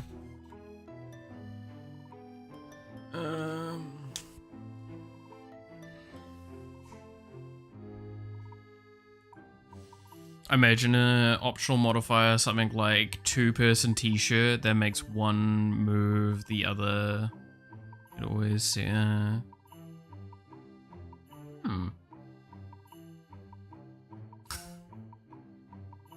a really terrible idea based on that, actually.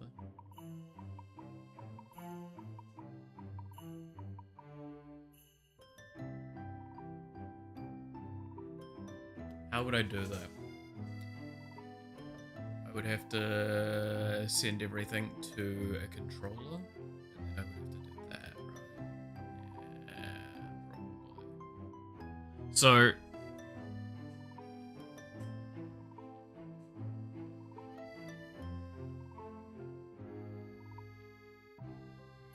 I disagree though with the always be picked for one run circle thing. Like again, I want to never have consistencies if I can.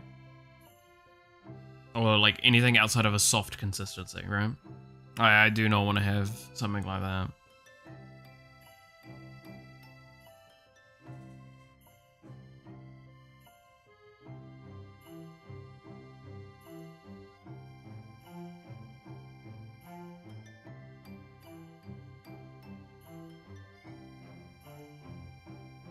But there is a really stupid idea that I had.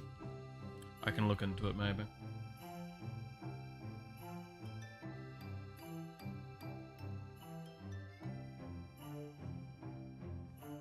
Pros, additional start armor, cons that are two persons, one t-shirt. Yeah.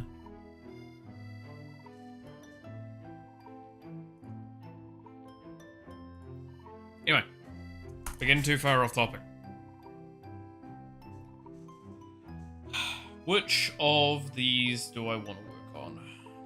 I'll leave chat to try and convince me the most for who I should work on of these 3 options. I have my preference, so you're gonna have to definitely do some good convincing. Are we on topic? Yeah. I don't know. We'll see. Also, I think the chat's not working on here. So I'm just gonna refresh this.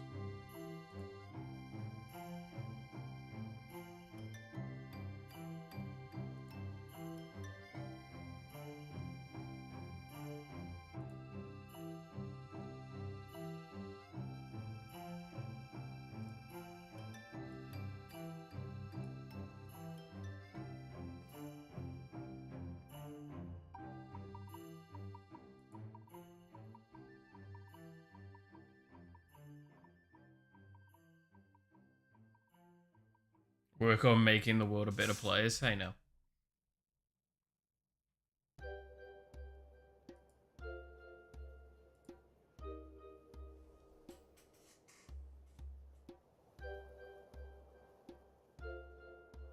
And they're capable.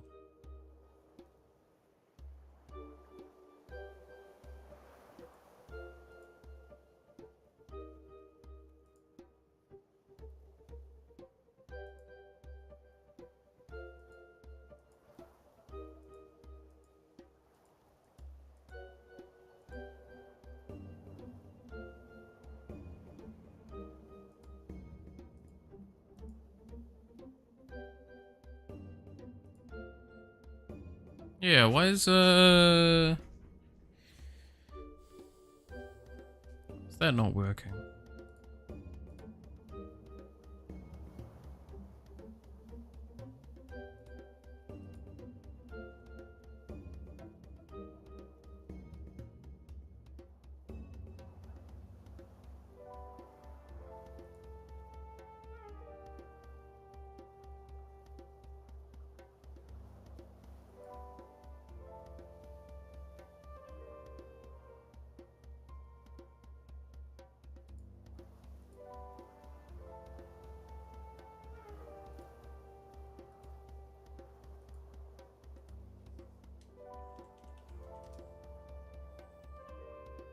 Yeah, no, the YouTube chat's just completely fucked.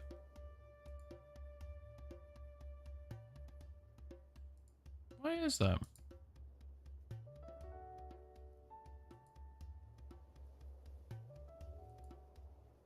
It's apparently a connection error.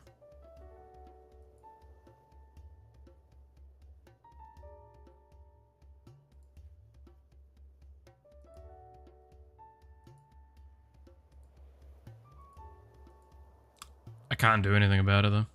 That's annoying.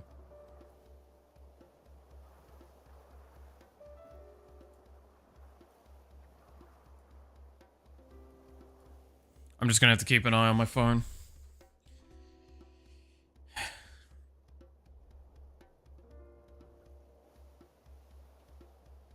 Alright, so Catgirl VTuber, yeah.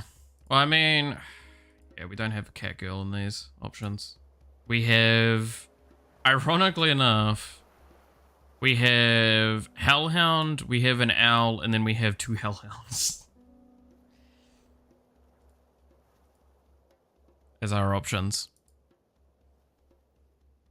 Or we could make the doggos. Push the last commit for the night. Oof. Have fun with that, yeah, yeah. Have an amazing time. I'm gonna go sleep. Fair enough. Fair enough.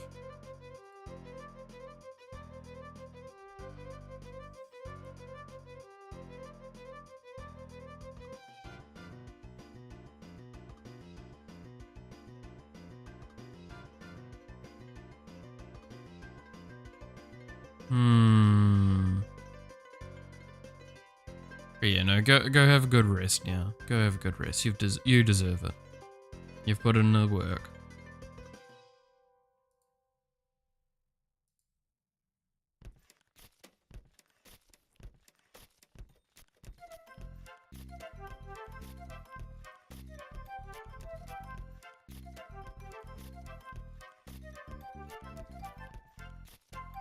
Hmm.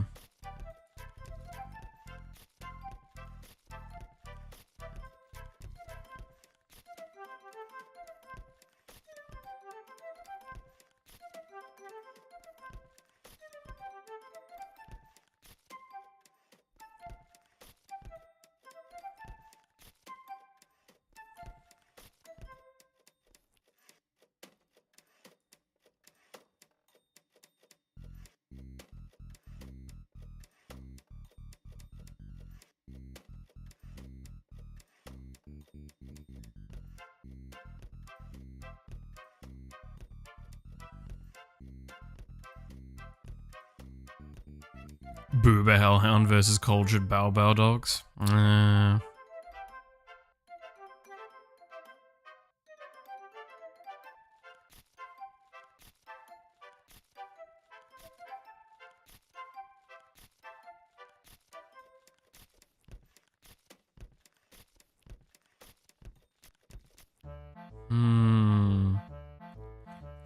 Owl, Booba Hellhound, or Bow Bow Hellhounds.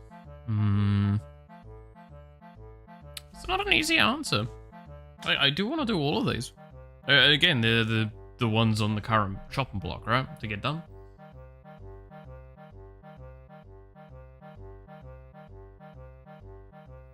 Cinder, Mume, or Fuamoko.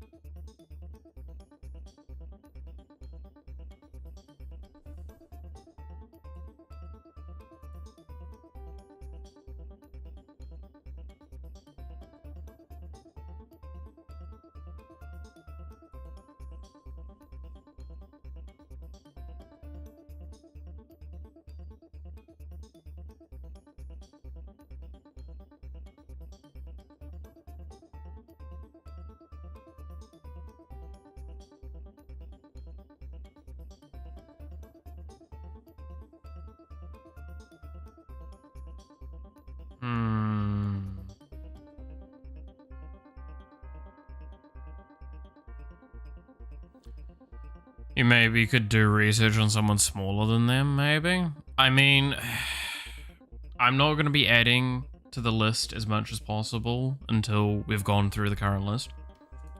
I will make that pretty intensely clear. It's not that I don't want to do again, asking, hey, can you do this VTuber is a double-edged blade of, like, it's good to give me an idea, sure, but, like, also, if I don't know them, then I'm like, okay, well, I don't know them, so I'm not gonna be able to probably make something, that works. Right? Not saying tiny VTubers for now. I mean, like, thing is, right, I will not deny these three are pretty arguably quite big VTubers. I think Fuamoko is, like, super big now, right? But that's where we get to that whole thing of what the list is, right? Again, we've got, I will stress, this list is locked in. This being the next, this is the current update, this is the next update. You cannot convince me to change these. This is something we spent fucking weeks working out. And these are the ones that I felt like I could do the best. I've even reworked Neuro a couple of times, by the way. Her kit's changed quite a bit. Well, I say quite a bit. It's shifted in its potency, and its power is moved around a little bit. But we've got, like, even more here. Again, every single one of these lines is a character I want to get done. This is a lot of characters. And it's just, I'm trying to do the characters justice, and that's the difficulty. So I have to try and do ones that I can at least, like, I know and I feel, I have, like, intense feelings for. Because that's kind of what's necessary, right? Is, like, the only way to guarantee doing a character accurately is by actually knowing them, by actually getting kind of, like, that attachment of caring about that individual in some way. Obviously not in a parasocial way, because that gets weird, but, like, that aspect of, like, I'm invested. There we go. That's the wording I wanted. Invested. I'm invested in the individual, so therefore I've done the research necessary to kind of do some justice to their character. And not just like surface level. That's the problem. There's already 1 or 2 characters I have that like, I feel like I'm already just only surface level with them, and it makes me so sad. It makes me really, really sad. I really think that some of these characters deserve better for their kids. Not the ones that I've got on the current chopping block, but like some of the ones that are later down the line that haven't had their kits fully done, realized.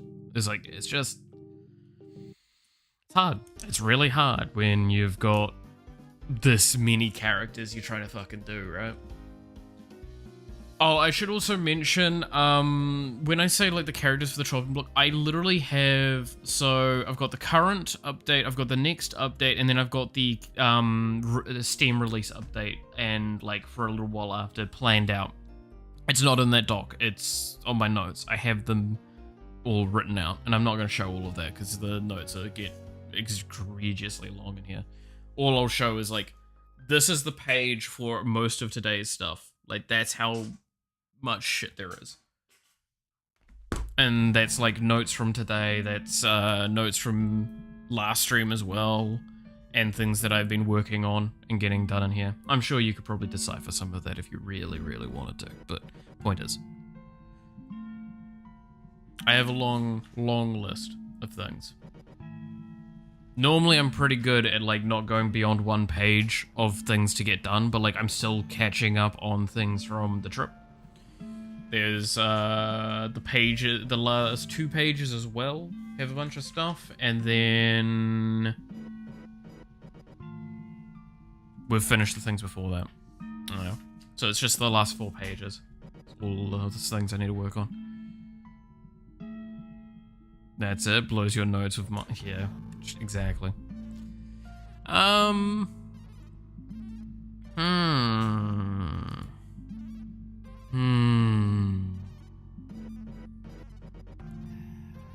Who do I feel like drawing? Who do I feel like drawing?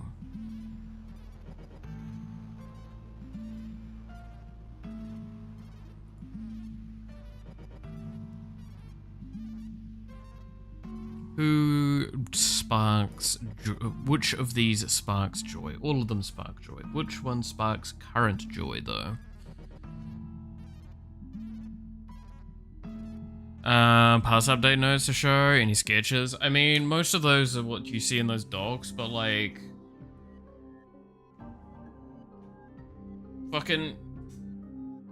Here. Alright, this is, if I show this a bit closer, this was like the last few weeks, and in these notes we have, so on the second page we have scroll menu, add slight transparency, black tint to backgrounds, for certain UIs, specifically, and I have a little list of ones that we did, so if you think about that, we have had that and we've seen it with like the pause menu and all that. Need to, let's see. Start proper work on skins. That one is kind of like ambiguously worked on. Need to have character icons sorted. We did that, yep. Need to do touch-ups for character splashes. We did that as well. Rewrite progress bar logic so we can add the thing that Nya suggested. That's what we did on the last stream. Why no funny sketches of VTubers? I don't actually sketch that much like that. How far back do I have to go to see a drawing?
I have no drawings in this notebook.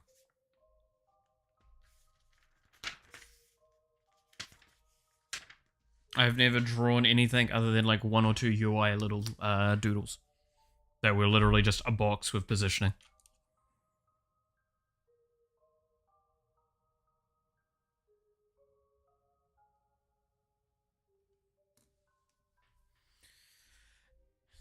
I don't like drawing in my notebooks. Not much anymore. I haven't. So to give an idea, this notebook has pre-existed me doing my current uni. So that goes back 2 years, probably 2-3 years. I've had this notebook for, and I've not drawn once in it. Yeah, and I don't do doodles anymore. I used to do them all the time.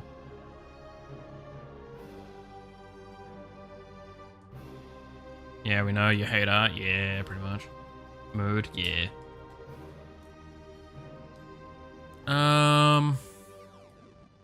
I still don't know who I want to draw right now. Of these three. But I will change it. You're gonna have to fight pretty damn hard to get me to be interested in changing that opinion.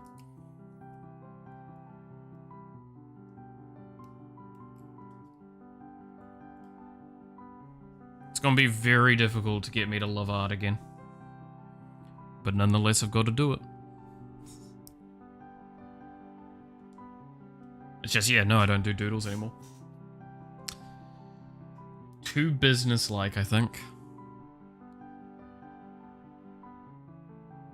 I will do it with the magic of eating your entire ass. Yeah, that's fair.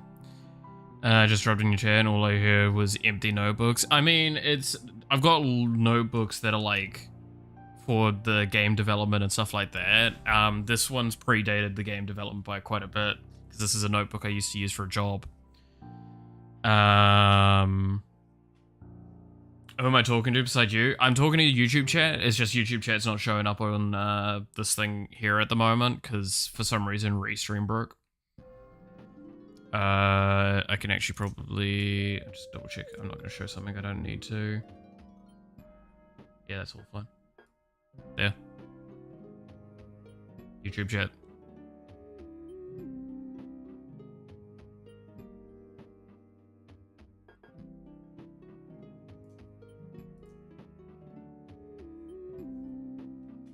I'm here. Yes, we know you're there, Miller. Don't worry. It's just the problem of, for some reason, Restream broke, so I can't. The cross chat's not working at the moment.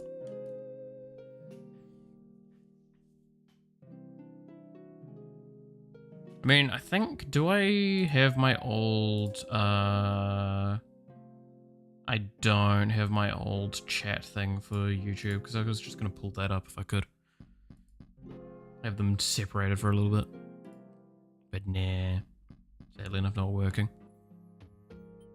It broke like about an hour ago, I think now, right?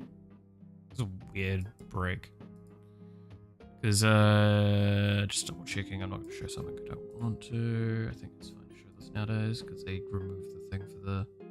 Yeah. So you can see here, I sent the test at one point, and it gives me an error state for some reason. Which is really annoying.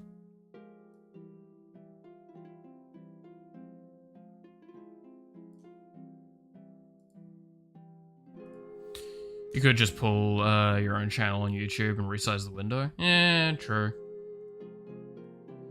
I mean, I can see YouTube chat perfectly fine because I have my phone on YouTube, so I can see the chat constantly. That's how I respond. It's also like a good way of seeing which one's because that one's like slightly more behind than Twitch for reasons, and means that I can like see what actually is happening on stream for people. I can see the quality and all that, so I know if there's a massive quality drop all of a sudden.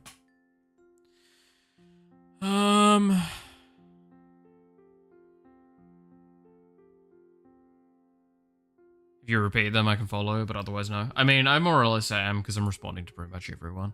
It's not much being said at the moment because we're kind of like getting to a slower point of the day where there's not much left. I'm just trying to like decide because I want to start work on the next character. So I need to start working on their sprite, and I'm trying to decide which character of these 3 that I'm going to work on. Because this is like the 3 for the next update. Because I could finish working on Matara, but at this point in time, the stuff that she needs is mainly just like some finicky work with res effects and a couple of assets for her assist, I believe, and then double checking her EX. Do the Baobabs. Yeah, I could do the Baobabs. Again, I'm hesitant just because that is like double the amount of assets than any other character. Because like I've had other characters that like have skins and have skin-based effects, but like no character that literally is a swap to another character thing. That's the danger.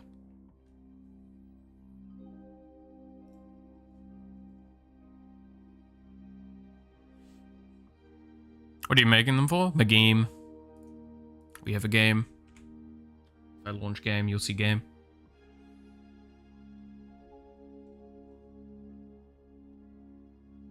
It says VTuber game in your title. Yeah, no, I've been working on this for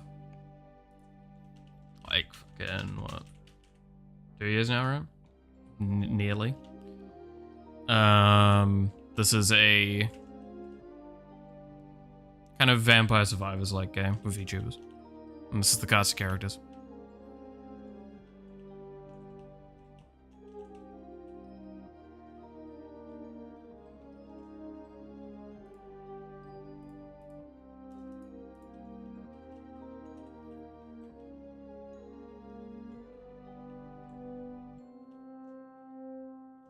Oh, hello.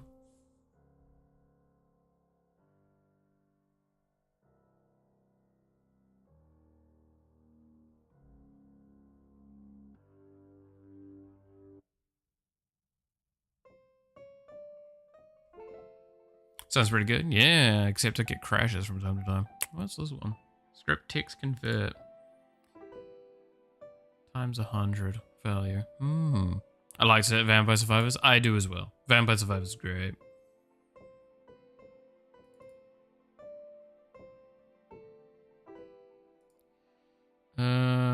So I need to go to 629 because it's the things to do with this.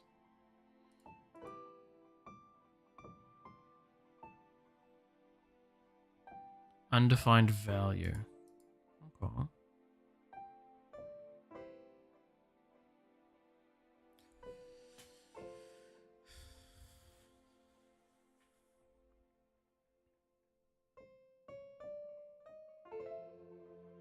Which one is this that's broken on?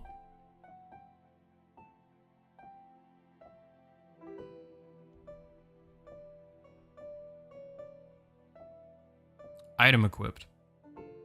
I played as Iron Mouse then, right? Still play it on the train every once in a while. That's fair. I need to go back and play it. It's been ages. It's definitely one that I do want to go back and have a proper solid go of.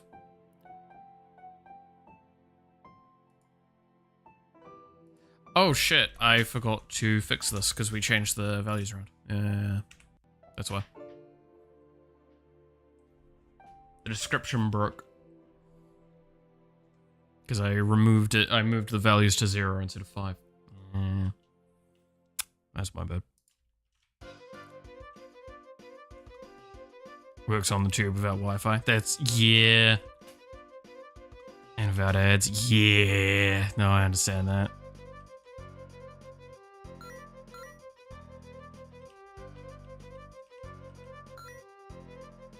But yeah, no, we've been working on Iron Mouse, reworking her today.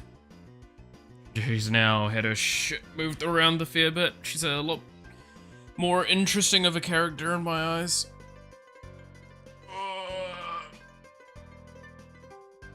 But with all sorts of stuff going on. Did I fix the area bug? I think I did, right?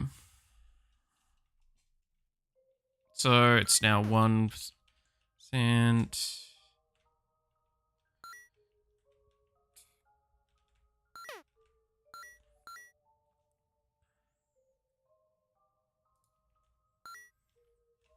Let's see.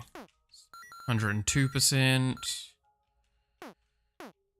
Let's just force some levels quickly so I can, like, see. iMouse is a cool streamer. Yeah, I'm gonna be honest, and I've talked about this a few times on stream, right? Is like, this game would not exist if it wasn't for iMouse. So 2.95. 2.95 still. 3.95. 4.45. Cool. So it seems to be updating correctly. They got 1% for 225 health. Yeah. Water break. Welcome back, Roger. How's it going on over there? Be cool if she knows about what you're making once it releases, or is it released? It's not an official release at this stage. It's still like early development, you could kind of call it. There is an itch.io for playing it. But other than that, no, it's still very early on. There's a lot of VTubers that are in here that I'm really... Like, again, my rule of thumb is that I've got no restrictions for who will be in it. But at this point, I'm just aiming for ones that I know well enough to do them justice. To pay true homage to them. That's why we've got, let's see. This is Matara. This is Booby. This is Kason. This is Vox. Juniper. Aura GX. Monarch, or Multiverse Monarch, I believe is the full name. Shy Lily. Guagura. Lucius Merryweather, and then obviously ironmouse as we're playing her currently. Now, admittedly, this lobby looks really scuff at the moment because we only recently just added in the way to select characters like this. So, they're still early for that. We will add proper lobby in the next major update, not this major update that I'm working on. Because we do have the rule of thumb with this, because I've actually talked about the dev kind of like pathway for this, is that at the moment we're working on the bosses update. So it's mainly work around like having all of the bosses implemented that we wanted. Then the next one is the lobby update where we add like meta progression, collection, unlocks, all that sort of systems. And then the next one is the Steam release. So yeah, they all look pretty good. Thank you. I am, since I'm the sole developer, pretty much 99% of the work that's gone into this game is me. I had a friend that helped a lot early on with the UI that got me quite far along, and now I've basically taken over that again and made it look what it is now. Outside of like some of the player, the in-game like play stuff, that stuff is mostly what he set up. Outside of the assets for it, I did that. But yeah, all the assets in the game are mine.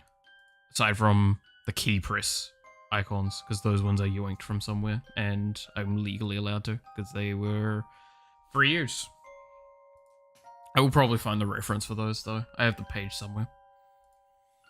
Outside of that, though, yeah. No, a lot of this is a solo dev project that has taken it the fuck out of me. Alright, I was going to start working on the drawing. You sound like pirate software. That I take as a compliment. I take that as a huge compliment. He is a, definitely one of my mini idols of, how to, like, handle stuff.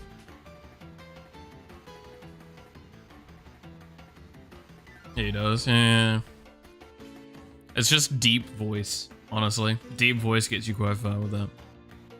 I mean, his OST. Oh, no, yeah, this is straight up his OST. Heartbound. I bought it from Steam, and then I downloaded it. And he does say that he has made it completely acceptable, right? Def compliment, yeah. I mean, I got called off-brand software, pirate software a few times, and I find that still like one of the best compliments ever. I use it too. Yeah, it's just such a good playlist to have in the background. It's just nice, it's simple, it's good. I like it. It's really great for just doing work. So, yeah. I think the only thing I will ever have over pirate software though is that I can actually grow a beard. Unlike him, I have that superpower.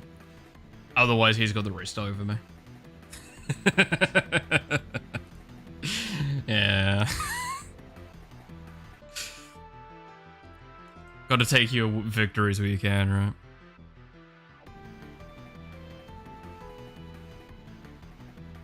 Off-brand pirate software lol is a really great tag. It really is. Off-brand Gordon Freeman, off-brand Thor, oh, tomato. Yeah, fair. Should you put that in your stream info? Honestly, yeah, that would be fucking funny. That would actually, maybe I should. That would be fucking great. Put that on my like Twitter as well. Part of the profile. It's just like, this is enough. I'm also just off-brand pirate software. The beard power, yeah. Best part is, right, is he can't grow shit. I can grow this in like 2 weeks if I full shave. Maybe a bit longer than that. I have no such weakness as he does.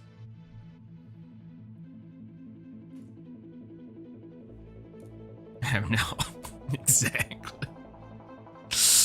Oh god. Oh, by the power of grace, God.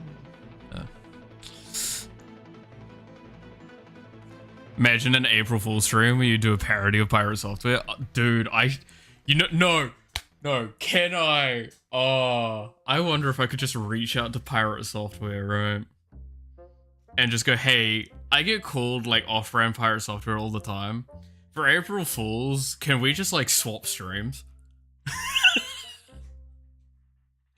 Just like for a little bit, just a fucking shitpost. That'd be fucking funny. Y'all turn up and it's like, wait a minute. I want to see it. Ah. Gonna write a note. I'll remind myself at some point to like send him a message because apparently he's really good at that stuff.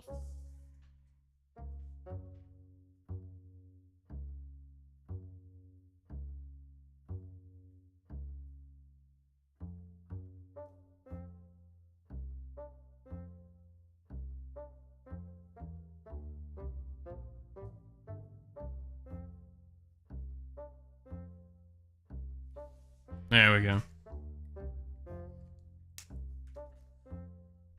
That'd be fucking so stupid. That would actually be really stupid. But yes. No, back. Let's see. Early in the morning on the next day. It's not only doing OnlyFans. God damn it. I could put it in the TTQ. I could put it in the TTQ.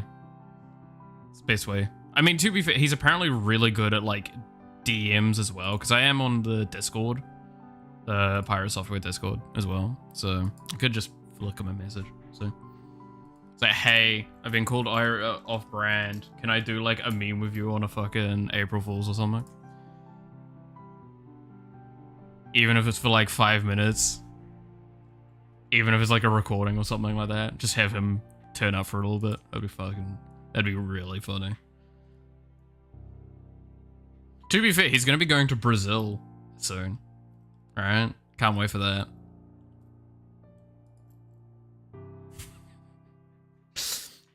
I love that. Man wins streamer awards, goes to Brazil. Can't wait.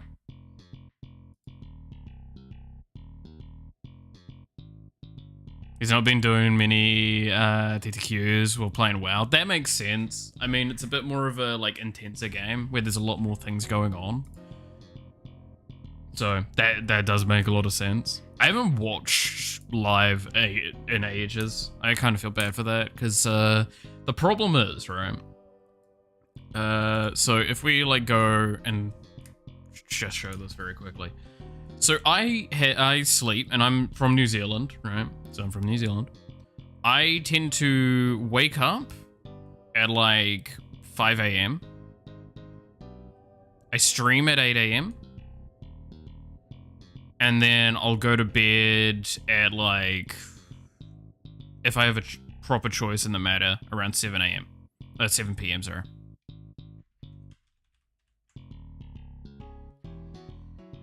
Alright, so that's kind of like bracketing of the day. The problem is Thor starts his stream at like a little bit past this time, and then he streams through the night until about when I start my stream. I don't get an opportunity to watch this shit, man.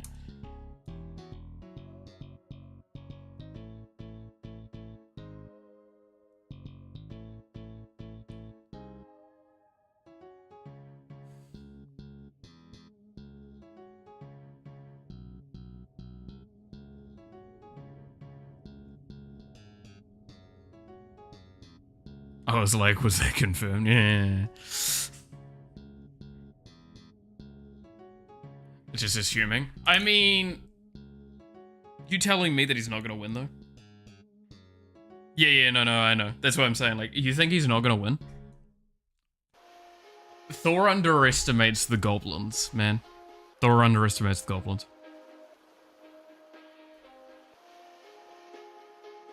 Thor is by far one of the most influential streamers of this year.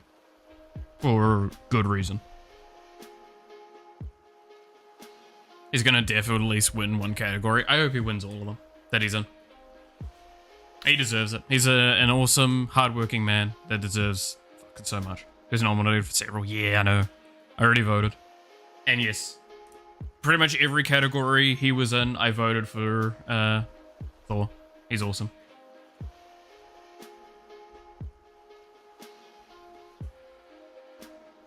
He's so good. He's such an awesome person. Like, I've said this kind of before, but like, so Thor and Iron Mouse are probably the two biggest influences on me, like streaming and me doing anything just in general. Because like, Thor just showing me you can do programming and shit and it'd be fun on stream. And like, yeah, fuck yeah, why not? And a lot of his motivation in general. Iron Mouse, because I actually do have like medical conditions that keep me quite tied down. So she's just fucking, she's helped me like really realize that even if you've got these things going on, you can still be an awesome and incredible person. So that's a big thing. Those are my two biggest kind of like idle moments. Well, let's see. Sad stream because of those two as well. Yeah, no, it's definitely something that I would say is like two of the best people to have as your inspirations for that, because they're just really cool fucking people.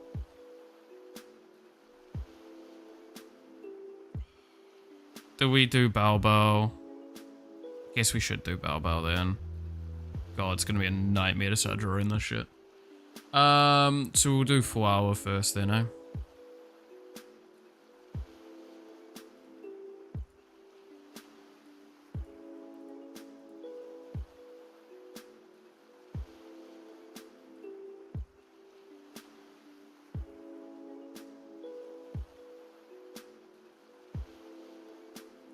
Here we go.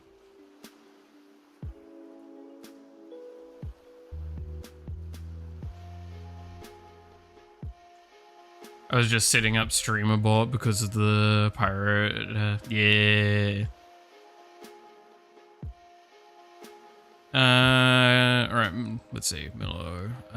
Question. Do you know any game dev VTubers?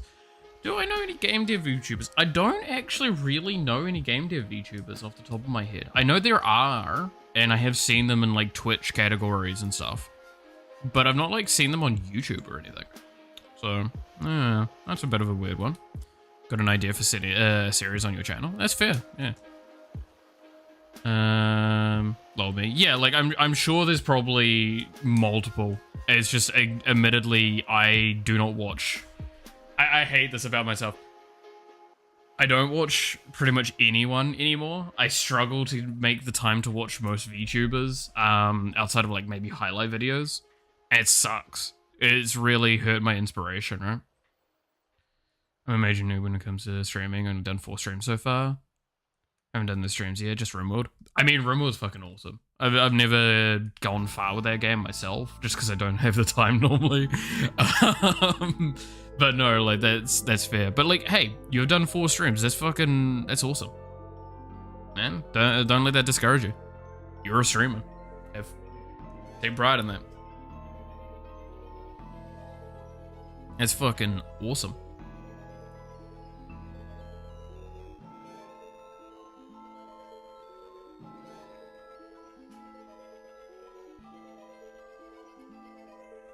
It's definitely you should divvy up the stream time between game dev and playing then. See, that's the thing, right? I think my current schedule this week is like I have 3 game dev streams, 2 gameplay streams. Tomorrow's holocure. And then like, I think, is it Friday is Warframe again? Because I do want to get some grinding done because they've got the Prime Resurgence coming out. So I want to get a bunch of Aya if I can. But like, yeah, normally my streams are a lot of game dev. I'm just really passionate about doing my game dev, and I don't leave myself a lot of free time out of streams because I mean at the moment it's what, almost 1 p.m. for me. I've been streaming since 8 a.m. and I'll probably get some of this done and go on there. The RimWorld community has a ton of internal supports with yeah, no, RimWorld community is an awesome one. They're definitely like one of those like stellar communities, game communities that I love looking over at them. There's a lot of really awesome mods as well. I love that shit. But no, what was it I fucking saw? I think it was RimWorld that I saw this meme for. It's like someone went... No, it was Factorio, sorry. But it's very similar. It's like someone went to the Factorio subreddit and posted, hey, this game's on sale. Is this worth getting for me? And someone responds underneath going, ah, yes. I too go to a crack house and ask, hey, crack dealers, is crack really fun? So, I mean... The mods are super cool. I have Pokemon mod right now. Oh, that sounds fucking great. Imagine... Oh, here we go. Milo. Imagine that I could do C++, Java, or JDS script tutorials, game dev theories, devlogs. Just imagine. Gets me thinking. Hey, honestly... I'm always down for seeing channels like that because the more tutorialization and explanation and talking about coding, game language, anything like that, and just more information there is, the better it is for everyone in general because there's just more access to information. And we're in an era with golden age for that. That's why I'm super excited to see game dev getting better and better now. Love that response. It's the best response I've heard. Yeah. No, 100%. It's just, that's so fucking true, though. It's the same with all of those sorts of games. You go into them and it's like, I don't know if this is the right place to ask that kind of question. Why? Because we're gonna say yes. Okay, let's use some pastel colors to just get the foundation of this going.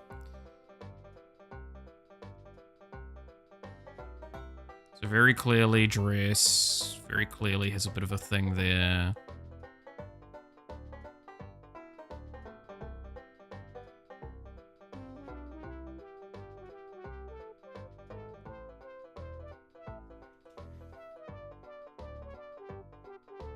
We'll trim away in a second because it's a coat, so I've got to remember that.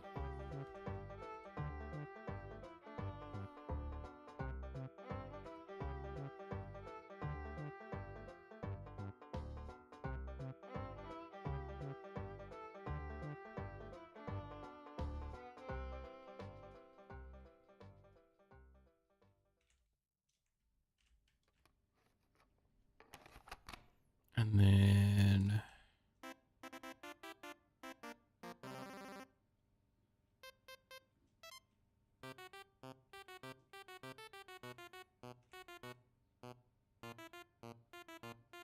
Let's see.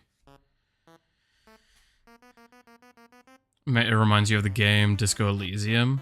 Yeah, I can see that. I've never dipped my toes in, but I do know about that community a little bit.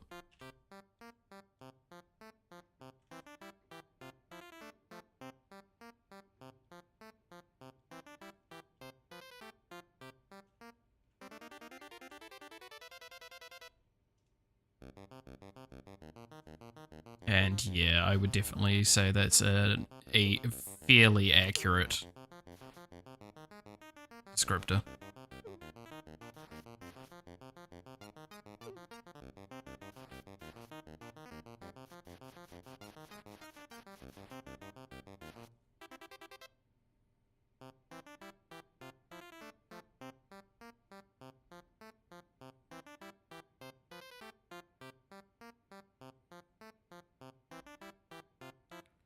Okay, and then that means we could probably pull this back a little bit. Then we need the sash. Goes across like this.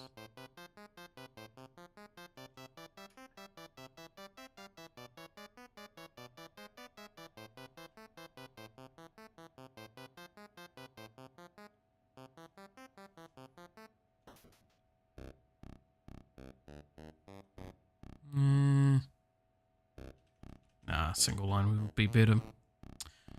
And then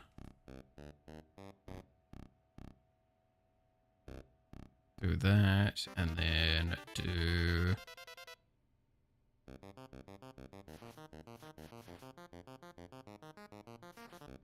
there we go. And then there's also the weird claws that come out.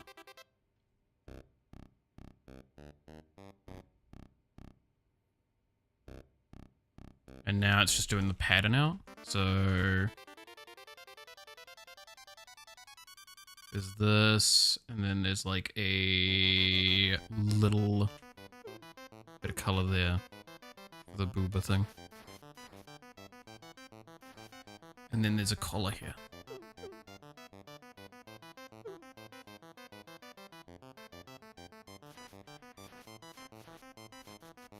Seems about right.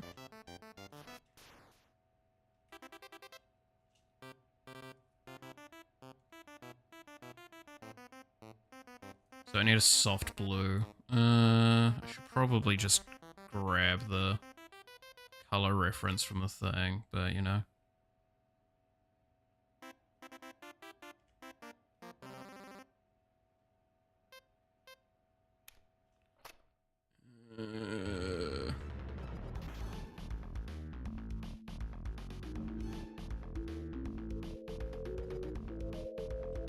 Yeah, I should probably just grab the color reference.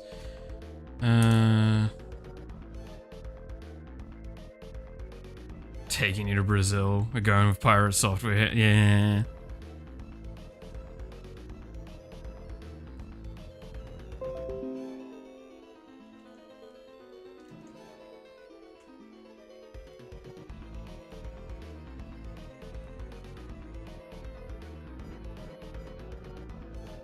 Won't have to do a good bit to convince me to actually go to Brazil.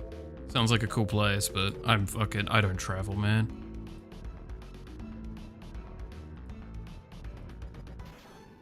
I should travel more though. It's just expensive now. Makes me sad.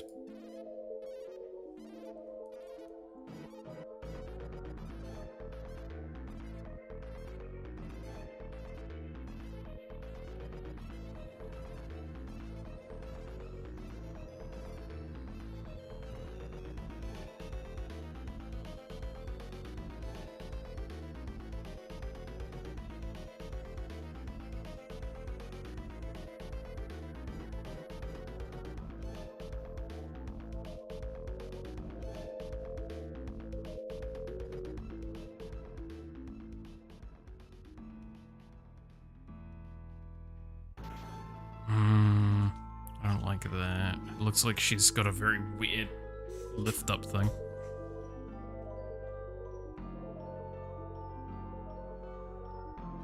I don't have legal status in the country with me right now. Yeah, that's fair. Eesh, never a fun time with that stuff.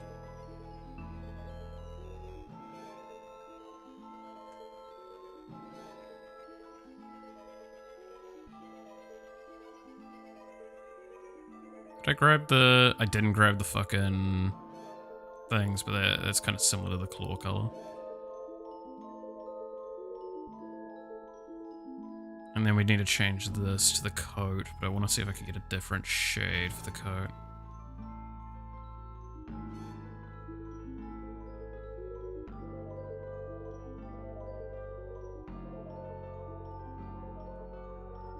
Oh, what am I doing? This color here. This color gets changed to, say, that one. Swap these around.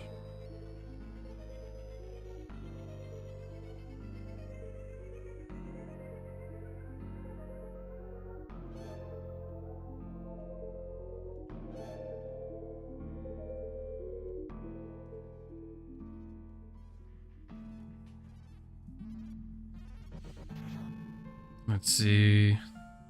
So I had to get an actual vizier. Auto mod. Oh, did auto mod hit you or something? Fuck it. Where's it? What did... I don't even look over at auto mod.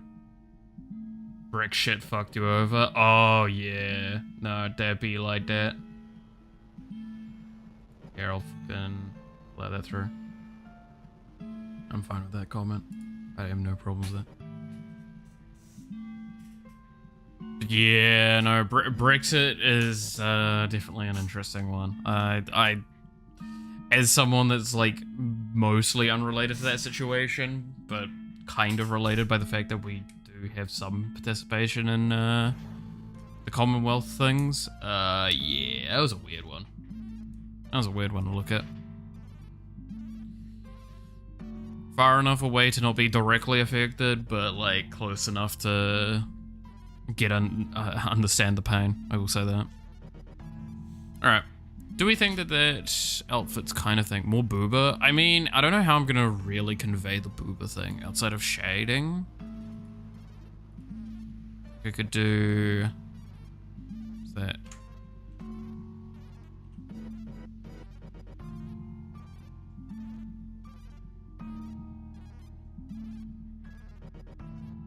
Don't like that.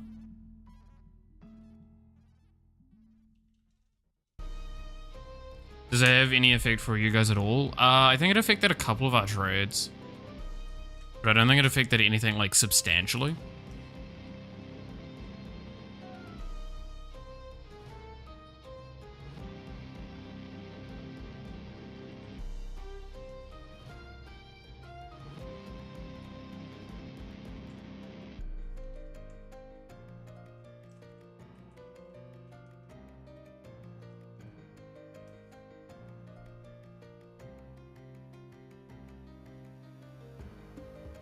I need to do the here, so let's grab a...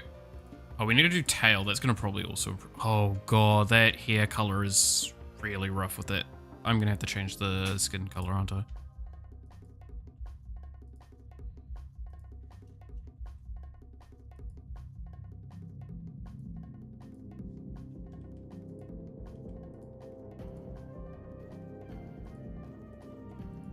Because otherwise I don't think I can get that hair color going. I still don't think I can.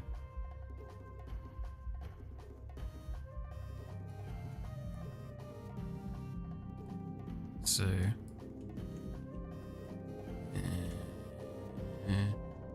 I gotta go. See you later. Catch you later there, Valhalla. It was good hearing from you. Good catching up. Hope you have a good day, though.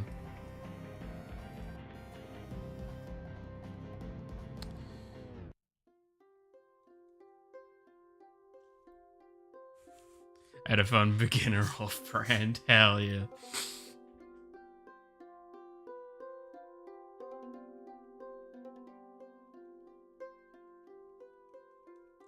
I'm never... Like, that's the best part, is regardless of how big I become or how small Pyro gets, I'm always going to consider myself off-brand Pyro.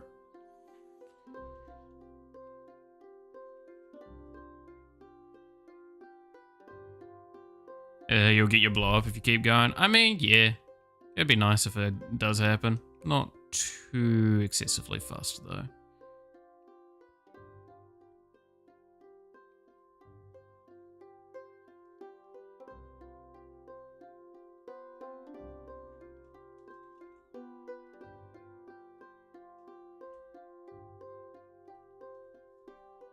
Took years for him to blow up? Yes. Oh yeah, no, he took forever if you actually like look at the thing for it.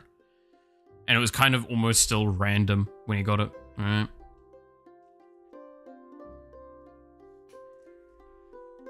So, I definitely, we'll see how it goes. We'll see how it goes.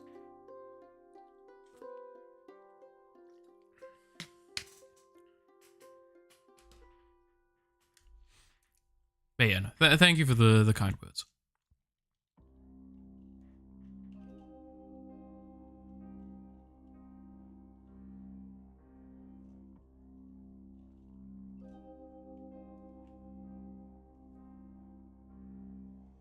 Let's see. So there is like a headband there. And then there's also a headband here. And then there's like a little bit of coloring in here.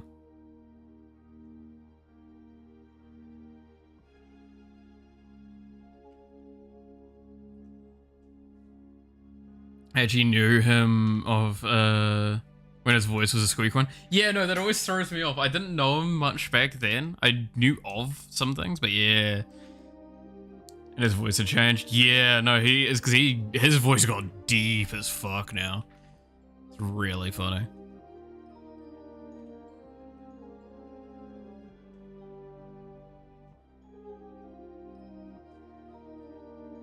No, I do agree. It is always an entertaining one. He had second puberty. To be fair, most people actually do. Is how that kind of works.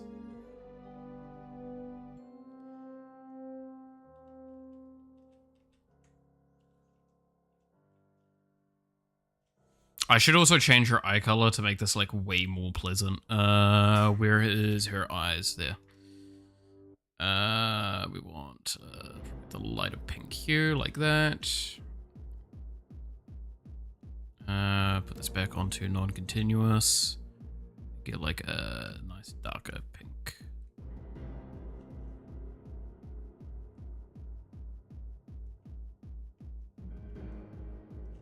There we go. Blue-eyed for a while. Yeah, I did need to fix that. It was starting to get to me as well. Why no booba? Fled's justice. I don't know how I'm gonna really accentuate the fact that she's got booba more than adding a shadow like I did. I mean, I could try and nudge this area out a little bit without it being like too thing. Her eyebrows need a bit lighter than black. I don't know, because like the problem is that it's the framing, and even on these, it does actually have that same framing, right? It's just that eye framing thing. It's a really weird one. Yeah, I do kind of agree. I do maybe think that there's something slightly lighter, but it's a difficult one. It's a difficult one. Whoops, that was the wrong setting. There we go. To be fair, her hair color is going to get like altered a little bit because we're going to need to grab the darker versions of it so I can do shading. All right.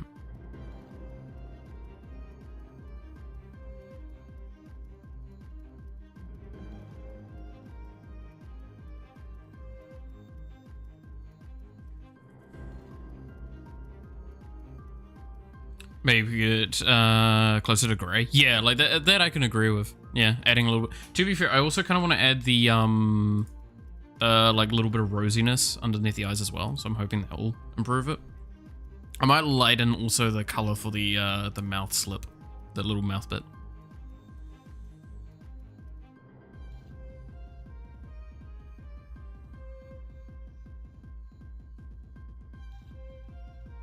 To be fair, I also just need to actually add her ears at some point. We should probably do that now.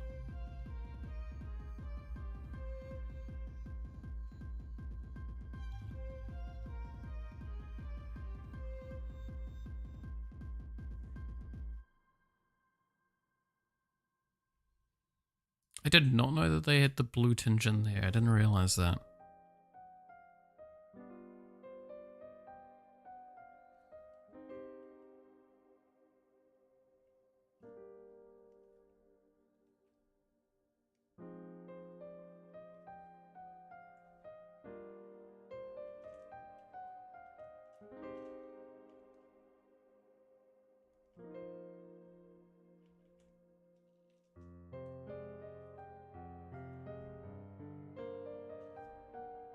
Hmm.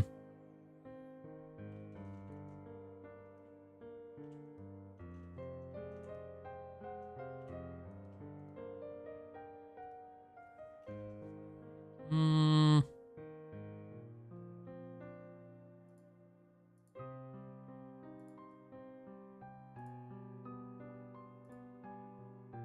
Hmm. Alright, see ya. Catch you later, Valhalla. Pro tip in pixel art, you don't want to use RGB black. Pick maybe midnight blue, for instance. Yeah?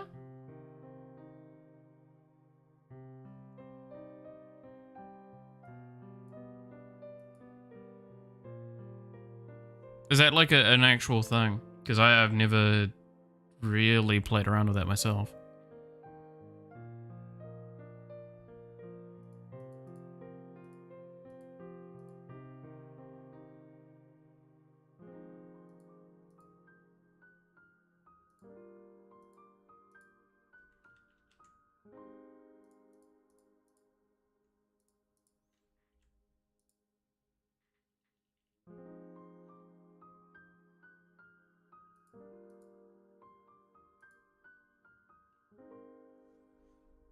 I've heard that it's mostly crucial in pixel art. Okay. I might need to look that up, because I'm not disputing that in the slightest. That makes a lot of sense in some regards. Ah, yes, bald head. Perhaps due to OLD strains. Ah, that makes sense, actually. Yeah. Oh, I might have to go through most of my drawings then and give it a little touch up like that. Makes sense.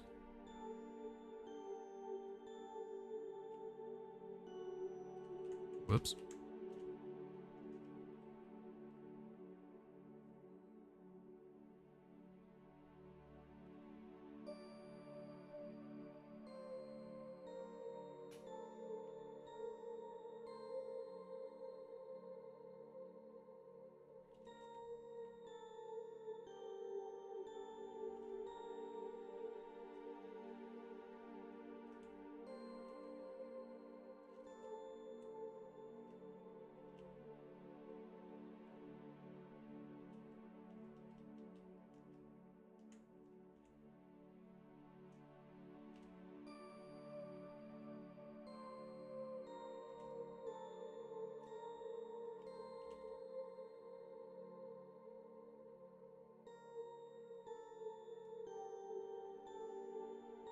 There's also a different kind of blue that it uses for the back end of that.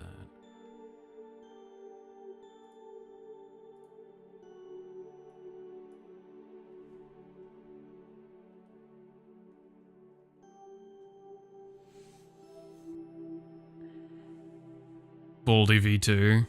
He's a hot VTuber near you right now. God damn it. Honkers. I'm trying to do my best to like make it feel natural into the positioning, but it's very difficult.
It's the different blue as well for this headband, because it's slightly different. Not on the right layer, god damn it.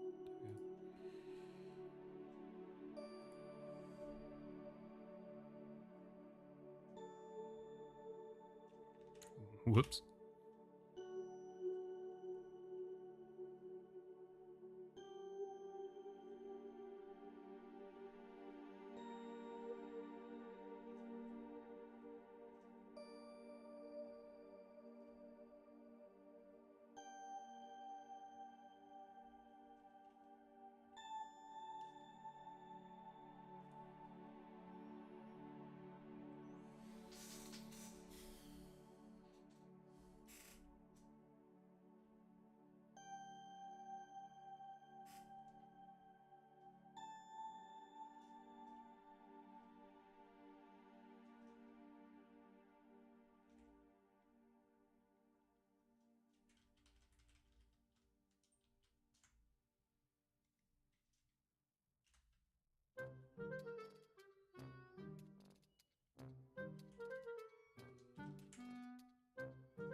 Alex is wrong. God damn it.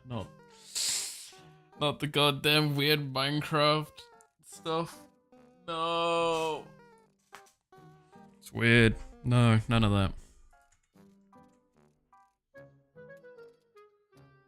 Gosh, it's such a light coloring as well. Right? Like, look at how just, like, fucking... Oh, yeah, yeah.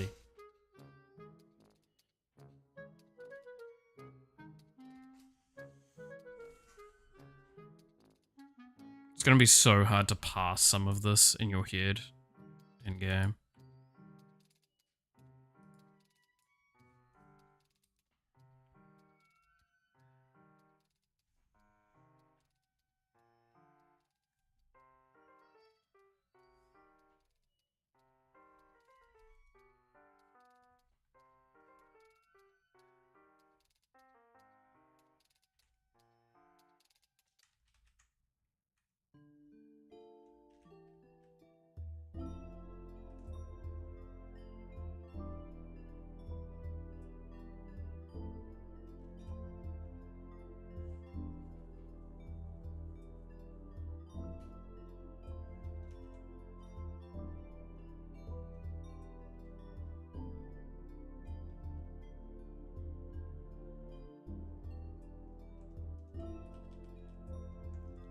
Hmm.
Okay, I think think we've more or less got the idea of what we want from them, right? And then there's much more detail I can put into just the baseline design without, like, jeopardizing it.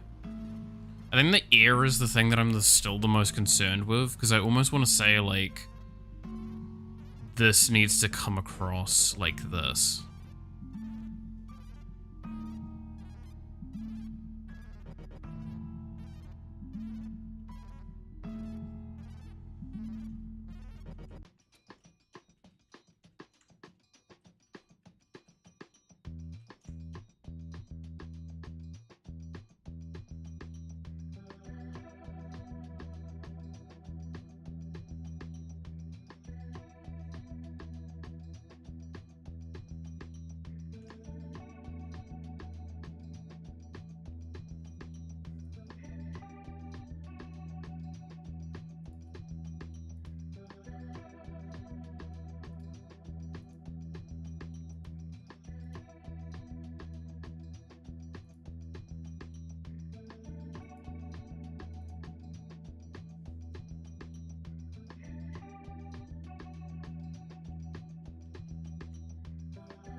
What do we think? I'm thinking that's pretty much what we want, right?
There we go.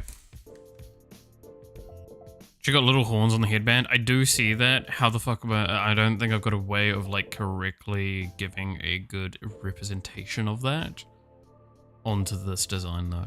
Again, this is where, like, the problem with pixel art comes in. I've had to forego her collar, if you actually look at it.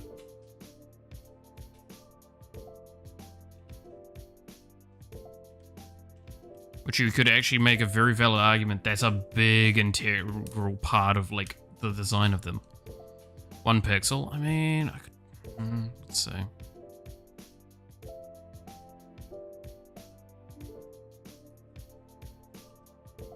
I got enough space. It's not that I've got enough space. It's that, like, how am I gonna do it adequately?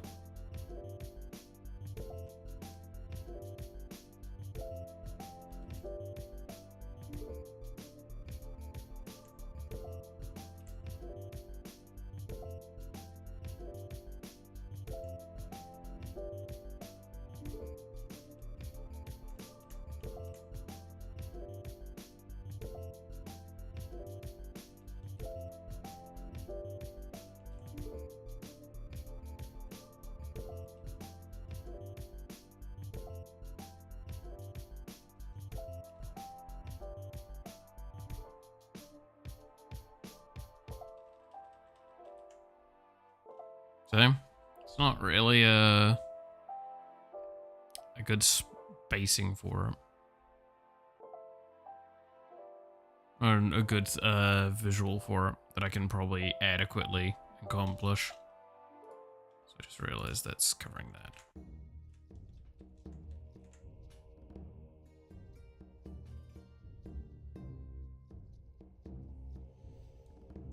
It's not about space, it's about adequate detail and not overdoing the complexity. It's sometimes less is more thing with pixel art.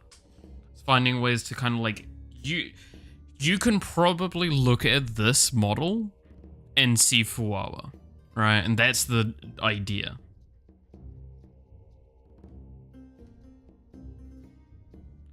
If you will add vague details, does not mean they won't be spotted. Well, it's because at the end of the day, it's just recognition. You need to be able to recognize the character, right? Can you recognize that as Fuawa without an image next to it?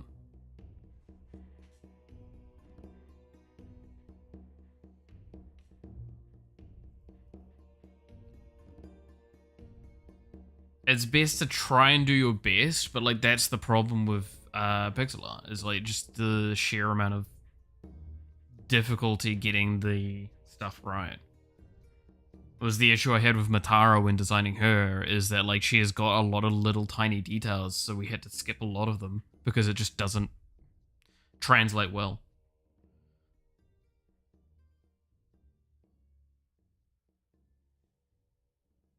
Fix the claws at least. Well, it's because the thing is, right, is with the claws, to my understanding, looking at these, I've only got 1 claw on either side. It's just literally them poking out a little bit.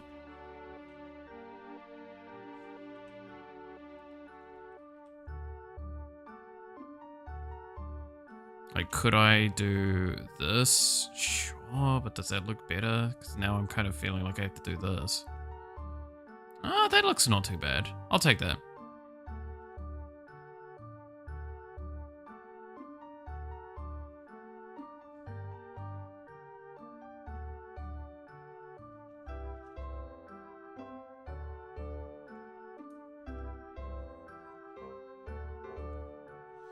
Isn't the sprite like 1/4 profile? I don't know what that measurement's coming from, but hey.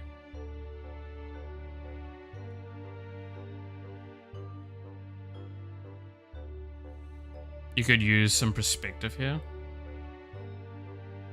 How do you mean?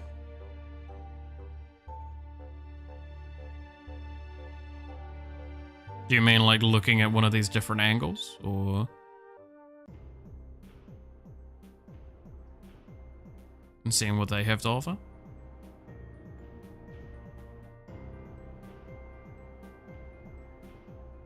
Not facing us? I mean, I don't see what else I get from seeing a different angle on this, but...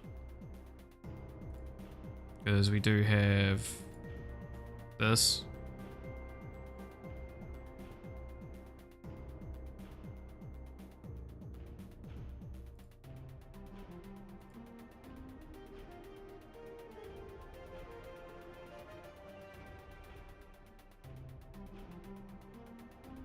I mean, they've taken the claws out from these.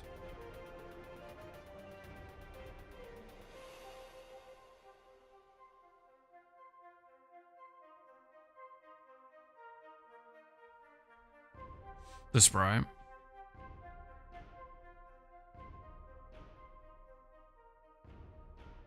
I can remove the claws. I mean, I can remove the claws, but I do think that that would be actually kind of a cool thing, because it is part of the base design.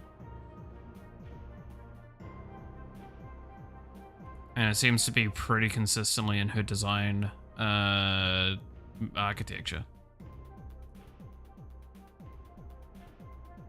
At the shoe bottoms, there is no space for that. If we look at the fact that, like, I'm going to be very solid, there's not enough space. Because look at the legs already. We've had to relegate the fucking...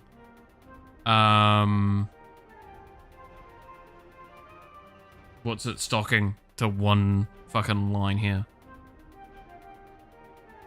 Those few pixels of resolution could add more detail space. Yeah, but at what point in time am I just adding detail space for the sake of adding detail space?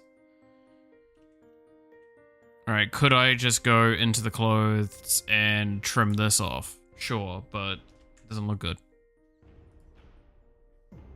Short-legged, tiny VTubers. Keep in mind that the design is supposed to be very chibi, right? Like, again, it's not about having all of the detail there. It's about conveying that that's the character.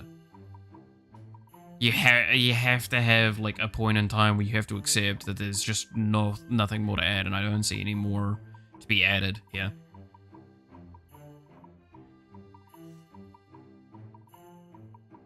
If anything, there's more to be removed than added.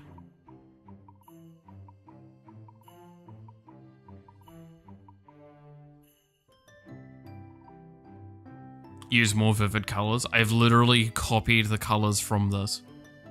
I'm not going to change too much from the colors we've got.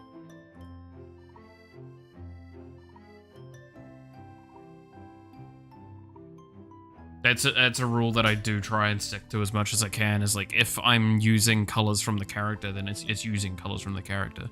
There's not much else I can do to change from that. Like, sure, I can do shading.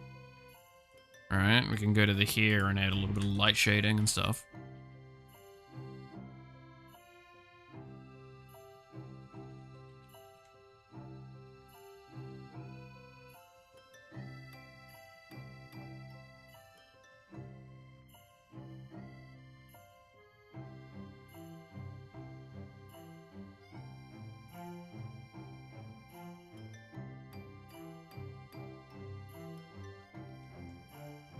But it starts just getting messy at that point.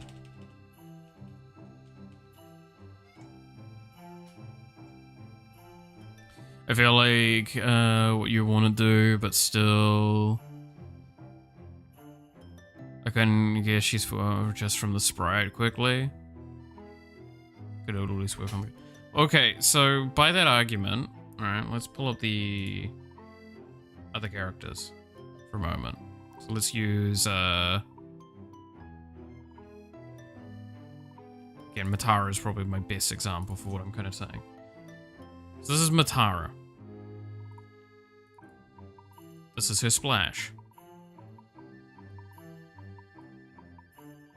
The amount of detail loss between these things is insurmountable. And I haven't even added, like, any shading to this pretty much across the board. I still think this is, like, I've had a lot of compliments about this one.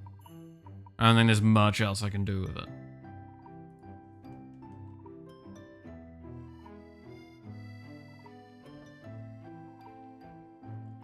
I just popped in a little go and could immediately identify the sprite. Yeah, that's kind of the point, right? It's like, at the end of the day, if you can more or less identify this is Fuawa at a quick glance, you're fine.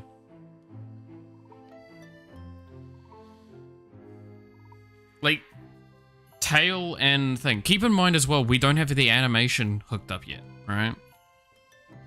That's going to also impact it, because you're going to have the tail moving, you're going to have the ears moving, you're going to have a bit of the hair moving. So there's going to be a lot of movement as well, and that's going to impact it as well. So, there's that.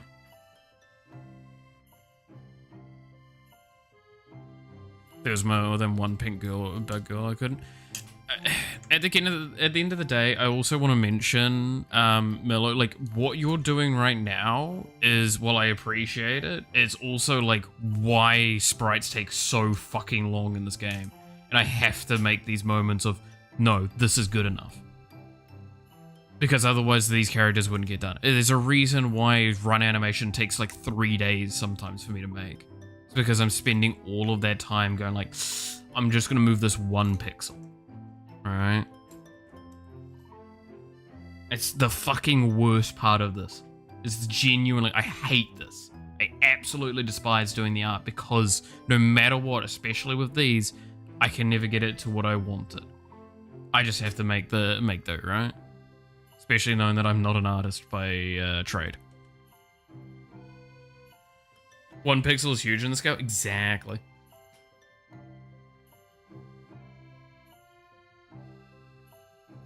Put on that contrast filter to try it out quickly, maybe. I don't see what I add with a contrasting certain things anymore. Like, there's a couple of things I could do to the hair, and that's about it. I've already added most of the shadow. There's actually one thing I could possibly add, which is this. And this is the only other thing I can remember to add.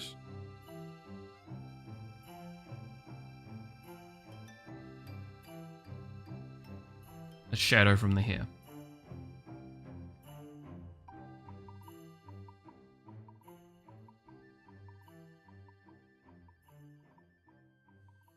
There's also an argument. I did say something about the mouth. Let's see.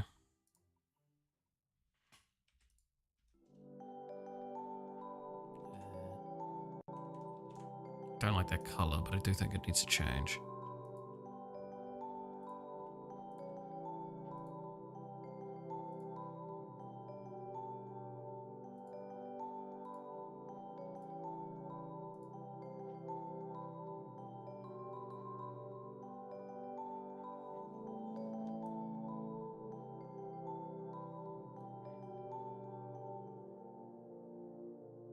I'd do the hair plus hair band.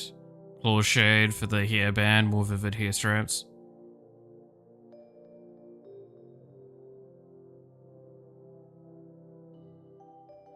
By the way, to someone here beside us, the chat is broken, I think. I mean, the chat on stream is, and I have to use the phone. I can see twin option being there. Chatting. From time to time. Like, okay, so if I was to go with the hairband thing. Alright, taking this. If we go back to the top. Where do I position it? Right? It's like, is it fucking... Is it here? Is it here? That looks so stupid. Doesn't convey the point at all. Do I put it here? Doesn't convey the point at all. To convey the thing that you want, I would need to do this, and this just doesn't have any position that feels correct.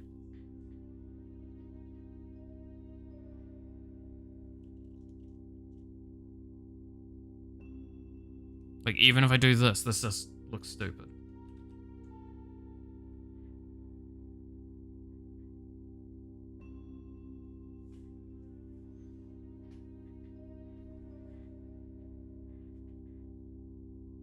Full hairband, but it's the color. It's literally the color I've ripped from it. Like, what, you want this color instead? That looks worse. Oh, I'm pretty content with this. I think the mouth is the thing that I'm struggling with the most right now.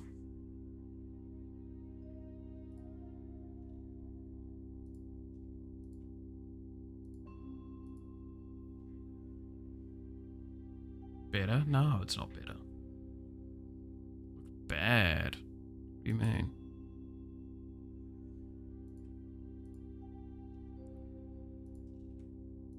That looks significantly worse.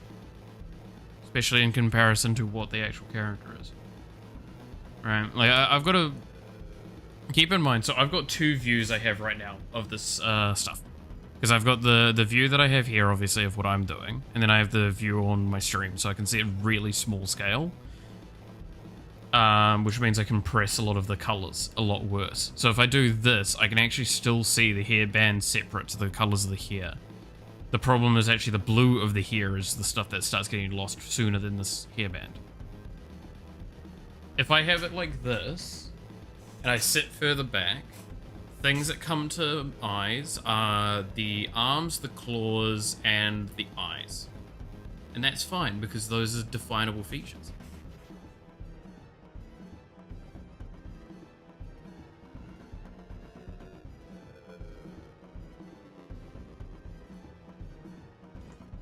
I can make an argument that the contrast is less important for the reference image because it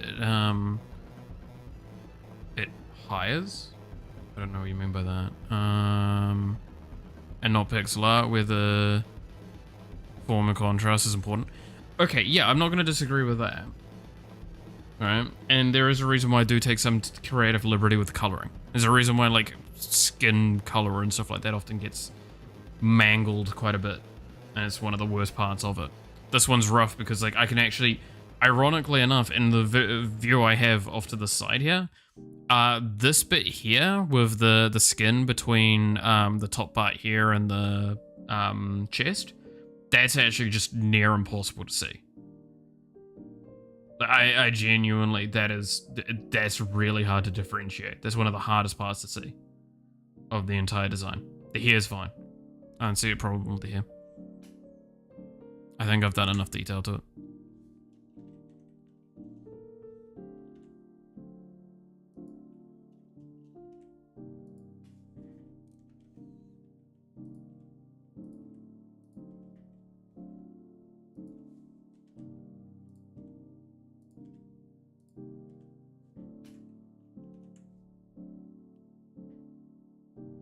Remember that the reference is RGB too, not your monitor's profile. The colors differ.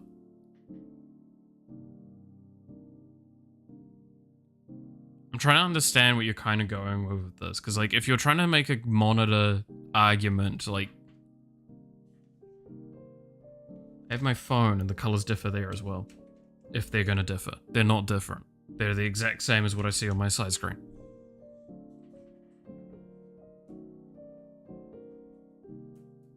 And for the most part, it's pretty much the exact same what's in front of me.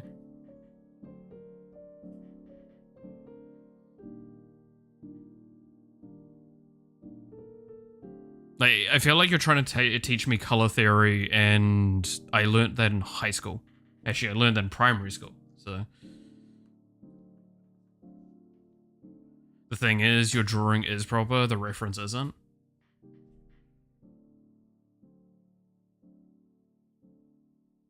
I've just screen captured it.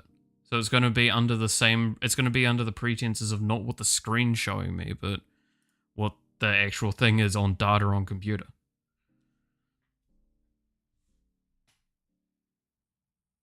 You don't capture your hues of your monitor when you screen cap.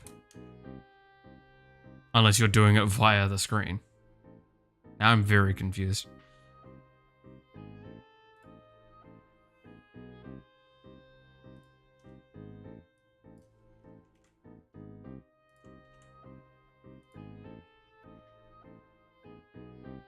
It's still a clipboard bitmap, yeah.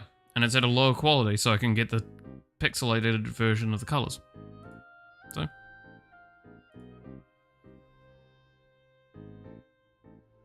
Not the true downloaded reference image? Sure. But if we were to look between these two, even with eye to eye sort of thing, I can see, yeah, sure, it's not the exact color of all of it, but it's the color of most of it.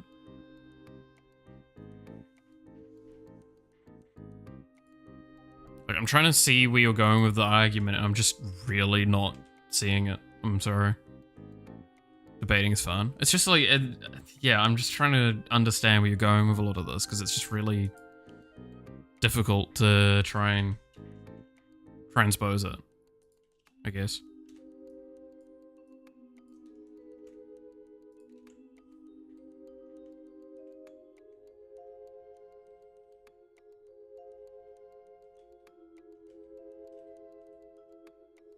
Like, especially with the tail, I don't think there's much any other detail I can add.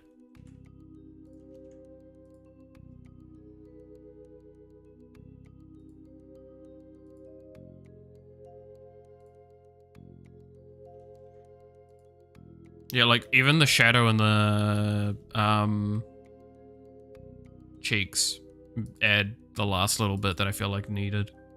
Alright.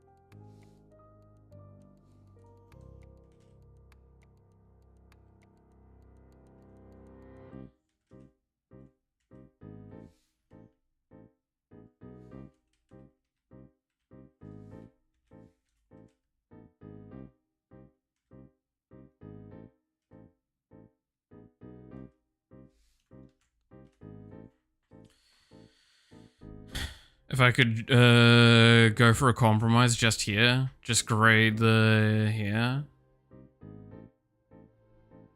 Just blonde and nothing else. I'm not disputing that. Again, like the blue's really hard to differentiate at a intense distance, and I will agree with you on that. I just don't really see how I would approach that better. Like what, grab a different point of blue and something like this.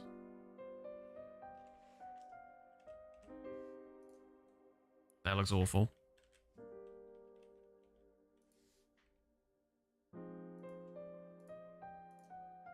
And that's back to the same thing.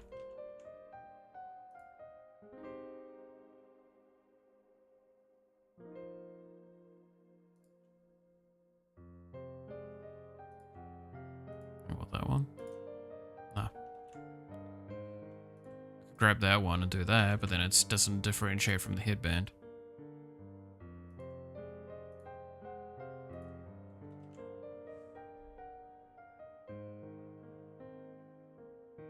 You really want to stick to the original, huh? It's just, I'm trying to see a better answer and I just don't see one. The fact that I'm still talking about this with you is me willing to accept there is an issue. Right?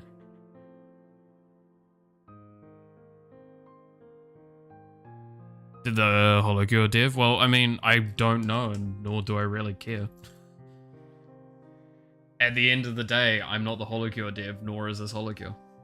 Sure, I've learned from holocure a fair bit, and I take an inspiration on how to design it, but fun fact, my models are actually quite a fair bit structurally different.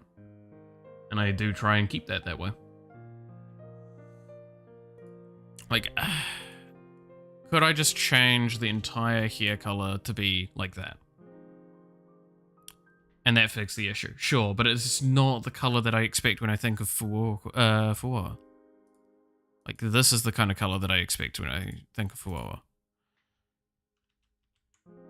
And this is already slightly darker than that, just to actually make it not look fucking atrocious to look at.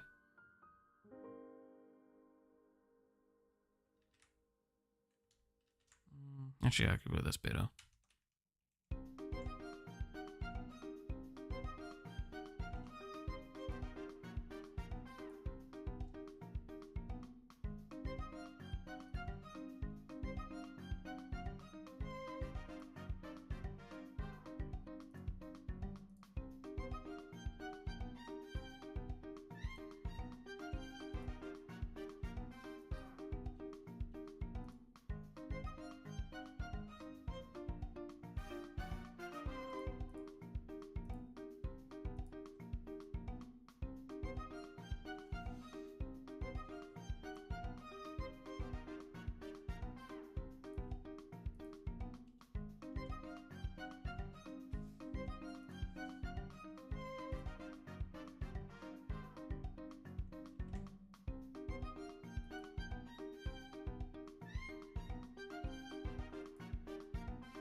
That is the only change I'm gonna do.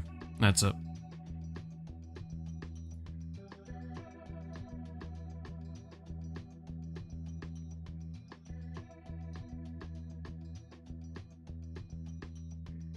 I might make some other mild alterations, but no more changing the color.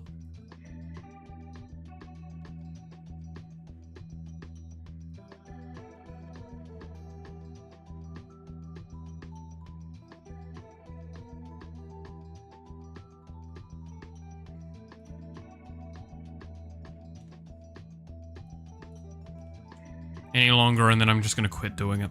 I'm gonna be honest.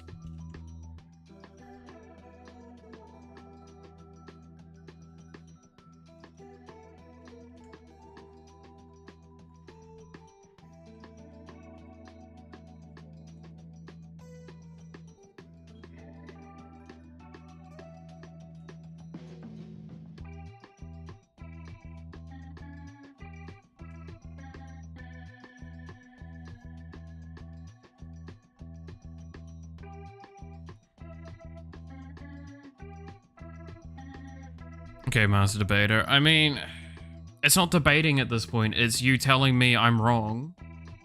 And me going, I don't really want to do more to this because I already struggle with wanting to do this. Alright?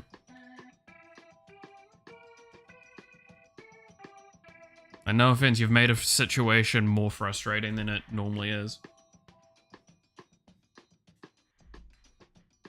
In a sense, why I don't really want to do the art on stream normally.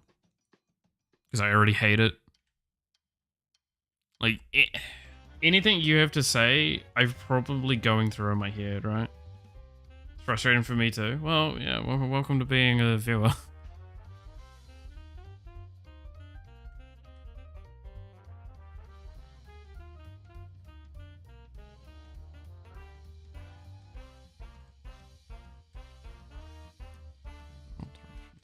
Positioning data.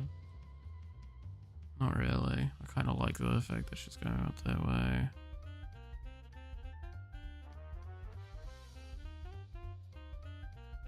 I can't convey my message clearly. Yeah. I mean, that's the other thing, right? It's hard to explain some of that stuff.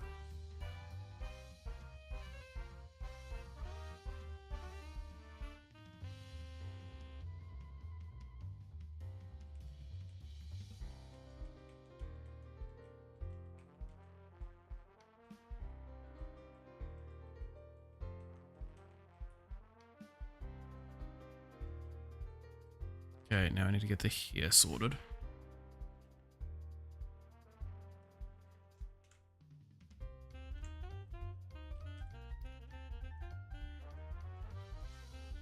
So she is moving this way, so how do I use that logic normally?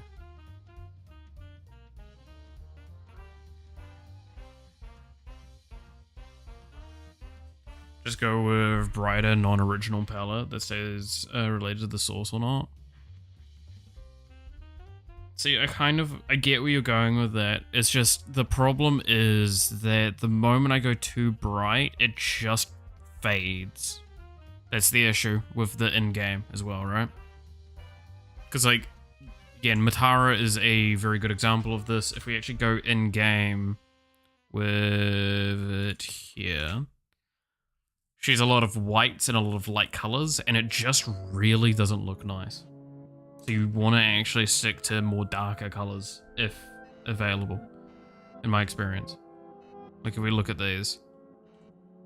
Like, Monarch is what I would consider a really nice color scheme. Same with Guru. And those two are much darker. Iron Mouse, you mainly see the darker stuff of it really well, and the light stuff really helps the things pop out, right? It's about recognition. Exactly. Like, Matara is... Can you tell me where her arms are on that? Not like the bug arms, her actual arms. You can't, because they just fucking blend in with the rest of the shite. With Aura, on the other hand, you can really pretty well see where her arms are. And yeah, you can make an argument that's because of the bug limbs, but that's the point. That's why also Juniper looks quite saturated out in some regards. It just doesn't look great. Monarch is a 9 out of 10 in my opinion. Yeah, Monarch's fucking amazing. I love Monarchs. And that's why I say, like, Gura's is pretty solid as well. Aura's is one of my favorites still to this day. And so is Iron Mouse's, because it went through a rework. Hell, this one's fucking gorgeous. And this one's still using a lot of dark colors to cover over the light colors. You can't actually really see her chest unless you look at the dark colors. You can't actually see where it ends. So saturated colors looks good on some VTuber strats. I'm not saying that they don't. Again, Kaison's an example of a beautiful, like, matrimony of the light and dark. It's just, it's balance, right? It's getting that, like, finer point. And I don't feel like I can do that with the, Fua. Not easily.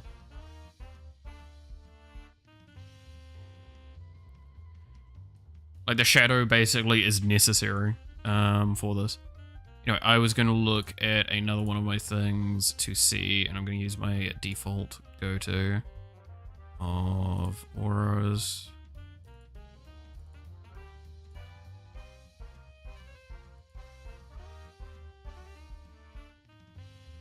So it heavily goes to the right. Cool.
$0 because of my art teachers. That's fair.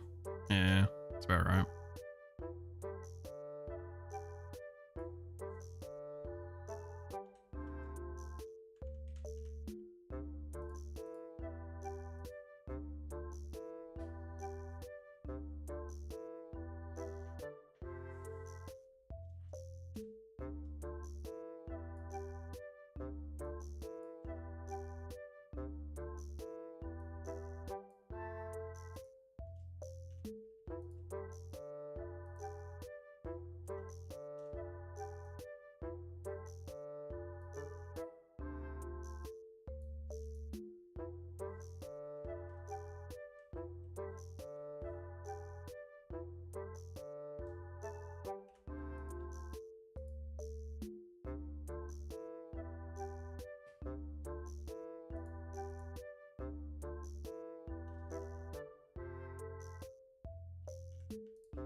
Wait, she in the... Yeah, all good.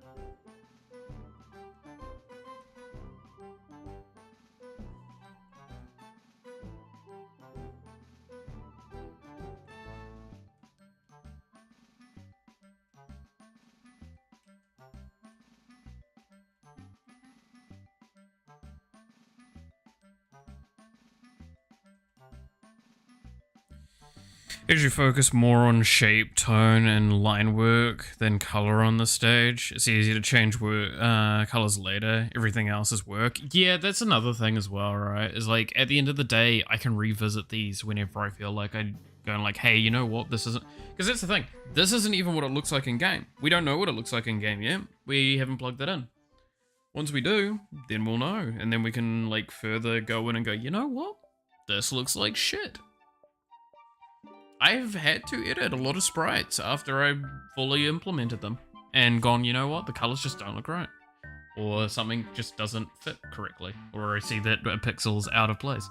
I'm not going to deny how many times that kind of happens. It pisses me off to this day.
Yeah, that looks looking solid.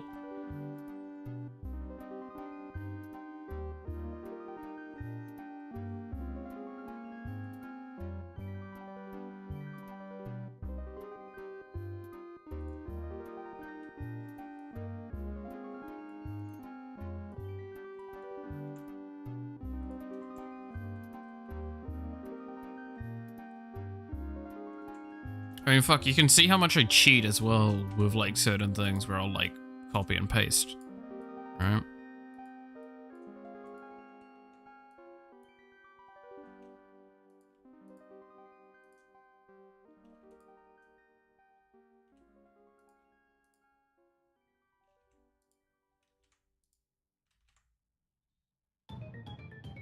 It's just some things are not worth needing to replicate more and edit more than they need to be.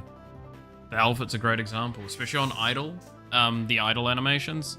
You can see, like, how much it doesn't really need to come out of what it is already.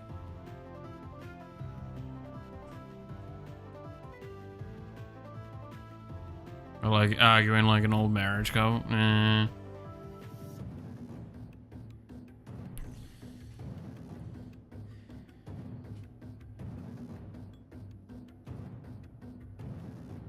So this is one that I do want to actually change something here. So I'm gonna grab this. And can I do...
Now let's get the hair done for this one.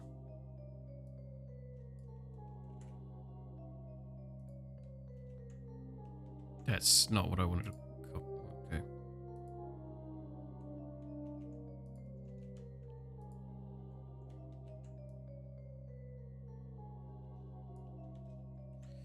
Alright, so now it's flowing the other way. So let's do the trimming that's necessary.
Okay.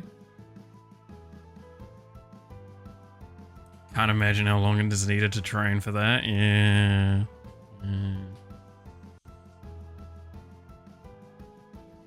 Incredible dexterity.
If it is or isn't the thing, may remain a secret for us. Well, I mean, Coco, our Lord and Savior Coco, she fucking said that her tail was, which completely destroyed like any form of say so in VTubing for a good long time.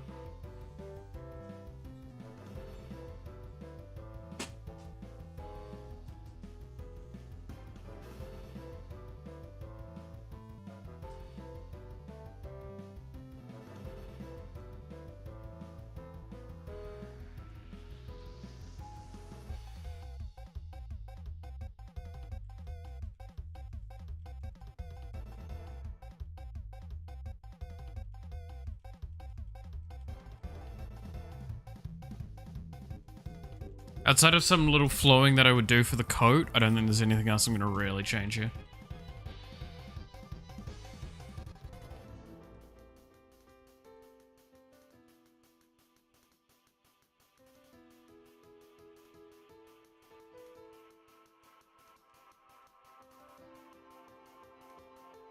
I think that needs to be changed.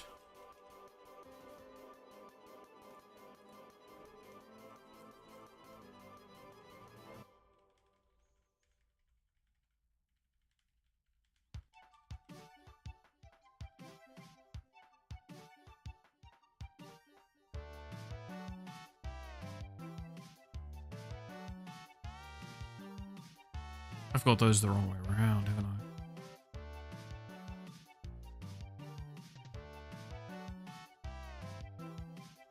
Oh, that's right.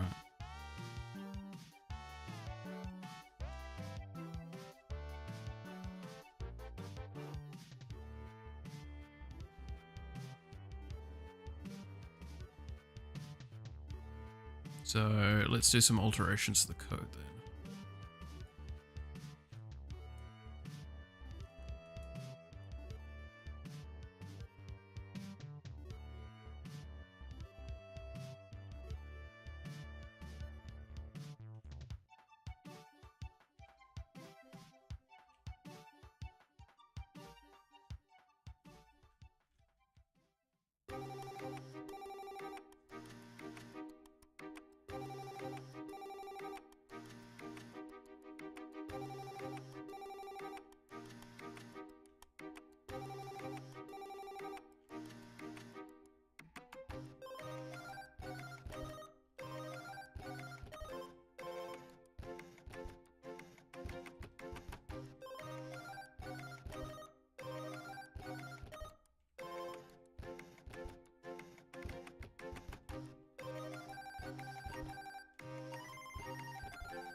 Needs ray tracing? Yeah.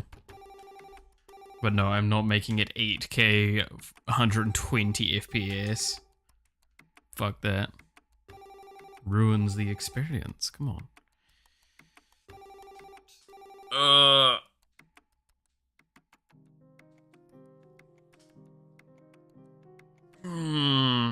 Alright. Let's just try the model in game, shall we?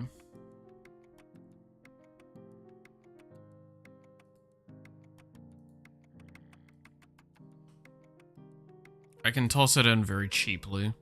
Not in a great way, but I can toss it in.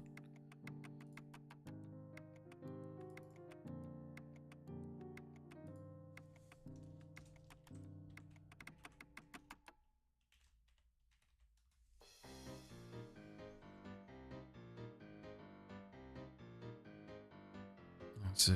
I can see you looking at the camera with your dead gaze. Please don't commit anything stupid. I'm so sorry. That's fine.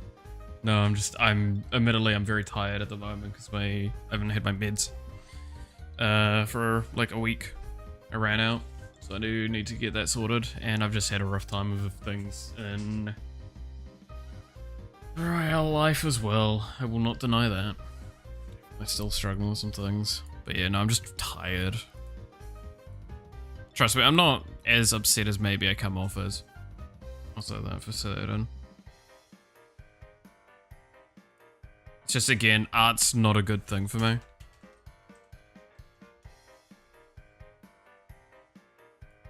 Like, art, you're gonna always have me being, like, super fucking annoyed.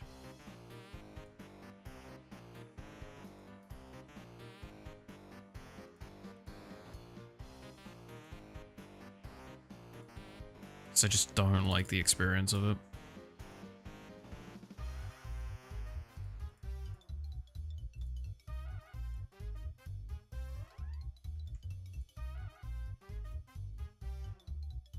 That's bottom center, and then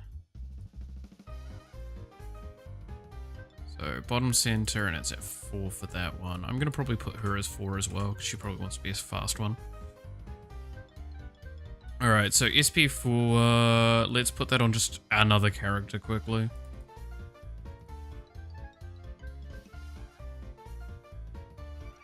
Iron Mouse, you can be a test dummy for me.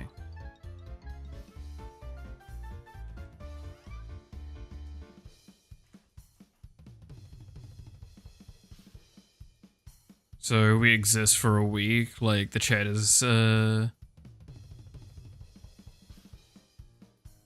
wait, what? The chat is caused by my not taking the meds? Okay, aside from her being way smaller than she's probably... actually, no. How tall are the Fuamokoko? Fuamoko. There we go. Keep fucking that up. In-game, yeah.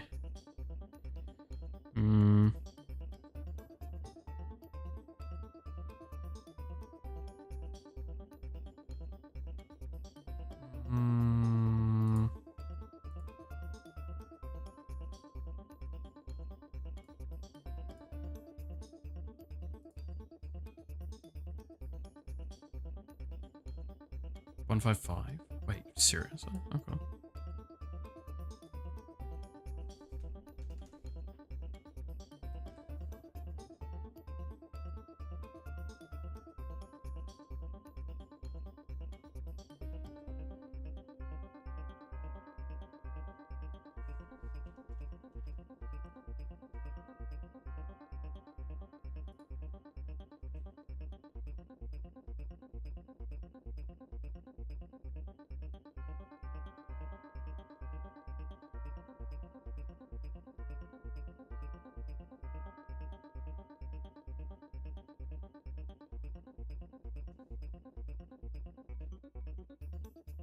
Don't want to live in your imagination. It's filthy, filled with cat girls and cat guys. I can't say that's inaccurate. I definitely can say that's not inaccurate. Look at how tiny she is.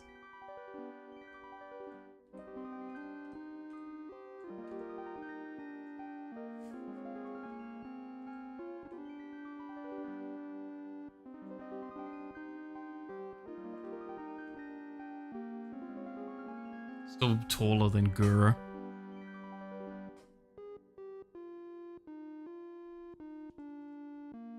I'm pretty content with how that looks. I could make an argument that, yeah, the hair looks way too light colored there, so I probably need to actually, like, darken it. I might go to a darker tinge again.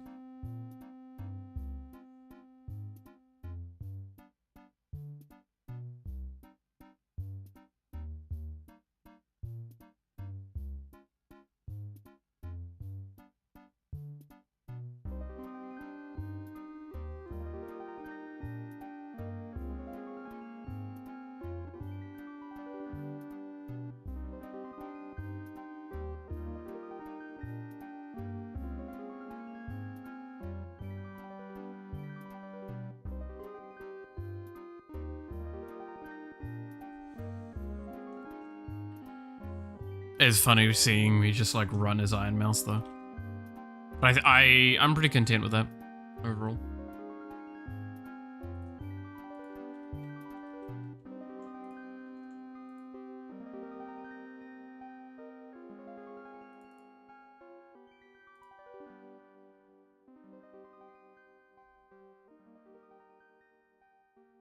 And yeah, I'm going to keep her at 4 FPS for now, because that puts her at the faster end of sprite models.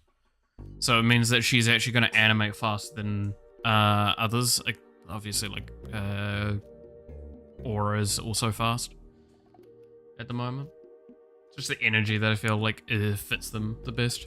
But I might correct that at some point if I see a good reason to. So there we go. That was me spending like an hour or so doing the fucking idle animation. And I fucking hate it. I really do.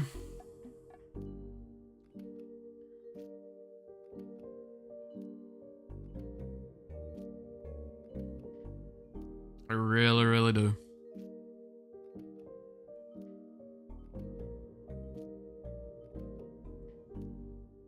Yeah, no, it's like, I'm not even kidding when I say, if it wasn't for the fact that I know binging it out would probably kill my motivation to do anything for a while, I would just get all the assets done that I need to. That's why I've been very slow about the bosses, like I said earlier. It's just really hard for me to do it. I fucking hate it. It's such an awful experience to me. Because even if I don't have other people in my ear, I have myself. And that's just unpleasant. And pixel art's a really rough time as well. Because you have to... It's got so many different rules to it. But yeah, I think I need to darken her hair color is what I need to do. Because it just feels a little too bright.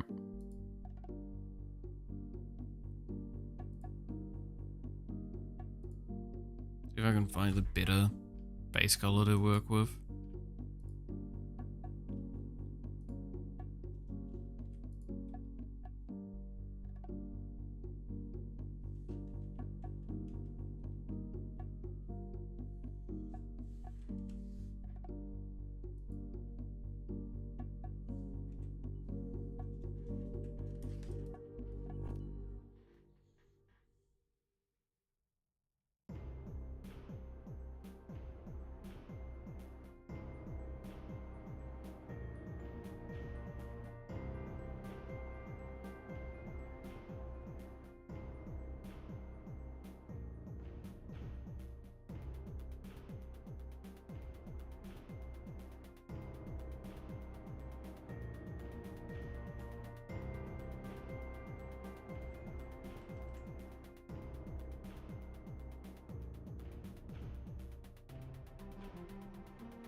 Let's try that.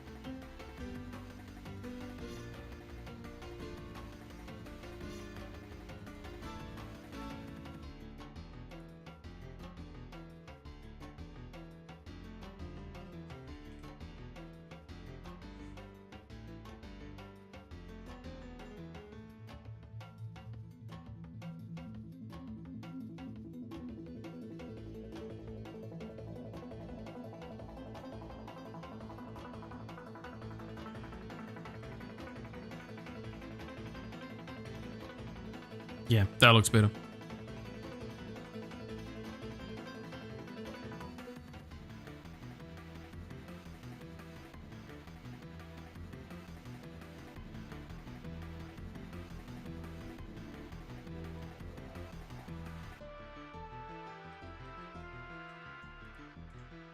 Cool. Alright. There's a chance I'll still, like, do tweaks. Because I still need to do the run animation, and then I also need to do, Gorko, right? Could do a little bit of more. To be fair, I'm wondering how much we can reuse of this for Gorko.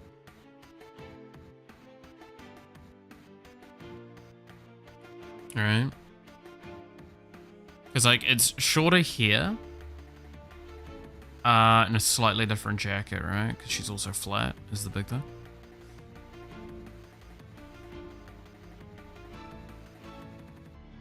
Oh, she doesn't have, no, there it is. Cool.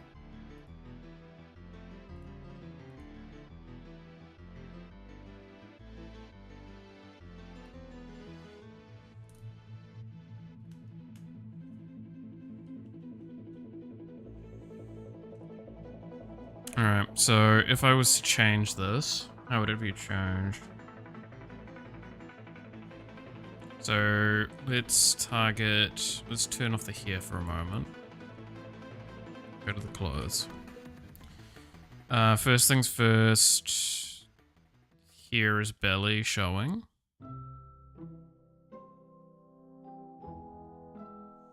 Then let's grab a solid piece of color to work with.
Alright, what was this?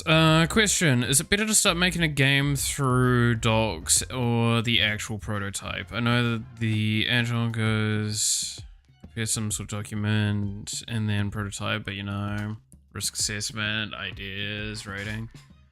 So, what you're talking about is GDD, or a game design document. And there's also the technical design document, a TDD and a GDD, right? Those are the two, like, essential things when you're actually doing, like, planning and shit. Do I think that that's essential? No. Do I think it's useful? Yes. So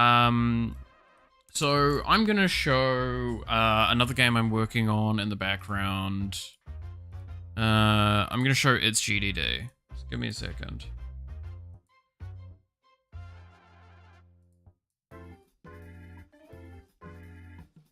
GVD, GDD, TTD. GVD doesn't really matter as much. GDD and TDD is the main ones, and realistically, you're not going to use those all the time.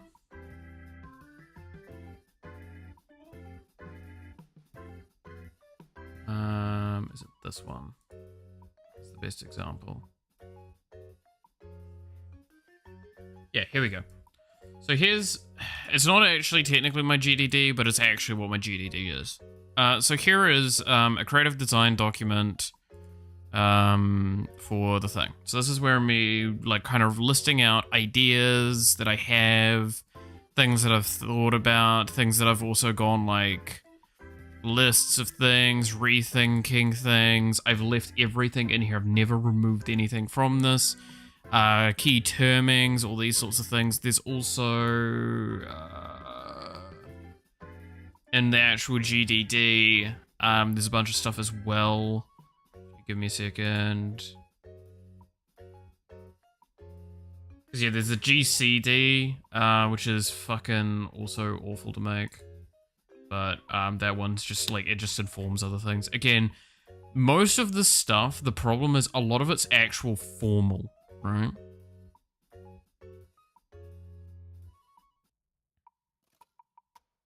And you don't really need formal. Let's just look at this one, because this is basically what a GDD can be for an independent. So again, it's gone through, it's like talking about ideas. It's where you should put your notes down, and you should put everything down as much as you can. Fun fact, Chuckle Notes, your GDD is just about an inscription clone, pretty much. I mean, it literally says here, like, Slay the Spire is an analysis. There's a bunch of different things going on.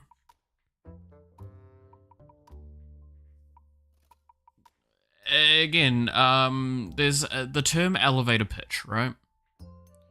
So, elevator pitch is a concept used where you use informal language to explain your thing in about one paragraph at most.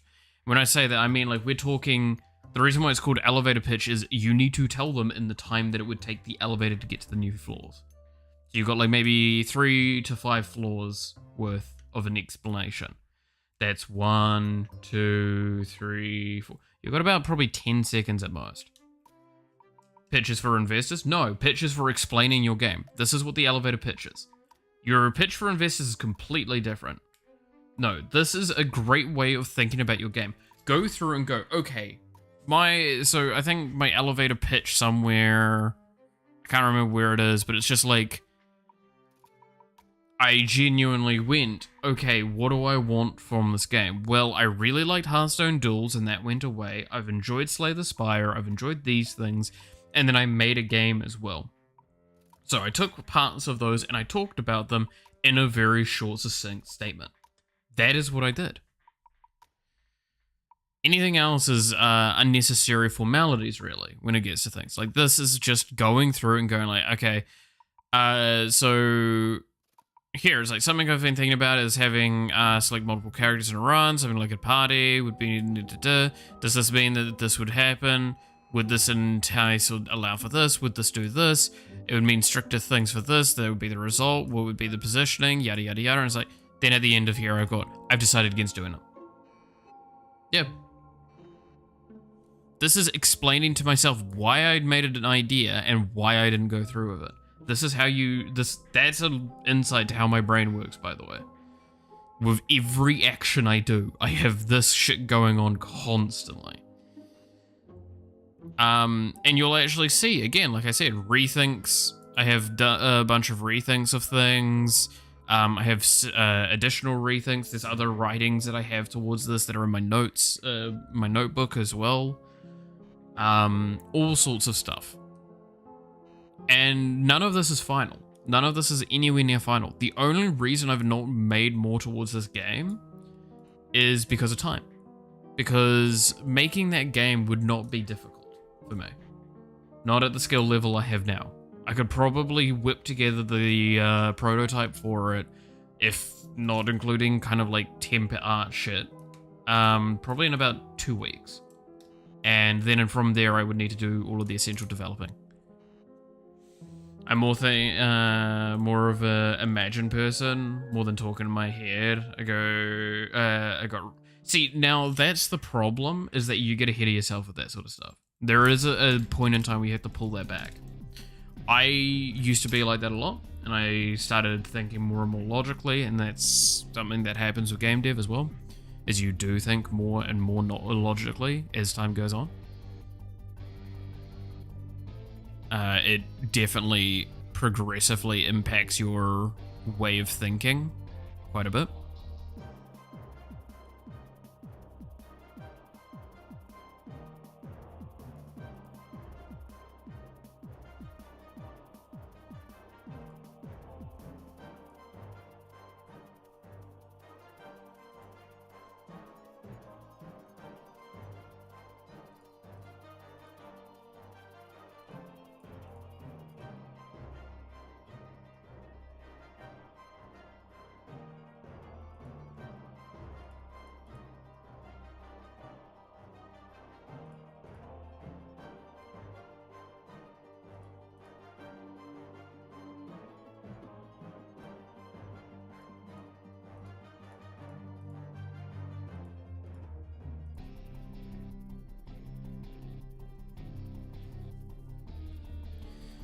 But I can also use it to dissect mechanics. Yeah, but then you get like to a point where it's like, okay, so how, like, it's good and bad. Again, there's different ways of approaching design decisions, right?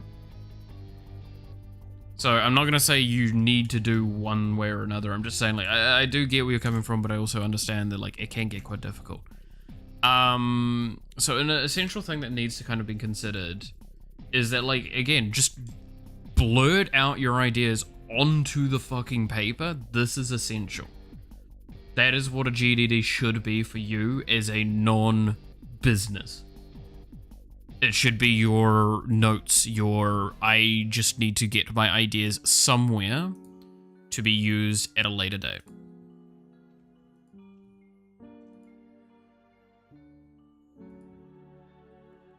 Anything beyond that, and you're now just going like, oh, well, I'm doing this for the sake of this is what people tell me to do, right? And that's never a good thing to do.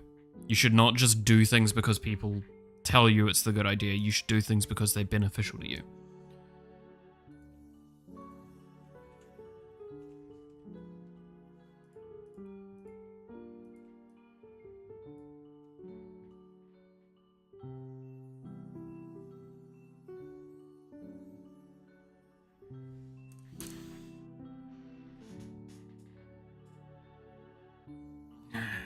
I can, for instance, dictate my ideas to a chatbot. I feel more comfortable talking about the ideas than writing them down. Well, that's why I said, like, I literally had a conversation with myself in my ideas list. Another technique is use a brainstorm or like a board. Something like that. That's another way. Because you want to have stuff written down. Trust me, you're gonna want stuff written down. Even if you copy and paste your damn fucking conversations with the chatbot into your document, just to keep track of things easier. And then you can go through that and edit it down to all the succinct information you actually think are useful. right? Like there's so many options available. I stand by reliance on something like a chatbot is almost always going to probably end up with problems long term. But I understand the desire to be able to talk and bounce your idea around with something. Especially in a situation where you might not be as confident with an idea, which is very fair. A lot of people aren't.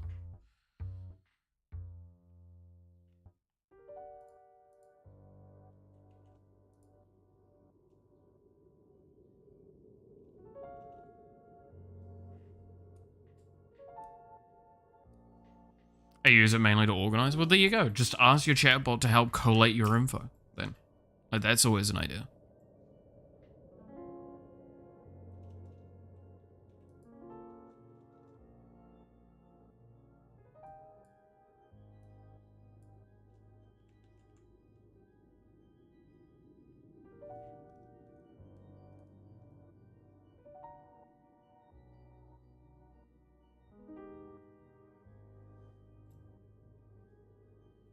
The problems are very detailed. Well, yeah, so what I'm hearing is that what I wrote, for example, in my GDD is what you're writing to your chatbot.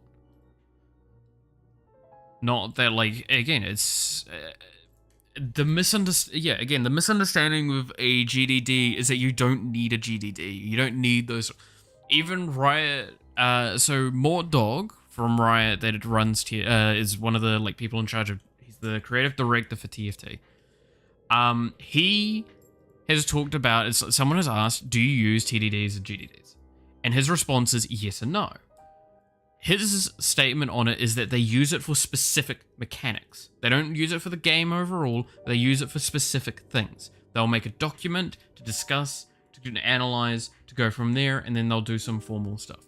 A TDD is completely out of scope of what you should be needing as an independent. Because a TDD is a essential document for a team-based scenario. Because it is your technical detailing of what you need to do and what you would need to account for. It's where you put formal instructions for standardized writing languages, expectations. It's also where you put in essential responses based on certain situations. For example, if a server was to go down, what you would do in those situations. If a push ended up corrupted, these sorts of things. So that is why TDDs are just not something you need as a kind of an independent individual, especially if you're on your own with the project. Do you got TDD for Evil Malith? No. Evil Malith would never have documentation. So yeah, that's why, like, again, that sort of stuff is just so unnecessary and so restricting because of it, because you start thinking you need to do this, you need to do that. It's like, no, what you need is you need to have a place where you put your information, your ideas, images, yada yada yada. Again, we can use actually going back to it, we can use the United doc. This is what would be kind of, in a sense, a GDD, because this is going through all of the things that I would need to add. We even have, if we go down, images that I use for reference points, for ideas. Hell, this is the old character select that we were working on. This was before we did the big overhaul to it. I drew this up. Right? And it ended up looking pretty similar to this. Then we've got all of this stuff down there.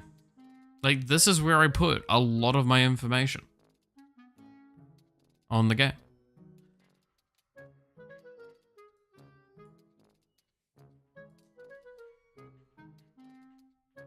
Doodles. Yeah, that's probably the closest you're going to get from Doodles from me. It's stuff that I do in Paint on stream. Or things I send to people. It's... Again, it's almost, in a sense, it's a technical thing at that point. Right?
She looks flat, and by flat I mean flat.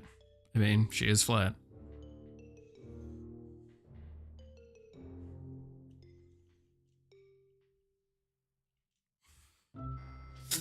Damn, that's kind of rude. Think to body shame her, man.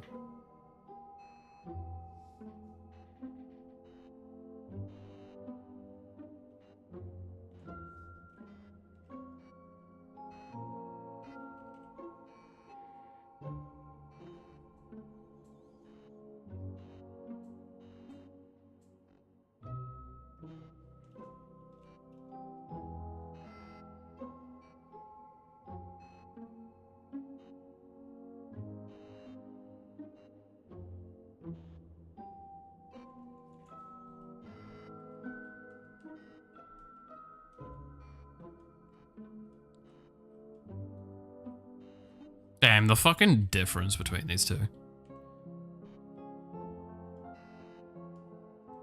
actually happy with that.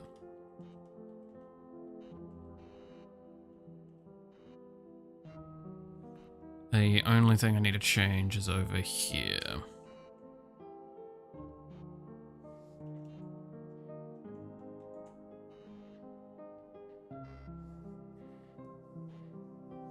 If men can grow PP, women can grow booba. It's confirmed. That's fair.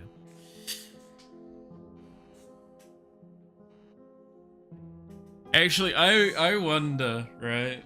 If KU makes Fumoko in holocure, is he gonna make it that like they switch around and one of them gets a bonus with the cutting board and the other doesn't? Asking for a friend.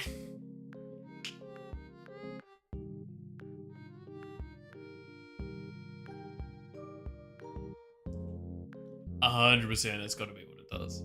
It's gonna be so fucking stupid.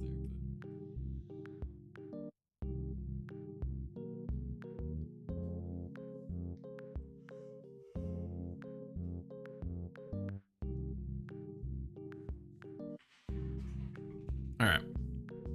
I don't think there's much else I want to do.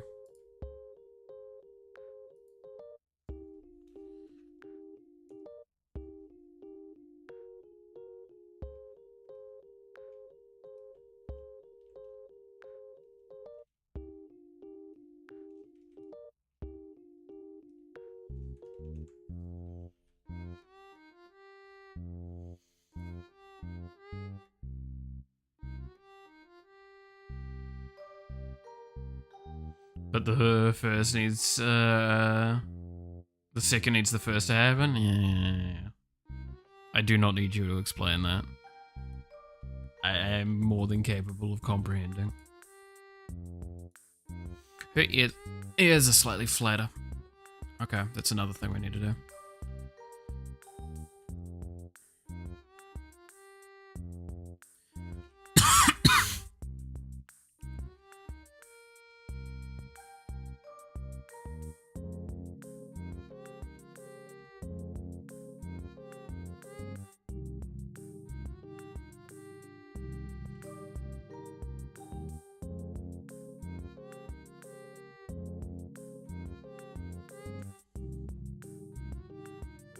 There we go. What a friendly water break reminder, you know? That's a good point.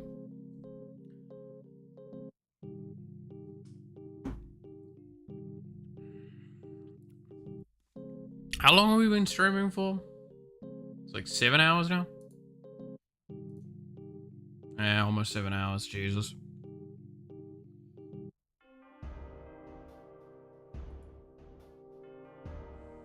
6 hours? According to the thing I have here, 6 hours and 56 minutes. Mm.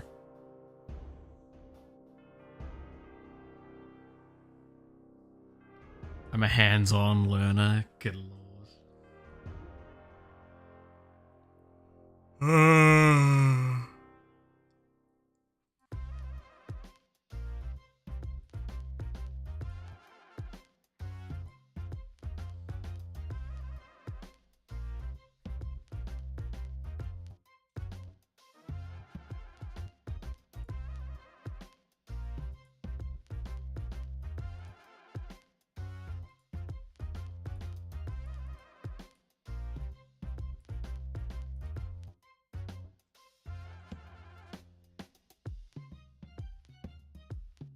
Alright, I think that's all the changes I would make to the Moko versus the Fuwa.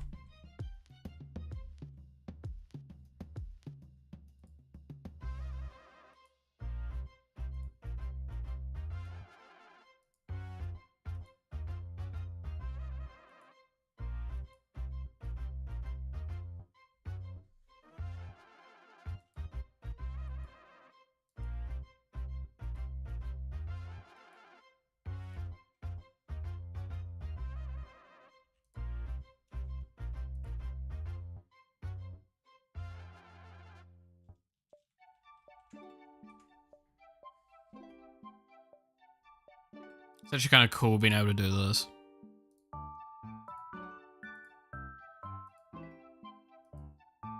You can like really see the sheer difference between the two, because that's the only difference between those two frames technically is the position of the tail. Otherwise, they are the exact same frame, just altered to the new thing for Moko.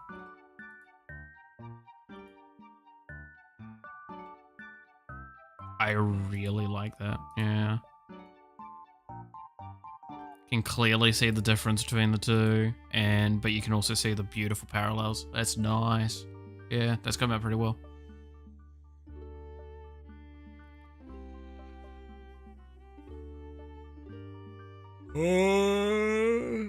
Oh, fucking hell.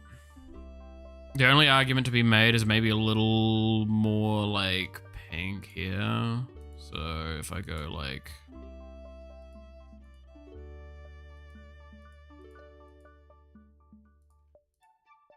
that.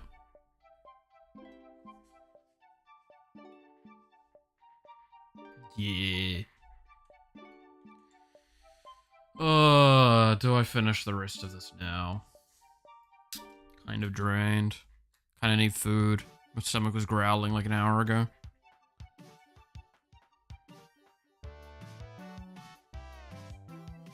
And it is like almost 7 hours of streaming. Oy, oy, oy. I did say I wanted to get longer streams going. Alright. Alright. We'll end here then. I'll finish this off stream. Finish this today. So we have the idols for both of them in. And then I'll have to do the run animation, which is gonna be a bitch. I hate run animation. The run animation's got so much going on, and it's looking like really intense. It's such a fucking load of bull. Like, no matter what, the alterations for each, like, frame in this, by comparison, are so much easier.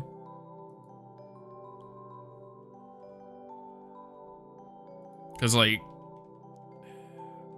for the most part, I can copy and paste the outfit and just alter it slightly.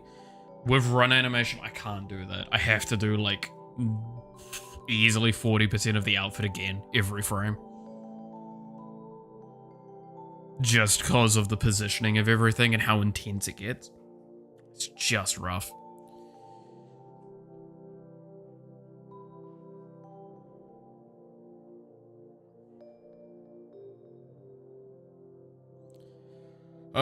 Well. Oh, fuck, I'm definitely on the tired side, though. Gonna earn my rest today. So, with that all being the case, though, thank you so much for watching. I hope you enjoyed. You're awesome. Stay awesome. And I hope to see you again next time. Till then, bye-bye.